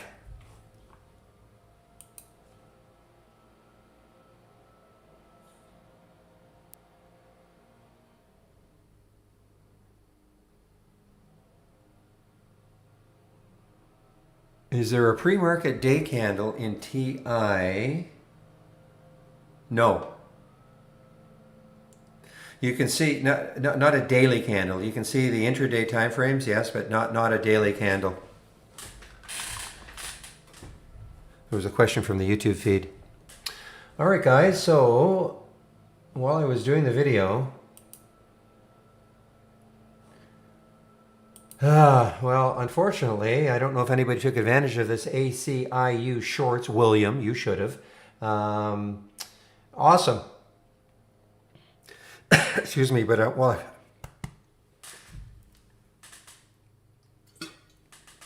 oh, excuse me. While I was doing the video, he was already making that nice move down.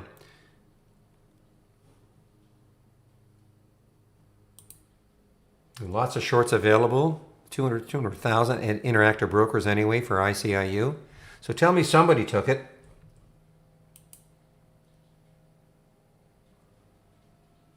And don't lie.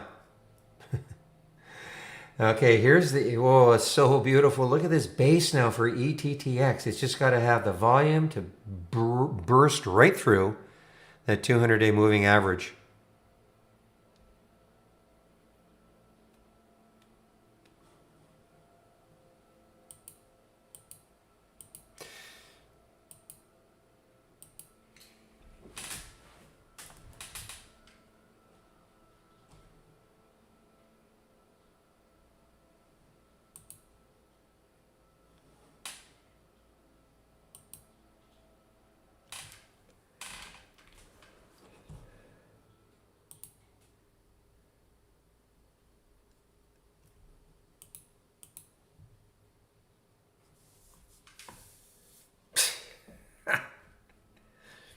You do that, I'm banning you, William. It's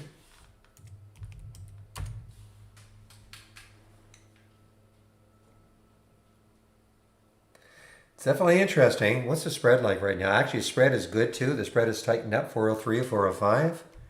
So the spread is tightened up.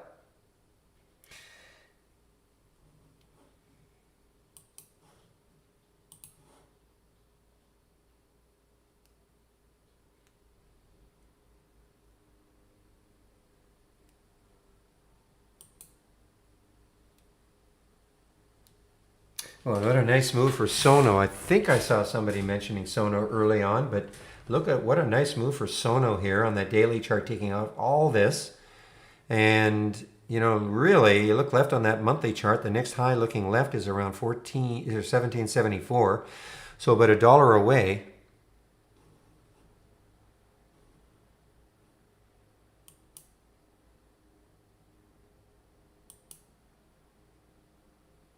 My guess, you knew.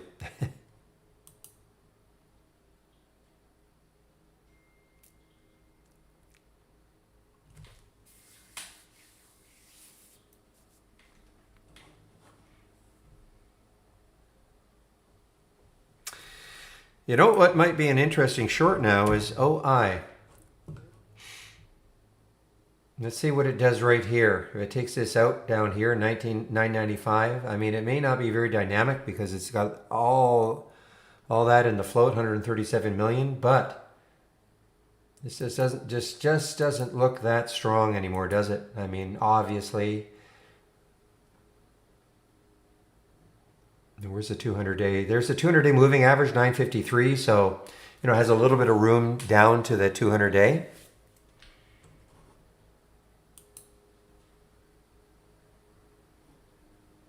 Well, BMRA might be a little bit late. There's a red bar ignored. I wish I'd seen that.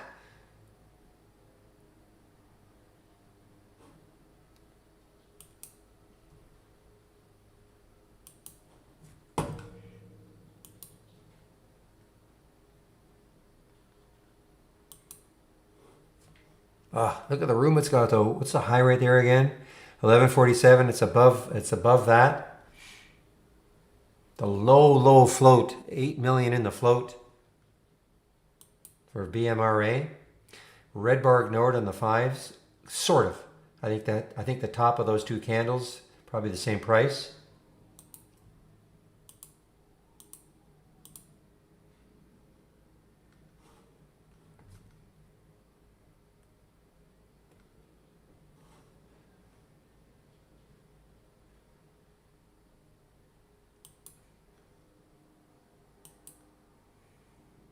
Look at the volume coming in to BMRA. Look at the volume.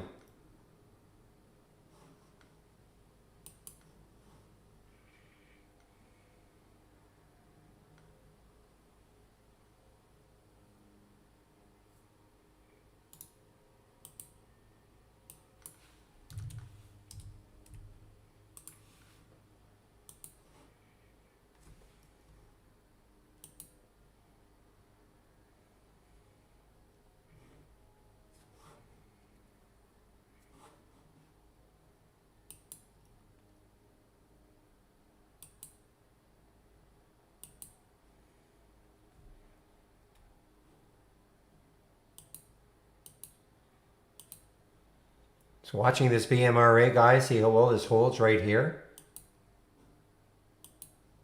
It didn't hold. Okay, did not hold. Yet, anyway.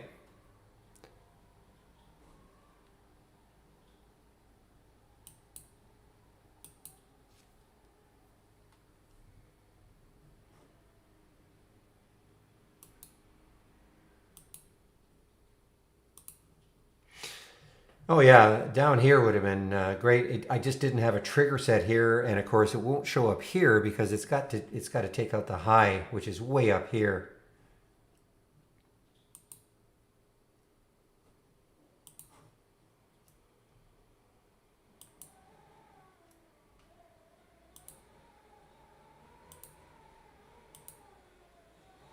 Well, it got right back up. BMRA did get right back up.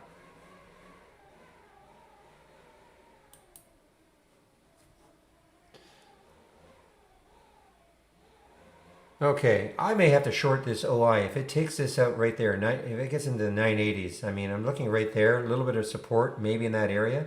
So I'm going to take maybe 987 on a short of OI.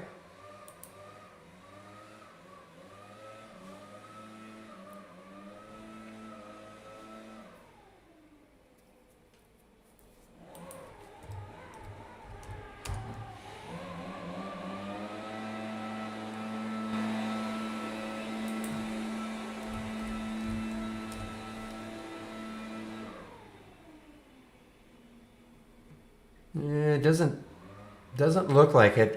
I'd want to see something that approaches this. You know that. Now, granted, what time is it? So this candle still has 6 minutes. I mean, it could happen. But you know, there's the previous 5-minute candle. I mean, these are the what you'd want to see is something more like this, maybe. You know, right here.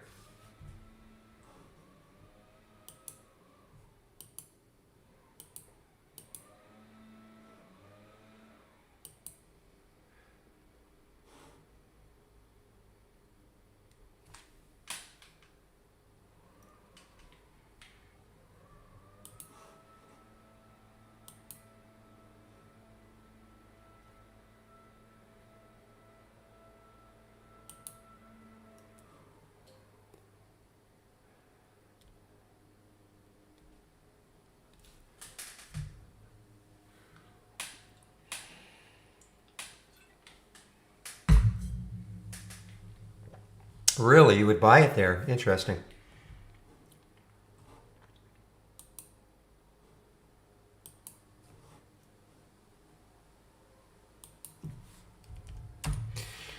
Yeah, we certainly look at the market differently. I'd be looking at if it took out this right there, that it, you know, I mean, it could fall down. I mean, there's a 200 day. I'd be looking at that 200 day. Oh, I see. If it were down for the day.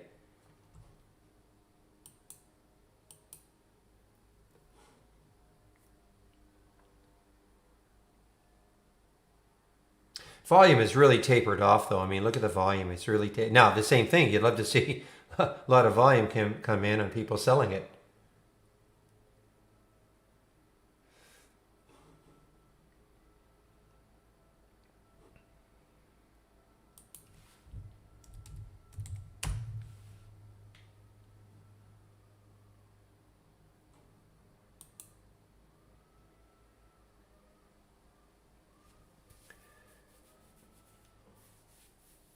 Are you talking to me? What's my stop loss?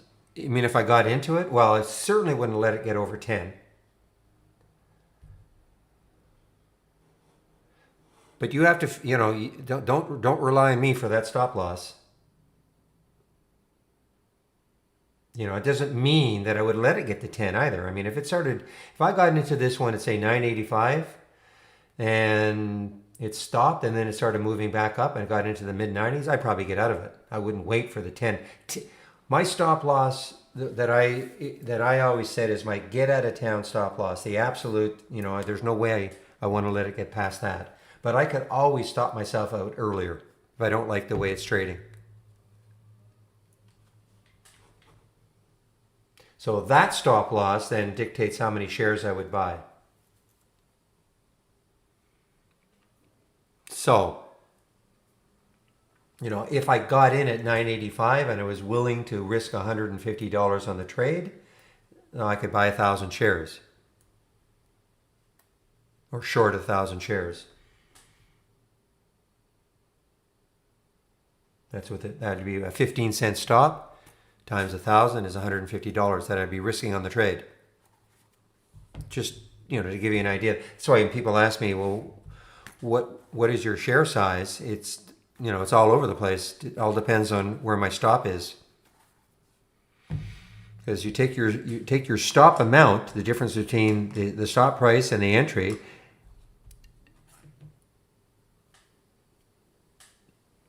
Just a second here.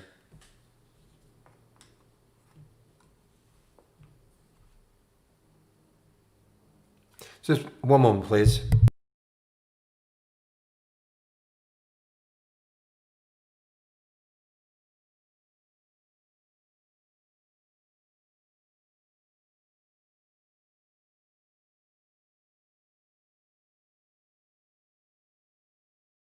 Hey, sorry about that.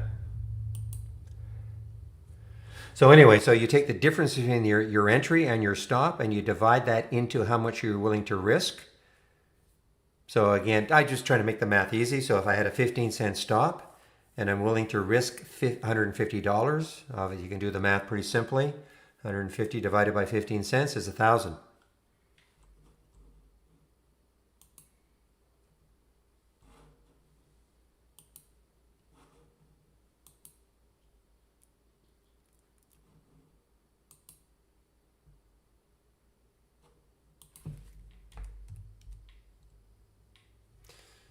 Okay, I'm going to get rid of all these, clear it.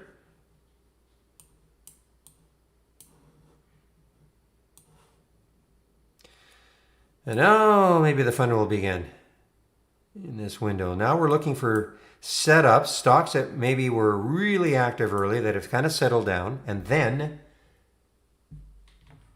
get some volume and pop through the highs.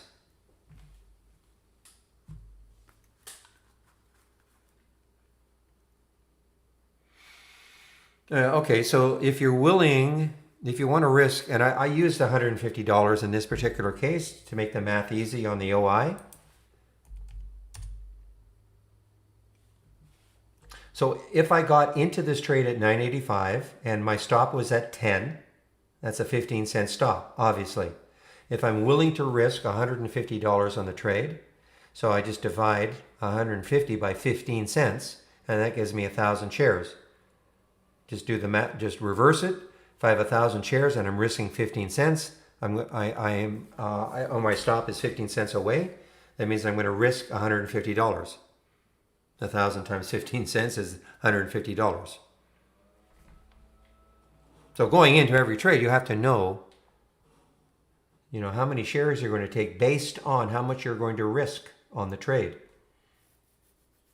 So sometimes, you can do some quick math in your head.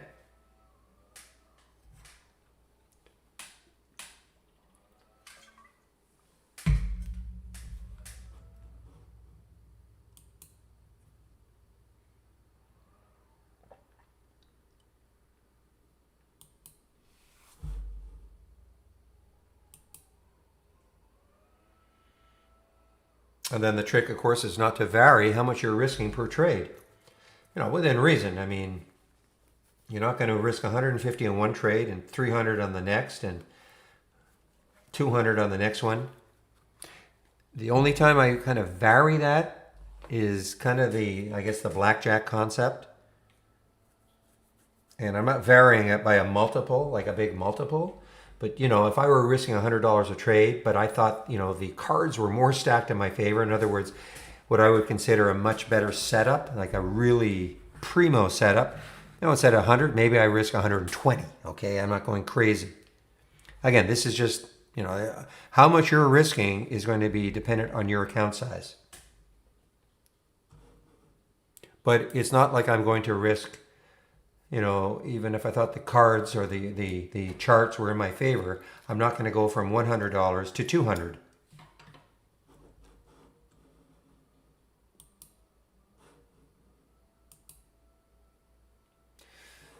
Whoa. Yeah, look at this, boy, and this is stacking up to be an immense open, guys. Well, it was. At one point it said 87, now it's back to 75. Wow. So this is obviously, must be a virus play. Maybe not. I don't know. Is it a virus play? PRNB?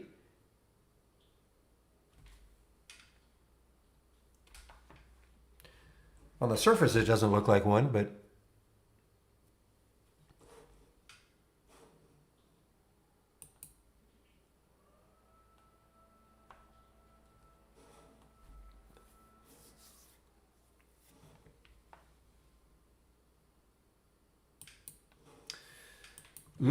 BMRA, how ugly was that one? Oh, ECIU.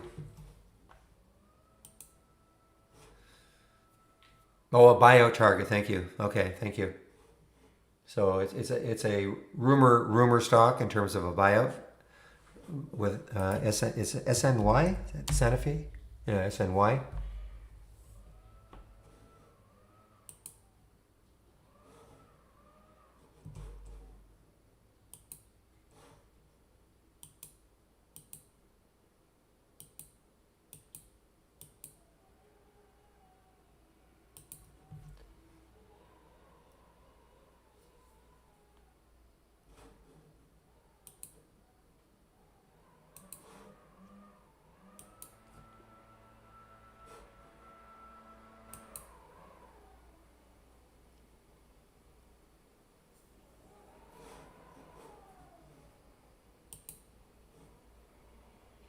All right, guys, I'm actually now still watching this ACIU.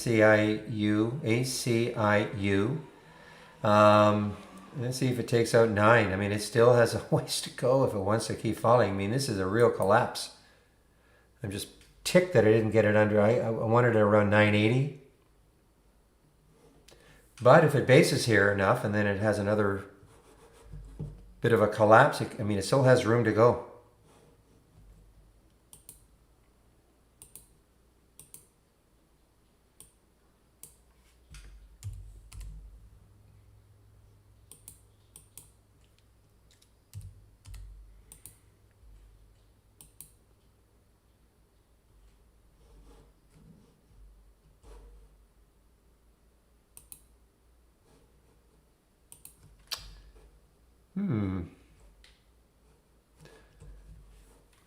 I think I've lost.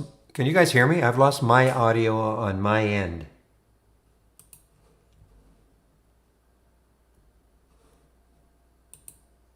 You can hear me. Okay, I've lost the audio on my end. For some reason, let me just see what's going on.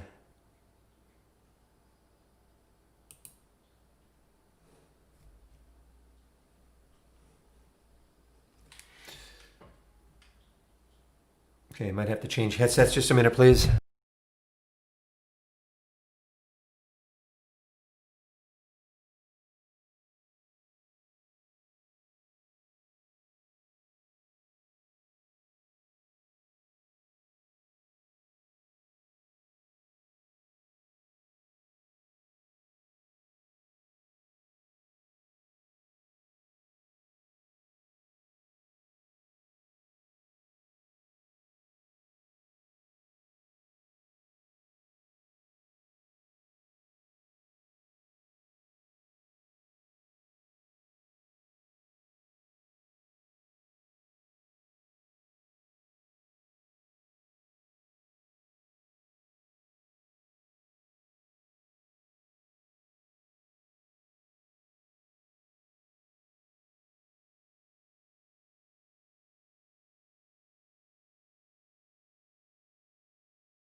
All right, phew. I thought maybe, there's a Windows update last night that went through. Sometimes that can wreak havoc on audio. Hasn't happened for a long time. Used to happen all the time. I just would really wreak havoc on my audio connections and all that. But anyway, I'm back.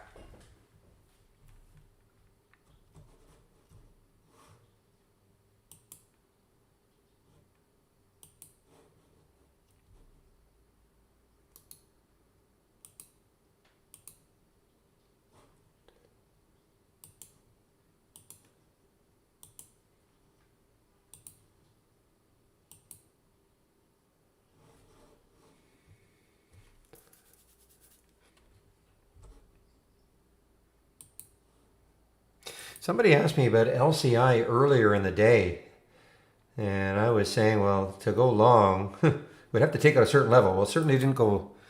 It did not. They did not go up from that level. I think I was talking about.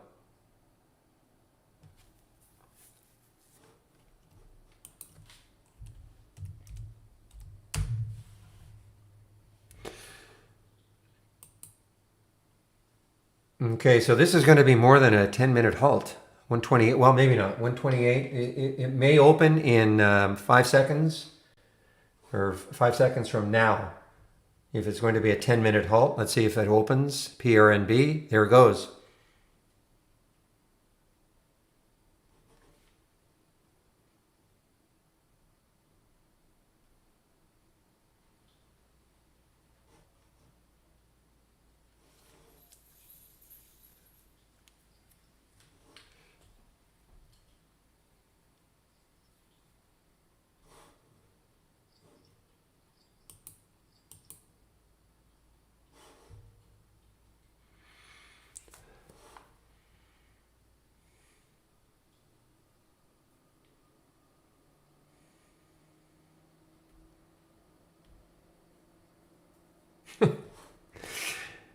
Yeah, Mad Max of trading, William. I mean, this is how whippy is this going to get?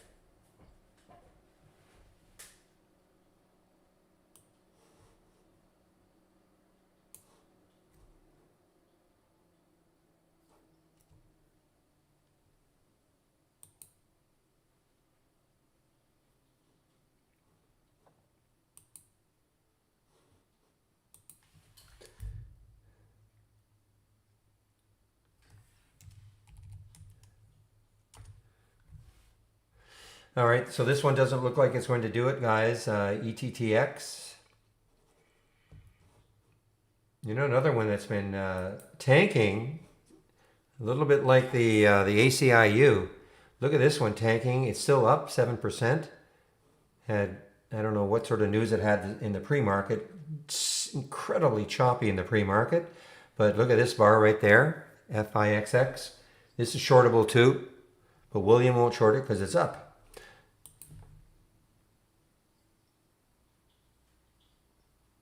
No, I'm wrong. He would short it.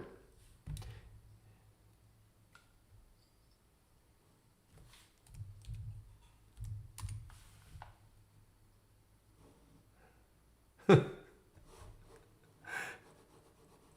was a little worried when it was getting back up to 77.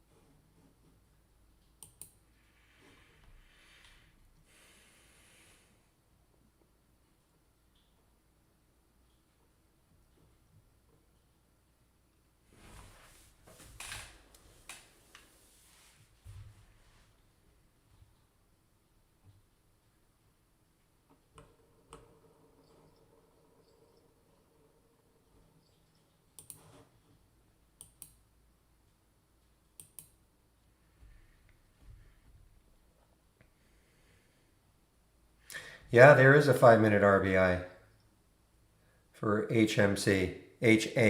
Sorry. I don't have a tough time saying the HMHC. Dunder Mifflin.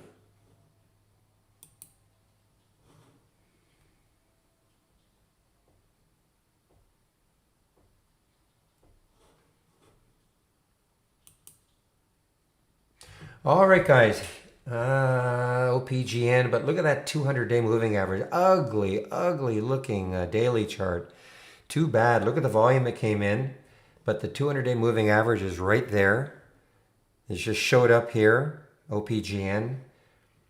So a lot of things going for it, except there's that 200-day and an ugly looking daily chart. I mean, look, it may get through it, but I don't know.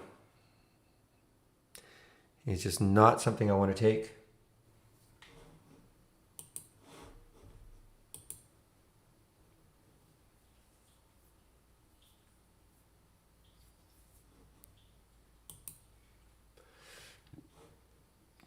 Okay, so I certainly won't give you any advice like that, but I don't know if you're kidding or not. ARC hold for long. I mean it. It's at a big collapse from the highs of the day. I'm sorry, but I just can't give an opinion on that. I mean, I have one, but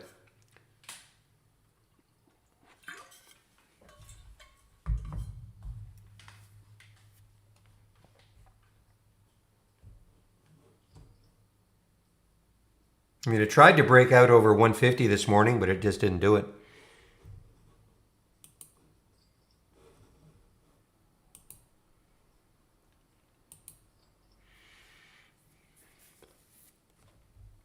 Boy, LCI is, look at the volume coming in now.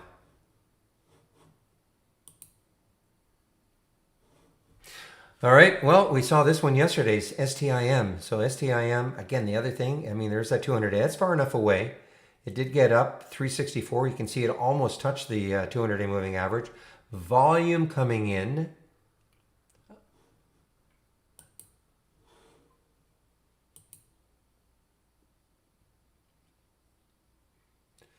This looks so nice on a 5 and a 15 until you look at the daily chart for OPGN. And then look at it. Now it's coming right into that 200-day moving average. Listen, I suppose if it pops through it, anything is possible, I guess. 15 million in the float, so it's a low float situation. There's a lot of resistance looking like on the weekly chart, right around that 230 mark. But I guess if it pops through it,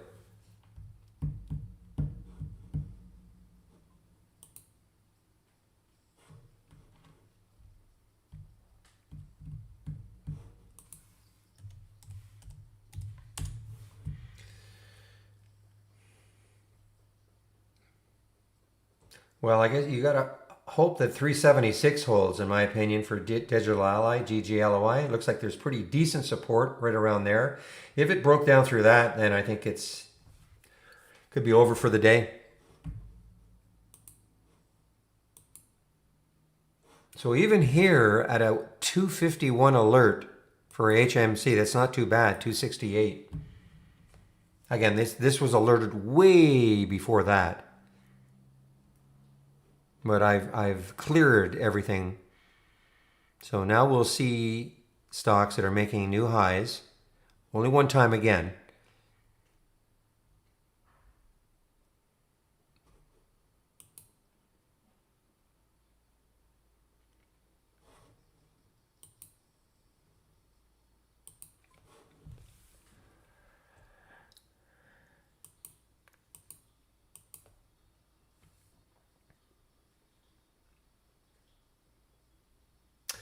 Keep looking for one that has a great looking daily or weekly or monthly chart. The monthly's not too bad on the OTLK. It's not a low float, 51 million, but there's, look left on the weekly chart. There's stuff up here.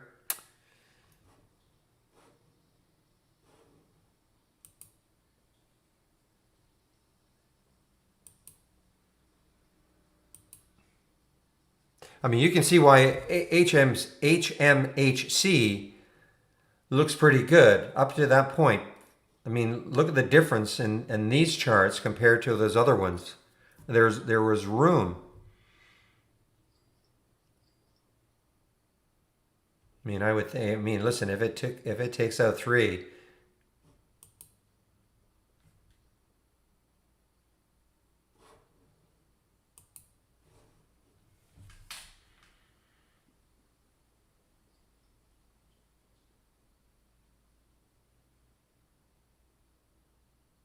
introduces professional learning for educators. So I'm sure this is sort of an online deal.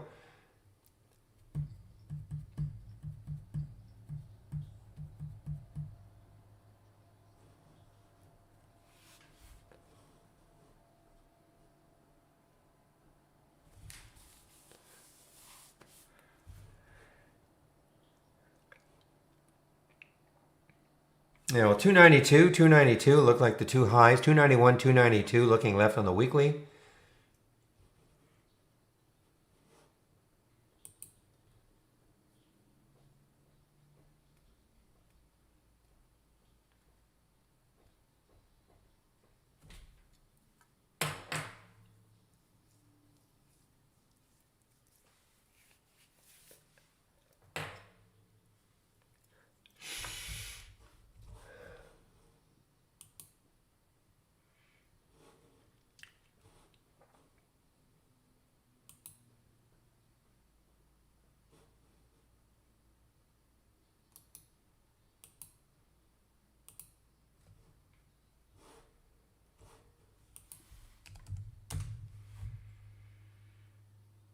Yeah, I still have my alert set for OI down in this area. It's just doing nothing. Is it really? I saw IBO in the pre-market. It looked like it was really losing it. Yeah, so it is now positive again. Had a huge day yesterday.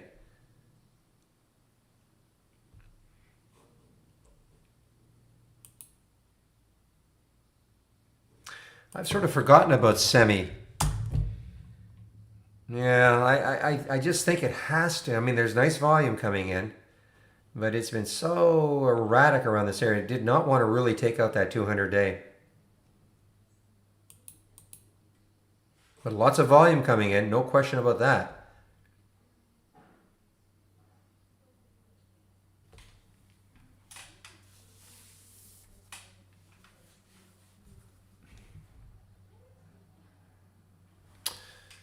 Yeah, one moment, please.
All right, guys, I'm back.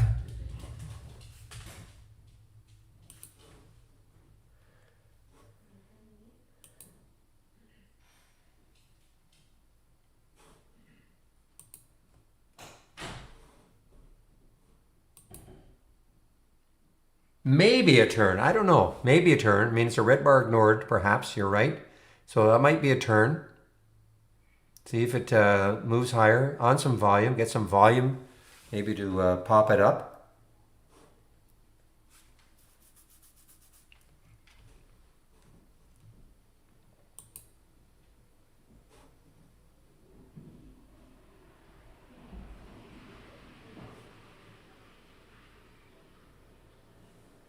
Boy, is this BMRA. I'm still kind of intrigued by it. If it ever gets, especially later on in the day, if it gets some traction.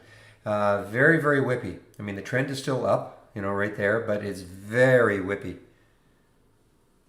Meanwhile, EAF, I just saw that one, EAF. Ooh, but no volume. No volume pop, guys. Look at that. Not yet, anyway. Huge difference, and still, lots of roadblocks right around $8. So again, not that great looking. You got to wait for the good ones. The two rules: make sure there's a volume burst, and then look on these higher time frames and see what sort of room there is. If you don't get the volume burst, one without the other, you need them both.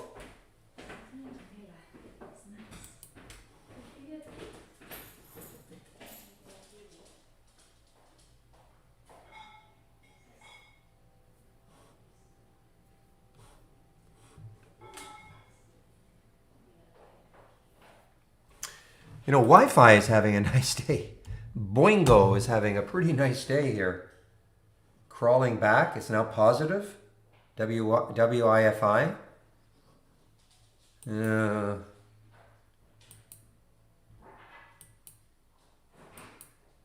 Boy, that just popped up and right back down. BMRA. That's a tough one, guys. Till it settles down.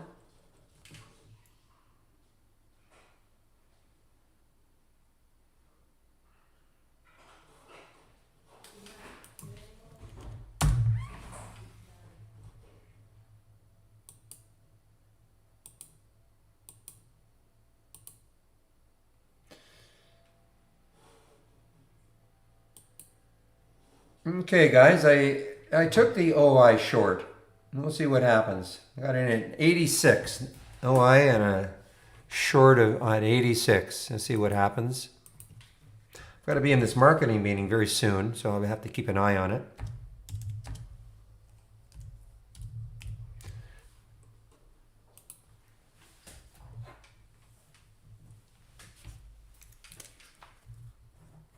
Again, I don't expect much out of it. I mean, there's a 200-day, 953, so I don't expect that much out of it.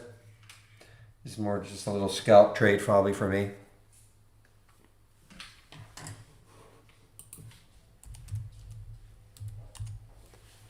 Whoa, well, William, it's a good thing you got out. I thought the oh my was going to be a complete collapse.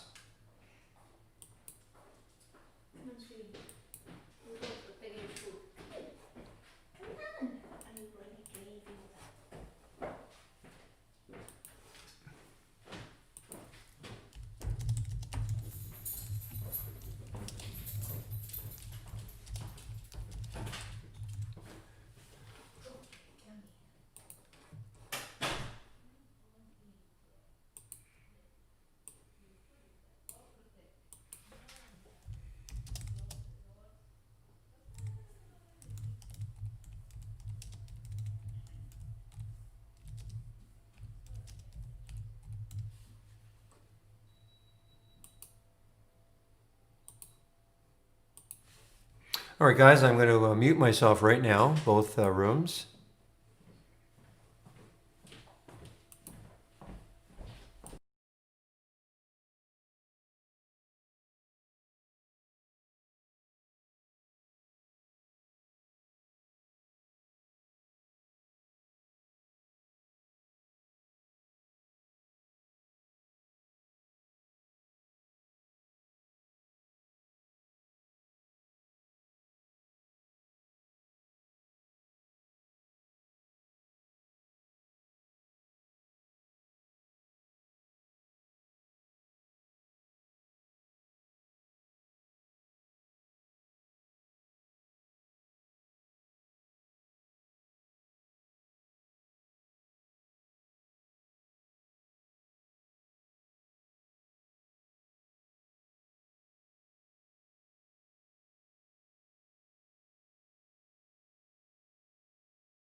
All right, guys, I'm now back. Long meeting. You probably can guess. I said to watch the MVIS, and I'm in this trade at 235 actually. It pulled back. So we'll see what happens. The volume is just getting bigger and bigger and bigger. So I'm in this MVIS at 235. And I like it, of course, because it had some room to the 270 odd area. So we'll see what happens. I did exit the OI short, basically flat. And in the YouTube feed, what is exactly is a smart stop? It's a proprietary stop that was developed within Trade Ideas. It kind of takes into account volatility, highs and lows of the day, etc. Comes up with a number that you can use as a stop. Okay.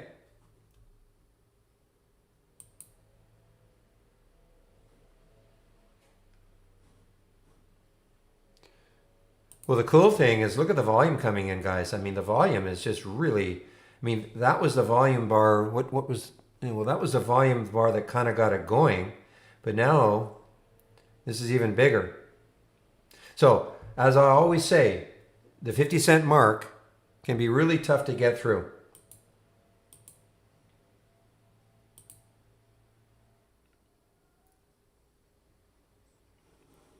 All right, so just be aware of that. In fact, I've just taken some off, guys. I'm just always aware of that 50-cent mark, with these stocks under $5.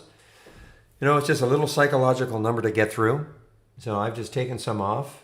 240, what did I get out at? 245, I guess. So, I mean, nothing fantastic, just a dime, but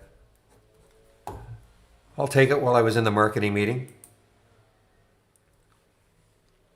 Okay, Calvin, are you watching? And you can hear me?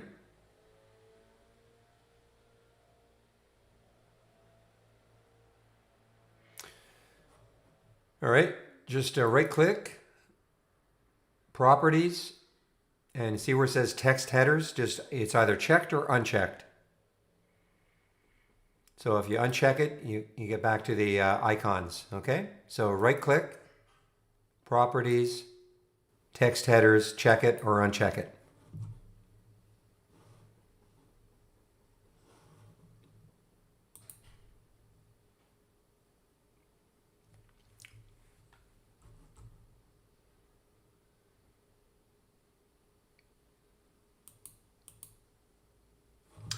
All right, let's see what verb is.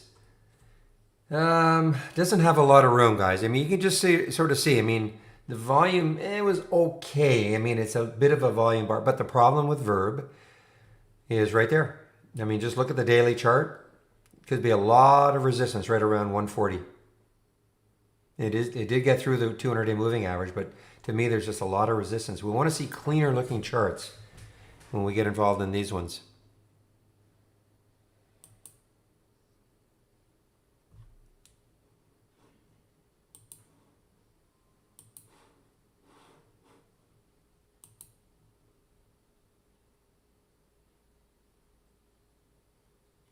It was the second time because there was the alert at 235, and it doesn't look like the right candle. But anyway, it dropped a little. Well, that's true. It dropped a little bit, and so I waited for the second time, or the third time. I can't remember.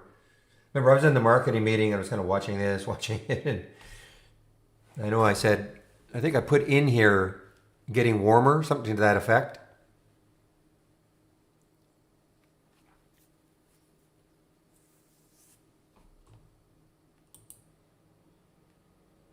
Ooh, man, is that up there now?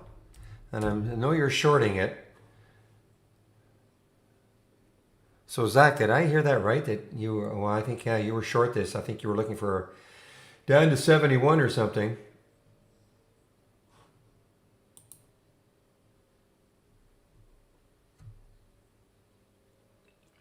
Yeah, I'll get out where I bought it at 235.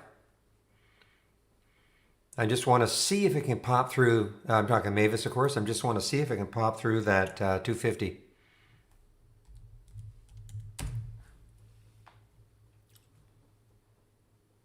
So crazy. It's just a number, you know, but it is psychological. There's nothing on the chart saying that 250 should block it. Nothing there.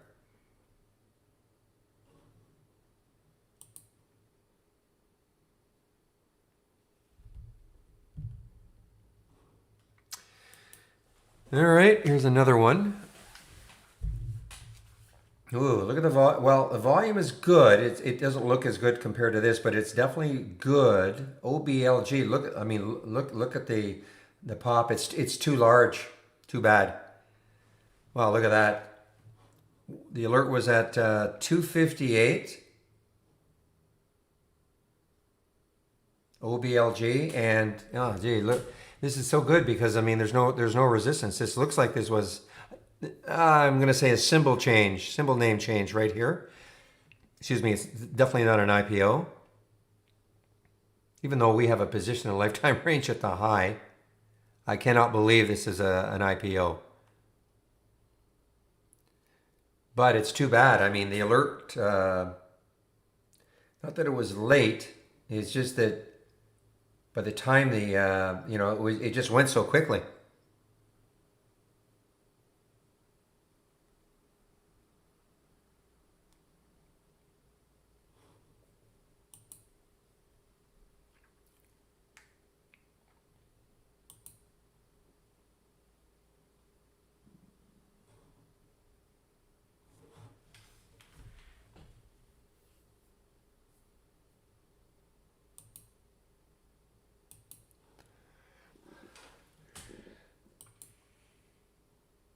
Okay, I'm all out of the Mavis now too.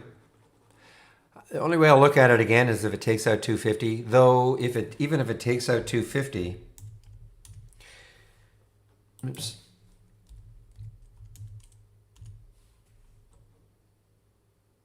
You know, it's probably got a lot of resistance right around 277. So, I mean, that's 27 cents away on a 250 stock wouldn't be bad, but I think that's probably it for me.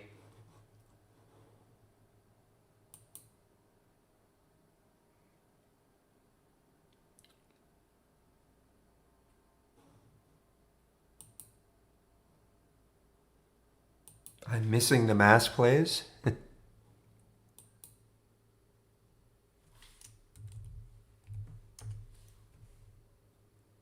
Like APT. Just because I don't talk about them doesn't mean I'm missing them. Hint.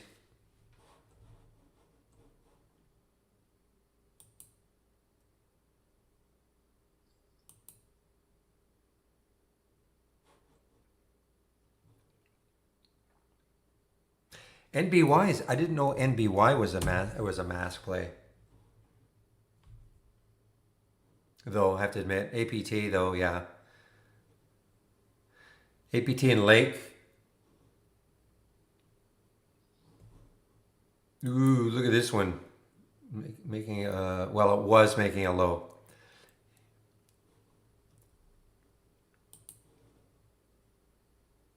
Yeah, I think of more, yeah, PPE. Lake and APT used to always run together.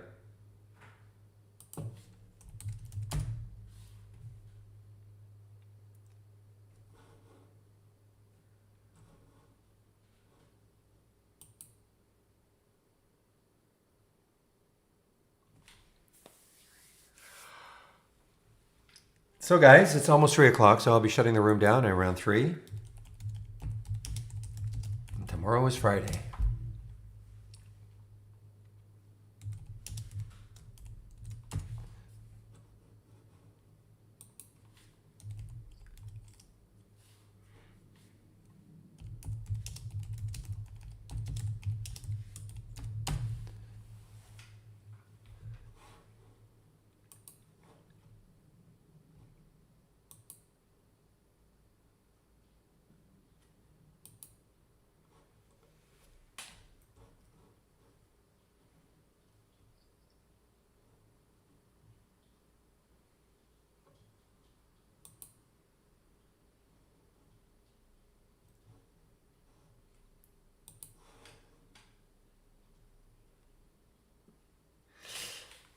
Not start fresh.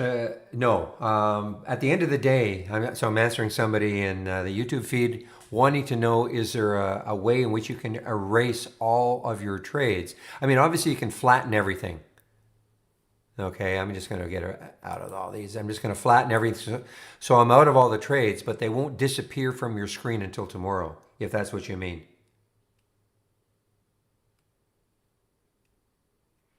So if you flatten your trades at the end of the day, then tomorrow it'll be a fresh slate. But if you're not wanting to see these today, no, you will keep seeing them until tomorrow. Of course, if you don't flatten your trade, you want to keep it as a swing trade, it'll show up tomorrow. No, it's not average daily volume. The volume 5% minute, I think it looks at the previous, I want to say 10 to 15 5-minute candles. Okay, SP.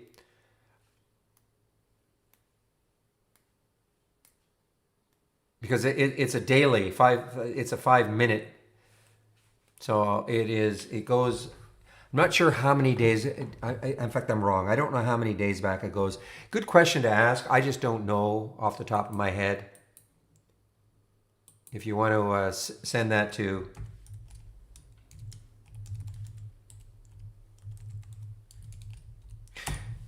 info@trade-ideas.com.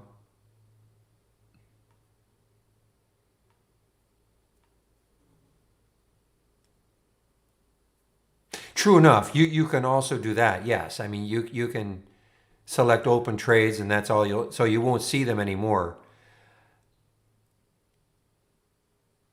Some people just don't like they want to be able to just get rid of everything. But you're right. You can also do that. I never thought of that, but you're right.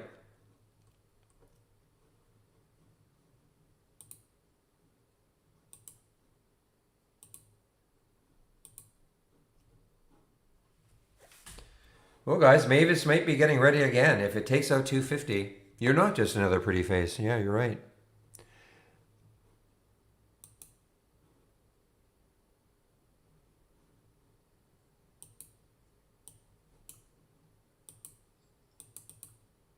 What the heck is going on? I've lost my guys. I'm sorry in the YouTube feed. I've lost my chat. Somehow I got a bunch of emojis up and I can't get rid of them.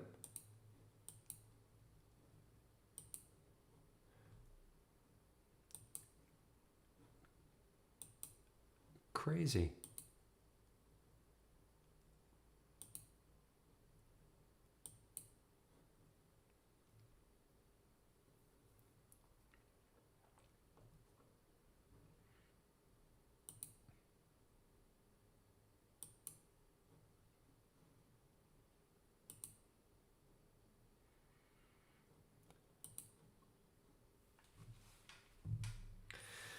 So sorry, guys, in the YouTube feed, I can't see the text anymore. I don't know why.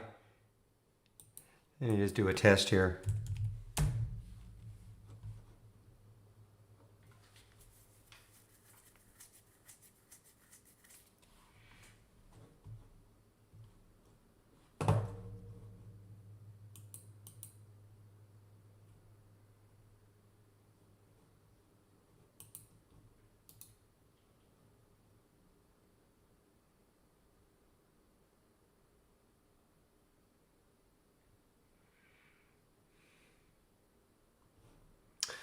Yeah, that was a heck of a price target put on LRN by Citron, $100.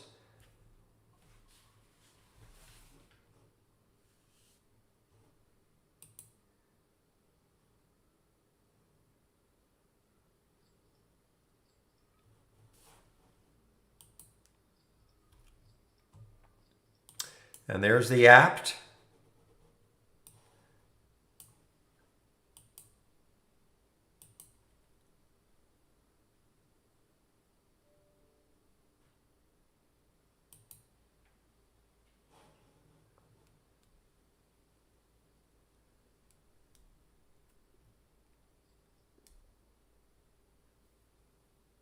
Okay, the only one I'm really watching right now is BMRA.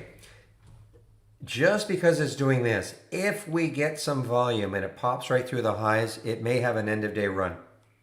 Okay, that's kind of what I'm watching. It is sort of basing a little bit. It's been pretty whippy over the last hour and a half. But if it can just kind of base here and then we get a volume bar, maybe like that, popping it through, we may get an end of day run for this. I mean, it's up 20%. I mean, it has no resistance whatsoever, other than that little, 1147 is the high there, but it has no resistance whatsoever.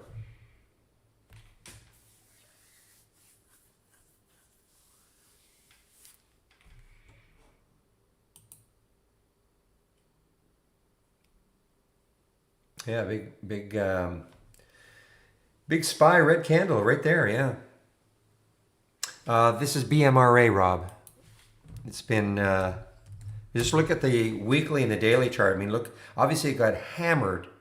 I mean, this was a stupid one, I have to admit. I mean, this was one of those stupid ones that, low float, $23, came all the way back on that day.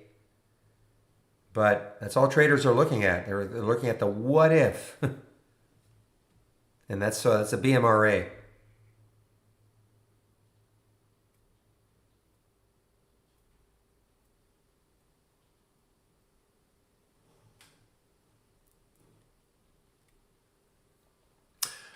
All right, guys, I think that is it. Unless there are any other questions, I'm going to shut the room down. We'll see you tomorrow. I'll open the room tomorrow at 9 o'clock Eastern Time. So have a great evening, everybody, and we'll see you tomorrow.